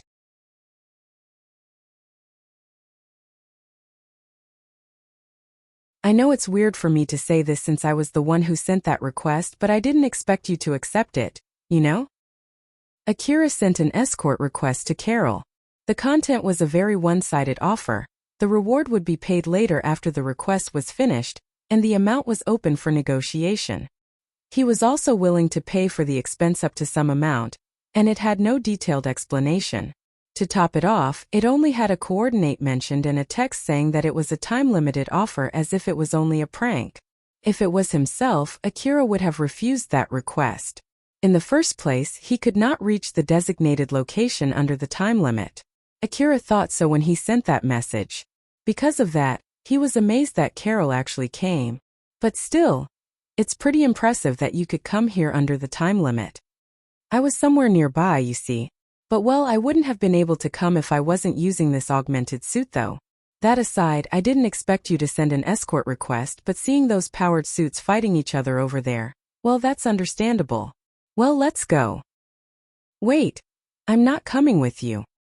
Akira only said that as he lightly pushed Cheryl to Carol. Carol and Cheryl were equally surprised there. I still have something to do here, that's why I can't leave yet. The request is not to escort us, but to escort Cheryl. So there you have it.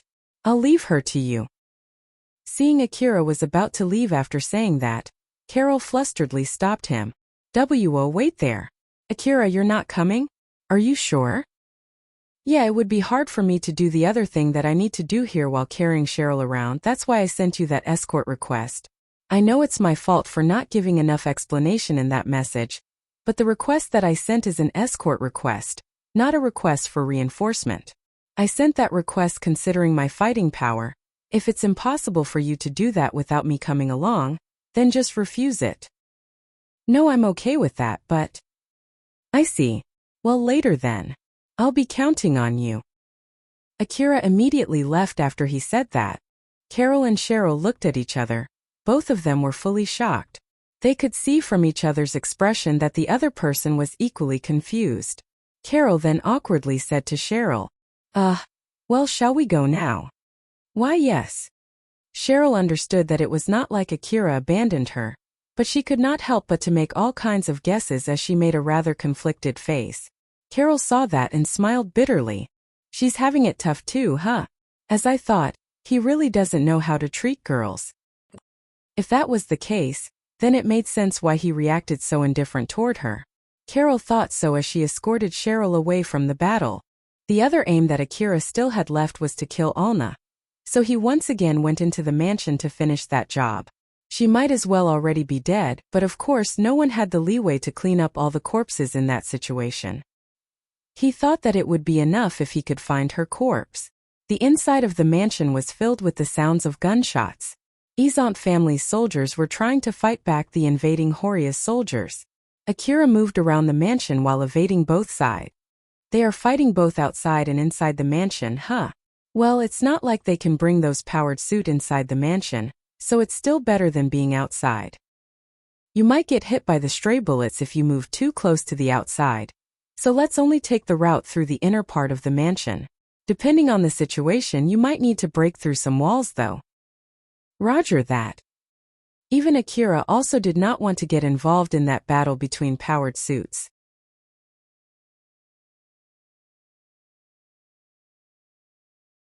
That was why he did not have any complaint taking the inner route. Although leaving holes inside Izant family's base would bring huge trouble to Izant family, it was not his problem, so he did not care about that. By the way, Akira, are you sure you're okay doing that to Cheryl? I had someone to escort her, so I'm sure she'll be fine. I know how strong Carol is, and she was using that strong augmented suit with a high power consumption rate too. I'm sure she can handle it just fine. But putting that aside, it's not like you can fully trust Carol, right? What will you do if she did something to Cheryl? Akira frowned and said with a serious face, if something like that were to happen, then that's just how far Cheryl's luck is. It's not like I can protect Cheryl 24/7, and I have no wish to do so in the first place. Once I'm back exploring old world ruins again, I won't be able to rescue Cheryl all the time if something happens to her. So let's just say that this is also a test for her luck, and I hope that she'll do her best for that too. If Cheryl finds it unpleasant that I didn't escort her myself, I don't care at all.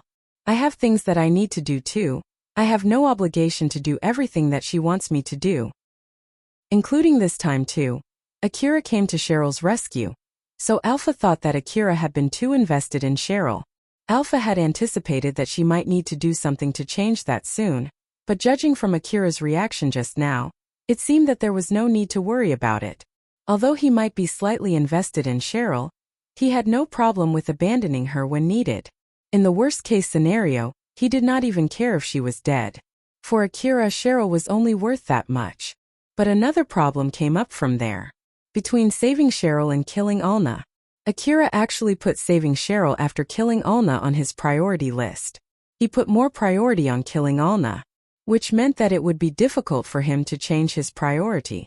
Akira would kill Alna, and if Katsuya witnessed it, it would no doubt cause a lot of trouble.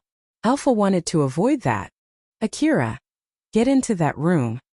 Did you find her? Just get in. Akira went in as he was told to, but there was no one inside that room. No one is here though. Then put furniture to block that door. What's going on here? Akira looked suspiciously at Alpha, who looked back at him with a serious face. All right. Akira thought that there must be a reason why Alpha did that, so he then barricaded the door.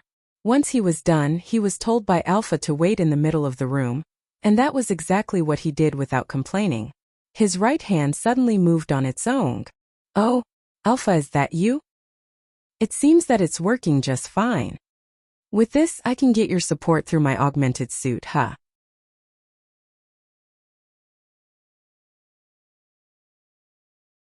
But if I'm not mistaken, you said that you needed more time to fully take control of my augmented suit, right? Akira said so and looked at Alpha, who pouted and replied, I really didn't want to do this. I put in a crude control software since it's better than having no support from me at all. I see. Why do you look so displeased then? Personally, I really don't want to use that crude control software, you know? But since it's better than nothing, I don't have any other choice but to use it. I can give you some support with this, but don't expect anything advanced, okay? Alpha obviously looked really displeased. Akira winced back since it was very rare for her to make such a face. He then said as if to change the subject. I see, okay. I'll be careful. By the way, why is there a need for me to get in this room and barricade the door? You can't use your augmented suit while I'm rewriting the software. So it's to buy some time in case your bad luck caused someone to attack you while I'm in the middle of rewriting the software. I see. You could have told me, you know? Alpha sent a slightly intense glare to Akira. I'm sure I've told you this before. If you can't follow that level of order without asking me the reasons, then it might be too late. That was also for confirmation, and from the result, I decided that it's better to be able to control your augmented suit, although I would be using that low-quality software. Even Akira understood that Alpha was basically saying if he had followed her order quickly without questioning anything, then there would have been no need for her to install that low-quality software. I see. Since we're here, you should check if you feel anything weird. I'm sure that it would be fine, but since I changed the control software, there might be a different lag time compared to before. Okay. Akira immediately started moving around and testing the newly rewritten augmented suit, as if not to worsen Alpha's mood. He moved around, readied his rifle, and checked for any possible uncomfortable sensation from his augmented suit. It's fine, no problem at all. That's good to hear. Let's hurry up then. I'm sure you want to finish what you come here for and get out of this place as soon as possible too. Right? Yeah, you're right. Let's go. Akira immediately left the room and went to the basement of the mansion to search for Alna. I don't know what's going on, but it seems that she's in a rather bad mood. Is it because of the software? I remember that she was pretty angry when I called her a good alarm clock too. Does it have something to do with that? I have no idea at all. Well, this is not a good time to ask her anyway, so let's just do that after I'm done in this place. Though I might no longer care about this when I'm done here though. And so, Akira decided to forget about it for now. With Alpha's bad mood and her constantly urging him to hurry up, Akira could not notice why she decided to make sure that he was able to receive her support.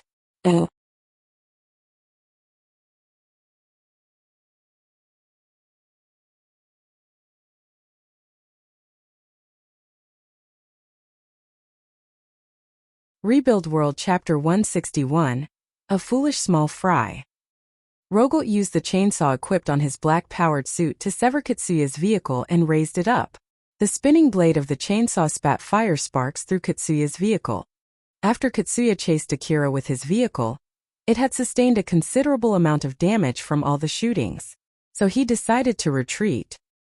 He ran away from the war zone, then moved his badly damaged and slow-moving vehicle to the yard and went to look for Alna. But unfortunately, Rogolt found him first after he defeated the enemy's powered suits. Rogolt's powered suit was able to make short work of Katsuya's vehicle. He went straight for Katsuya's vehicle and cleaved it open through its ceiling. Katsuya was barely able to get out of his vehicle in time. Although he lost his vehicle, he still had all of his equipment while he was lying on the ground, glaring at the black-powered suit. The black-powered suit waved its arm with Katsuya's vehicle still stuck on its chainsaw blade. It then ripped the vehicle into two and threw them away as a display of power. The split parts landed with a loud bang and rolled over the ground. Rogolt used the external speaker to let Katsuya hear him. "You damn brat! Did you really think that you can do something by working together with Horius? Or did you think that by coming in a Drankum vehicle we would be scared of you? Ha, that's so unfortunate for you." Although Katsuya was absolutely at disadvantage, he still managed to speak back. "Where's Alna?" Rogolt mockingly replied. "What's the point even if I tell you? You'll die here. It's too much trouble capturing you alive. I'll crush you with this powered suit." Rogolt showed off his melee weapons. It had enough power to easily rip Katsuya's vehicle into two. If Katsuya got hit by it, there was no questioning that he would be squashed. Katsuya imagined that scene and twitched, then yelled back, "I'm asking where's Alna? Goddammit, just shut up. I won't spare you even if you beg. Or do you think that it's cool to die while thinking about the girl you love? In the first place, that girl is just an excuse for you to attack us, isn't it? I don't know what kind of deal you made with Horius, but it's stupid for you to come and join this battle too. You can go ahead and regret your foolishness when I squash you into minced meat." The black-powered suit swung its melee weapons. The spinning chainsaw let out a deafening ring. If Rogolt swung it down, Katsuya would be minced to smithereens. Rather than fearing for his own death, Katsuya was more reeled up for being mocked. He let his emotion take over as he loudly yelled, "Like hell if I know about Horius! And this has nothing to do with Drankum. I want to save Alna and that's why I'm here." Rogolt stopped the chainsaw that he was swinging downward. He sounded rather surprised as he asked, "You're saying that you don't know them? You didn't come here with Akira after Viola introduced you to Horius? I don't even know who is this Viola you're talking about. You're trying to kill Alna and that's enough of a reason for me to come here." Rogolt reeled back. As the boss of the gang, he was used to reading between the lines. He was confident that he could see through lies. Of course there were exceptions like Viola, but the little boy in front of him was not a part of that exception. This boy really doesn't know about them, huh? He doesn't know Viola nor Horius. Does that mean that he's not working together with Akira either? And it doesn't seem he's lying. Rogolt then continued. He obviously sounded slightly confused and troubled. "Let me get this straight.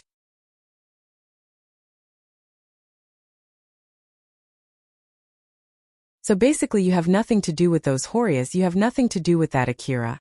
And you came here all on your own decision, correct? Although you came here in order to save Alna, you did not even try to sneak in. Did you really think that you can save her by doing something like this? Are you sane?" That is. Katsuya wavered. Rogalt was clearly able to see that through the camera on his powered suit, and confirmed that it was not a fake reaction, and that he was not trying to hide something. Rogalt's laugh could be heard through the speakers of his powered suit. "You're really stupid. So you came here without even giving it a proper thought first, huh? Stupid people like you are usually just small fries who die after doing something equally stupid. So basically you're just lucky to stay alive until now, huh?" Rogalt's anger mostly died down after he laughed hard. He regained some of his calm and cleared up his mind. He had no plans to fight Katsuya if it could be helped. If he had another choice for the benefit of his gang, he would definitely pick that choice. He then changed his communication line to call his men. "It's me. How's that Alna? Is she alive?" The men that he told to keep Alna hostage replied, "She's with me right now and she's still alive. At first, we were planning to take her near Katsuya and use her to threaten him, but since we can't contact him, we don't know where he is right now. At the moment, we're in the middle of fighting Horyas while looking for that Katsuya. If it's about Katsuya, he's right here with me. Tell her that this call is connected to Katsuya and make her scream for help, and make sure it could be heard from this call." Alna's voice could be heard coming out from the powered suit speakers. "Hey Katsuya? Are you there?" Katsuya immediately reacted to Alna's voice. "Alna, are you all right? You really came to save me. Thank you." Alna's voice was cut short by Rogalt. "Just like you heard, that girl is alive. You came here to save that girl, right? Aren't you glad? So here's the deal. You follow my orders from here on, and I'll guarantee the safety of this girl. I also won't kill you here. This way, you and that girl will survive, isn't that great? What do you want me to do? First of all, I'll have you kill those Horyas guys. Like hell I can tell which one of them is which. Set your information terminal to catch the signal from our broadcast frequency. We'll tell you where to go and what's your target from there." Katsuya frowned and had a pained look. "If I kill them, you'll return Alna back to me, right?" "No, that's not everything yet. I'll have you do other things too. From what I heard about you, you're earning a lot of money, right? So I'll have you pay me a lot of money too." "What?" Rogalt added more intimidation in his voice when he saw Katsuya reel back. "How many of my men do you think you have killed?"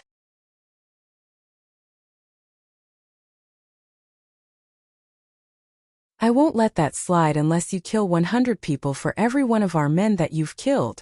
And money too. How much money do you think I spent on this battle? So don't think that I'll accept just a small amount of money. And if you refuse, we'll kill that girl. That girl is only worthy for making you obey us. If you won't obey us, then she's good as dead to us. That's for you too. We can kill you anytime, you know? And don't ever think that you're safe just by running back to Drenkum. Okay? Leaving those hunters from the front line aside, common hunters around this parts are no threat against this kind of powered suit." Most of what he said were bluff, but threatening was important for successful intimidation. Putting the result aside, presenting a realistic possibility of causing damage was more than enough as a threat. In order to not give Katsuya any time to think, Rogalt thrust the chainsaw on his powered suit at Katsuya. The big spinning blade went past right in front of Katsuya. "Either you obey me or die here. You have 5 seconds. If you don't give me any answer, I'll kill you here. 4, 3, 2. All right." Katsuya had an extremely pained look. Rogalt pulled his chainsaw away from Katsuya. "You've made the right choice. Go back to the mansion and kill those Horyas. Don't forget to open your channel for our signals too. Now go, make sure to work hard out there. Otherwise, consider that girl dead." Katsuya still had a pained face as he went back to the mansion. He was also thinking of saving Alna if she could spot her somewhere, or more like, he used that as an excuse to tell himself to return back to the death zone. Rogalt then said to his men, "It's me, as you just heard, don't kill that girl. Or at least make sure that she's alive as long as Katsuya is still alive. Don't try anything funny, it would be bad if you kill her by mistake. Treat her like a guest. And send some people to accompany Katsuya to make sure that he fights Horyas." Roger that. When Rogalt was about to disconnect, he remembered something and asked, "By the way, I wonder how about that Cheryl? My call was cut off midway. Should we try to look for her? Only if you have the leeway to do so. Taking out the Horias comes first. There's no need to go out of your way to look for her. I'll continue killing the Horias outside. If you can't handle any of them, just bait them to the courtyard or any other places where my powered suit can reach you, like outside the mansion or just outside the hangar. Pass this on to the other men outside the base too. Rogold cut the call and returned back to the courtyard to continue killing Horias. It might be because Horias was prioritizing the battle outside the base that it seemed they were pulling their men back from the mansion. Of course, Rogold's men did not let that chance slip away and targeted those retreating soldiers. The black-powered suit once again prowled the dark night as it returned back to the courtyard. Not too long after that, a scream could be heard from one of the enemy's soldiers. And no one told me that we're going to be facing something like this. That man was shooting at the black-powered suit, but all of his bullets just bounced off from its armor. The black-powered suit swung its chainsaw and turned that man into a blob of meat in one go. Idiots. I don't know if they're here because Horias paid them or something, but do they really think that they can fight quality with quantity alone? Or these people are basically like that stupid boy, coming here without giving it any thoughts first? Rogold continued killing his enemies there while thinking if Akira was also one of those stupid people. Asterisk. Akira was running through the mansion when Alpha suddenly said to him, "Akira, you sometimes act like a foolish small fry, don't you?"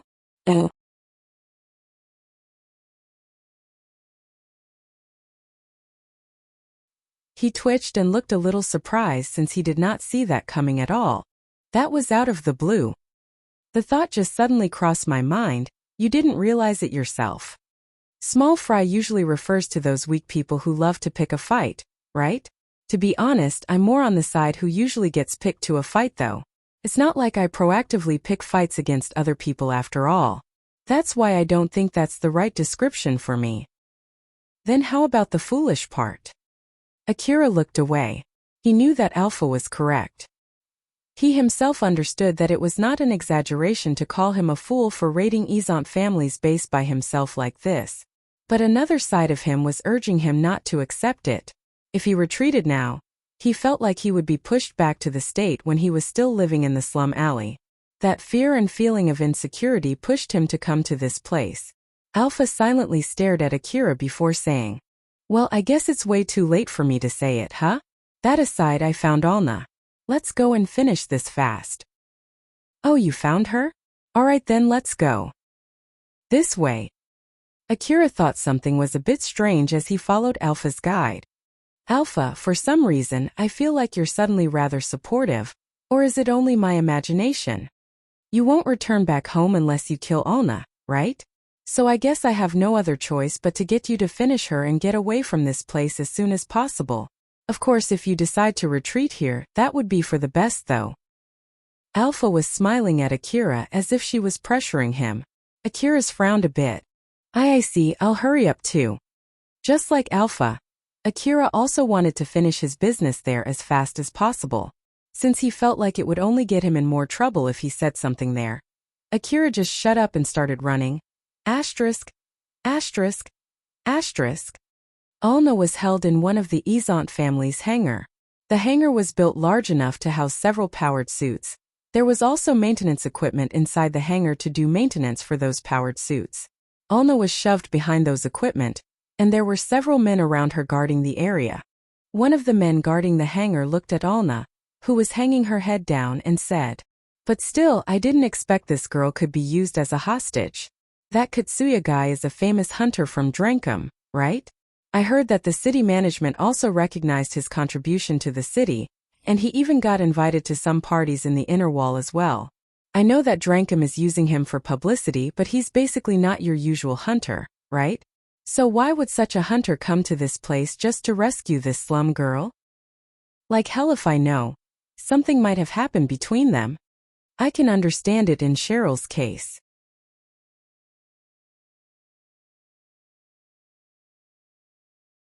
That girl's dress and outward appearance are not on the same level as those girls that you can find in the slum city.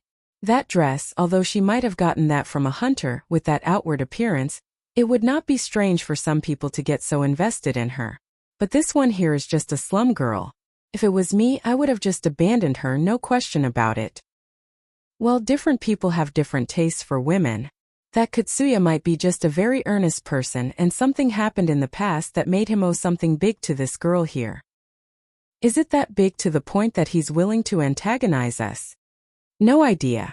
It's just a guess. Honestly speaking, I have no idea why either. Alna was listening to their talk while hanging her head low. She felt guilty for making Katsuya come to rescue her. But at the same time, she also felt happy for that. Then suddenly a question came up in her mind. Why would Katsuya even go that far for me? Just like these guys said, he has no reason to go that far for me. So why?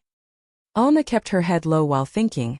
The guys guarding her did not pay her much attention since it was also helpful to them if she would just obediently sit there. Asterisk, asterisk, asterisk. Akira was aiming through his CWH anti-material rifle from the rooftop of the mansion. He loaded a special bullet with high piercing power beforehand as he aimed straight at one of the hangars, or to be more precise, at Alna, who was inside that particular hangar. Thanks to Alpha's support, he could see the interior of the hangar together with the predicted trajectory line of his bullet. Alpha was right beside Akira. She then said with a serious face, "I'll watch out for enemies, so you can focus on finishing your job here." "Alright, I'll be counting on you. Don't expect too much from my aiming correction support. Okay? Like I've explained before, the control software in your augmented suit is still a crude one. Just aim carefully with your own skill as if you don't have my support at all. If you miss your shot, the enemies would discover your position and it would be a huge pain in the neck." I know this is where I need to get super serious. Akira gathered his focus and used all of his senses for aiming as he was slowly adjusting his aim that swayed greatly with a slight move. The moment before he pulled the trigger, he compressed his time perception to its limit, extending and distorting the banging sound coming from his CWH anti-material rifle. In that slow-motion world where he compressed his time perception to its limit, he could hear the sound of his heartbeat stretched to infinity. In that strange silence, a bullet flew out from the muzzle at high speed and a flash of light sparkled accompanying that bullet. The bullet ripped through the air, straight into the hangar wall, and passed through some equipment inside that hangar as it sought its target, Alna. But it went about 30 centimeters beside her. Akira made a stern face as he inadvertently said, "Damn it, I missed. Next shot, quickly." "I know." Akira immediately released the next shot. Each bullet that he released left a hole on the hangar's wall. At the same time it illuminated the dark courtyard with a flash of light. Asterisk, asterisk, asterisk. Alna was frozen in shock when a bullet just passed close by her. But the other men there immediately reacted to it. One of them grabbed Alna by her dress and pulled her down to the floor. The guards immediately reconfirmed their current situation. An attack. Did someone slip into the hangar? Another guy checked his information-gathering device for any signal. No signals nearby. It's from outside. A stray bullet then? But the wall is pretty thick, you know? Another bullet flew right past Alna. Alna inadvertently shrieked. Then another bullet flew by, hit one of the equipment, and left a fire spark. Oh.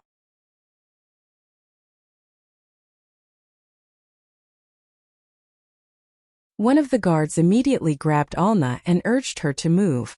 The incoming bullets landed one after another as it chased them while they were relocating themselves. It's an enemy attack. And they can see us inside the hangar. One of the guards grabbed his hand grenade and threw it. It blew up and filled the hangar with smoke, but that smoke was cleared right away. But right after that, Akira's shot started to miss by a large margin. That hand grenade was actually a cheap jamming smoke grenade. Although it could not inflict much direct damage, it was enough to disturb the enemy's information-gathering devices outside the hangar's wall. Akira had a stern expression plastered on his face. The interior of the hangar that was visible to him until now suddenly went blurry. Damn it! Did they do something inside there? Alpha calmly explained. It's the effect from the jamming smoke inside that hangar. You should be able to have a clear vision inside, but it's impossible to check the interior of the hangar from outside. Then there's no other choice but to storm the hangar, huh? As I thought, I need more training to be able to shoot relying only on my own skill. You can train as much as you want later, but first we need to welcome the incoming guest. A guy suddenly jumped out of the hangar. He was using a heavy augmented suit. Akira immediately sniped that guy. The force of the bullet threw that guy straight back into the hangar wall. But that guy, with his back still stuck on the big crater in the hangar's wall, aimed his minigun at Akira and started shooting back. Bullets showered the mansion and destroyed a part of the mansion, especially around Akira. Akira flusteredly got away from the barrage. Alpha! That guy survived CWH anti-material rifle. You know? He knew that he could take that shot, that's why he came out in full view. It's not like it didn't damage him at all, so don't stop shooting. As Akira was focus firing at the guy with a heavy augmented suit, another guy came out from inside the hangar with a grenade launcher. He aimed it at the rooftop and pulled the trigger. Frag grenades drew a beautiful arc on the sky. They did not explode immediately and instead got stuck on where they landed. Akira already slipped away in order to escape from the minigun barrage. He was hiding in the enemy's blind side. But frag grenades suddenly started raining down on him. Alpha let Akira know where the incoming grenades would land. They landed and exploded one by one behind him, but he was able to get away from the explosions. Some of the grenades exploded close to him, but thanks to his force field armor-equipped coat, he was able to get away uninjured. But of course, his energy reserve quickly whittled down with every explosion. That was dangerous. It's not like that guy is only randomly shooting at me. How in the world he did that? The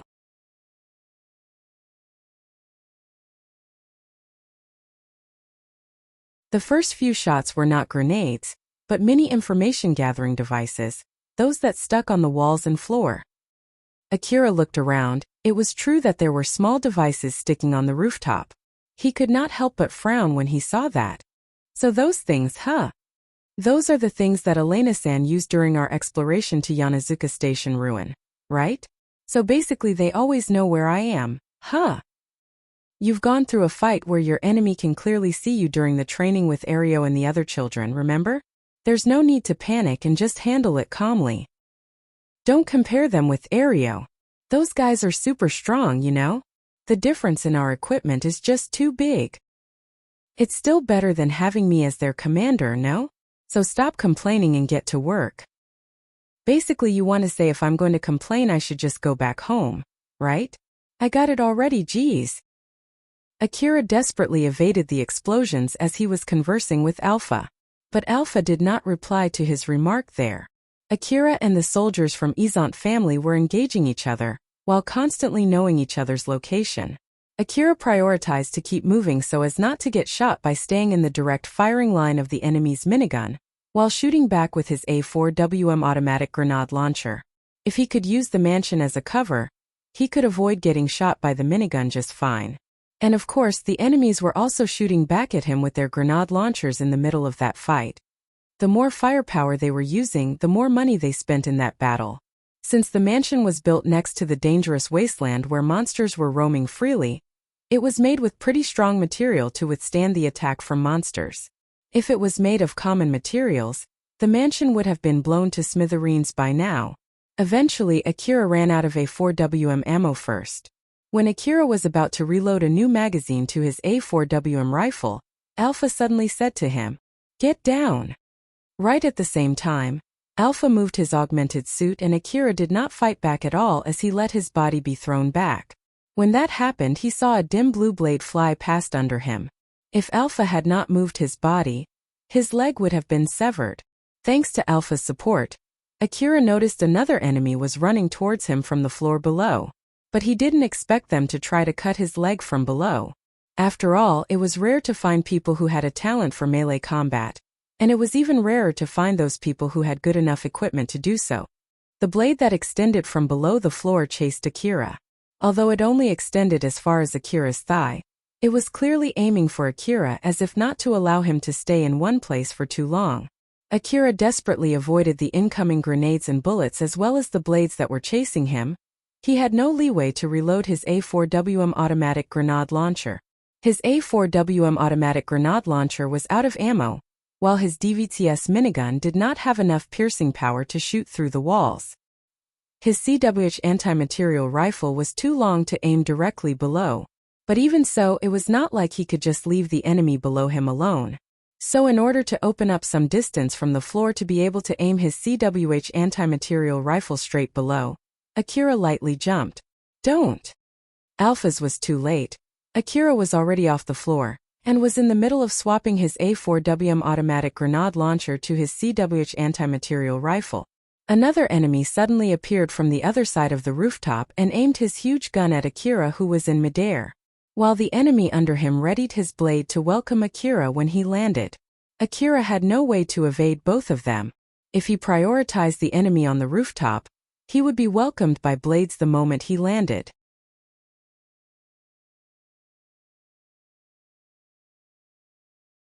If he prioritized the enemy below him, he would get shot by the other enemy. Akira understood that very well as he made a grim face. Oh crap! If my legs get cut, I would lose my mobility. And when that happens, I would be just a sitting duck. I have no other choice but to ignore that other guy. But still, how much firepower does that big gun have? Can I survive a direct hit from that gun? In that deadly situation inside a slow-motion world, Akira immediately made his decision and gritted his teeth. But Alpha suddenly intervened. She controlled Akira's augmented suit and changed his course of action. When Akira noticed both of his arms started moving on their own, he understood that it was Alpha and was surprised by that, but he immediately matched his movement with her. As he was still floating in the air, Akira had his left hand aiming his CWH anti-material rifle right at the enemy below him, while at the same time his left hand reached for his DVTS minigun that was dangling on his body, and immediately pulled down the triggers on his both hands. The bullet from Akira's CWH anti-material rifle forced the enemy under him to move away from his position, while the kickback from Akira's DVTS minigun that he wasn't even aiming at anyone shifted his body midair, making the enemy that was aiming at him miss their shot. A powerful shot ripped through Akira's coat. If Akira had got hit by that, he would have been fatally wounded. Akira did not release the trigger of his DVTS minigun, as he shifted its aim to the enemy who just released that shot. That particular enemy was riddled with bullets as he was blown back and fell down from the rooftop. The moment Akira landed, he immediately ran away from that place. That was dangerous. If I took that straight, I might as well be dead. Alpha. Thanks for the help. Alpha then made a suggestion to Akira with a serious face. Akira, the enemies are stronger than I expected. That one guy too, he must have only fallen down and not dead yet. Let's retreat for now. Do you mean retreating from this place? Akira had a grim look on his face. Risking one's life was different from doing suicidal action. His resolve was leaning towards something so reckless that it was closer to suicide. If it was a worthy gamble, then it was still acceptable, but that was not the case if it was straight suicidal. And the extreme situation there pushed Akira slightly past that line. If Alpha gave another push, Akira might actually give up the idea of killing Alna there. But Alpha did not do that. She smiled and replied to him. I know you don't want to do that no matter what, right? So I won't pursue it any further. That's why we'll take the next best choice. Retreat for now and I'll rewrite the control software to get a better control. But since your augmented suit would be rendered useless while rewriting the software, that would be a dangerous course of action.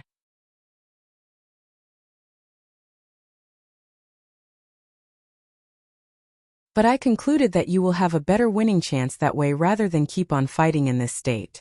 Since I'm not telling you to fully retreat, you won't say no to this, right? Looking at Alpha, who was smiling at him, Akira could not help but to lightly smile back. All right, let's take a temporary retreat. It's great that you would listen to me. I don't want to die after all.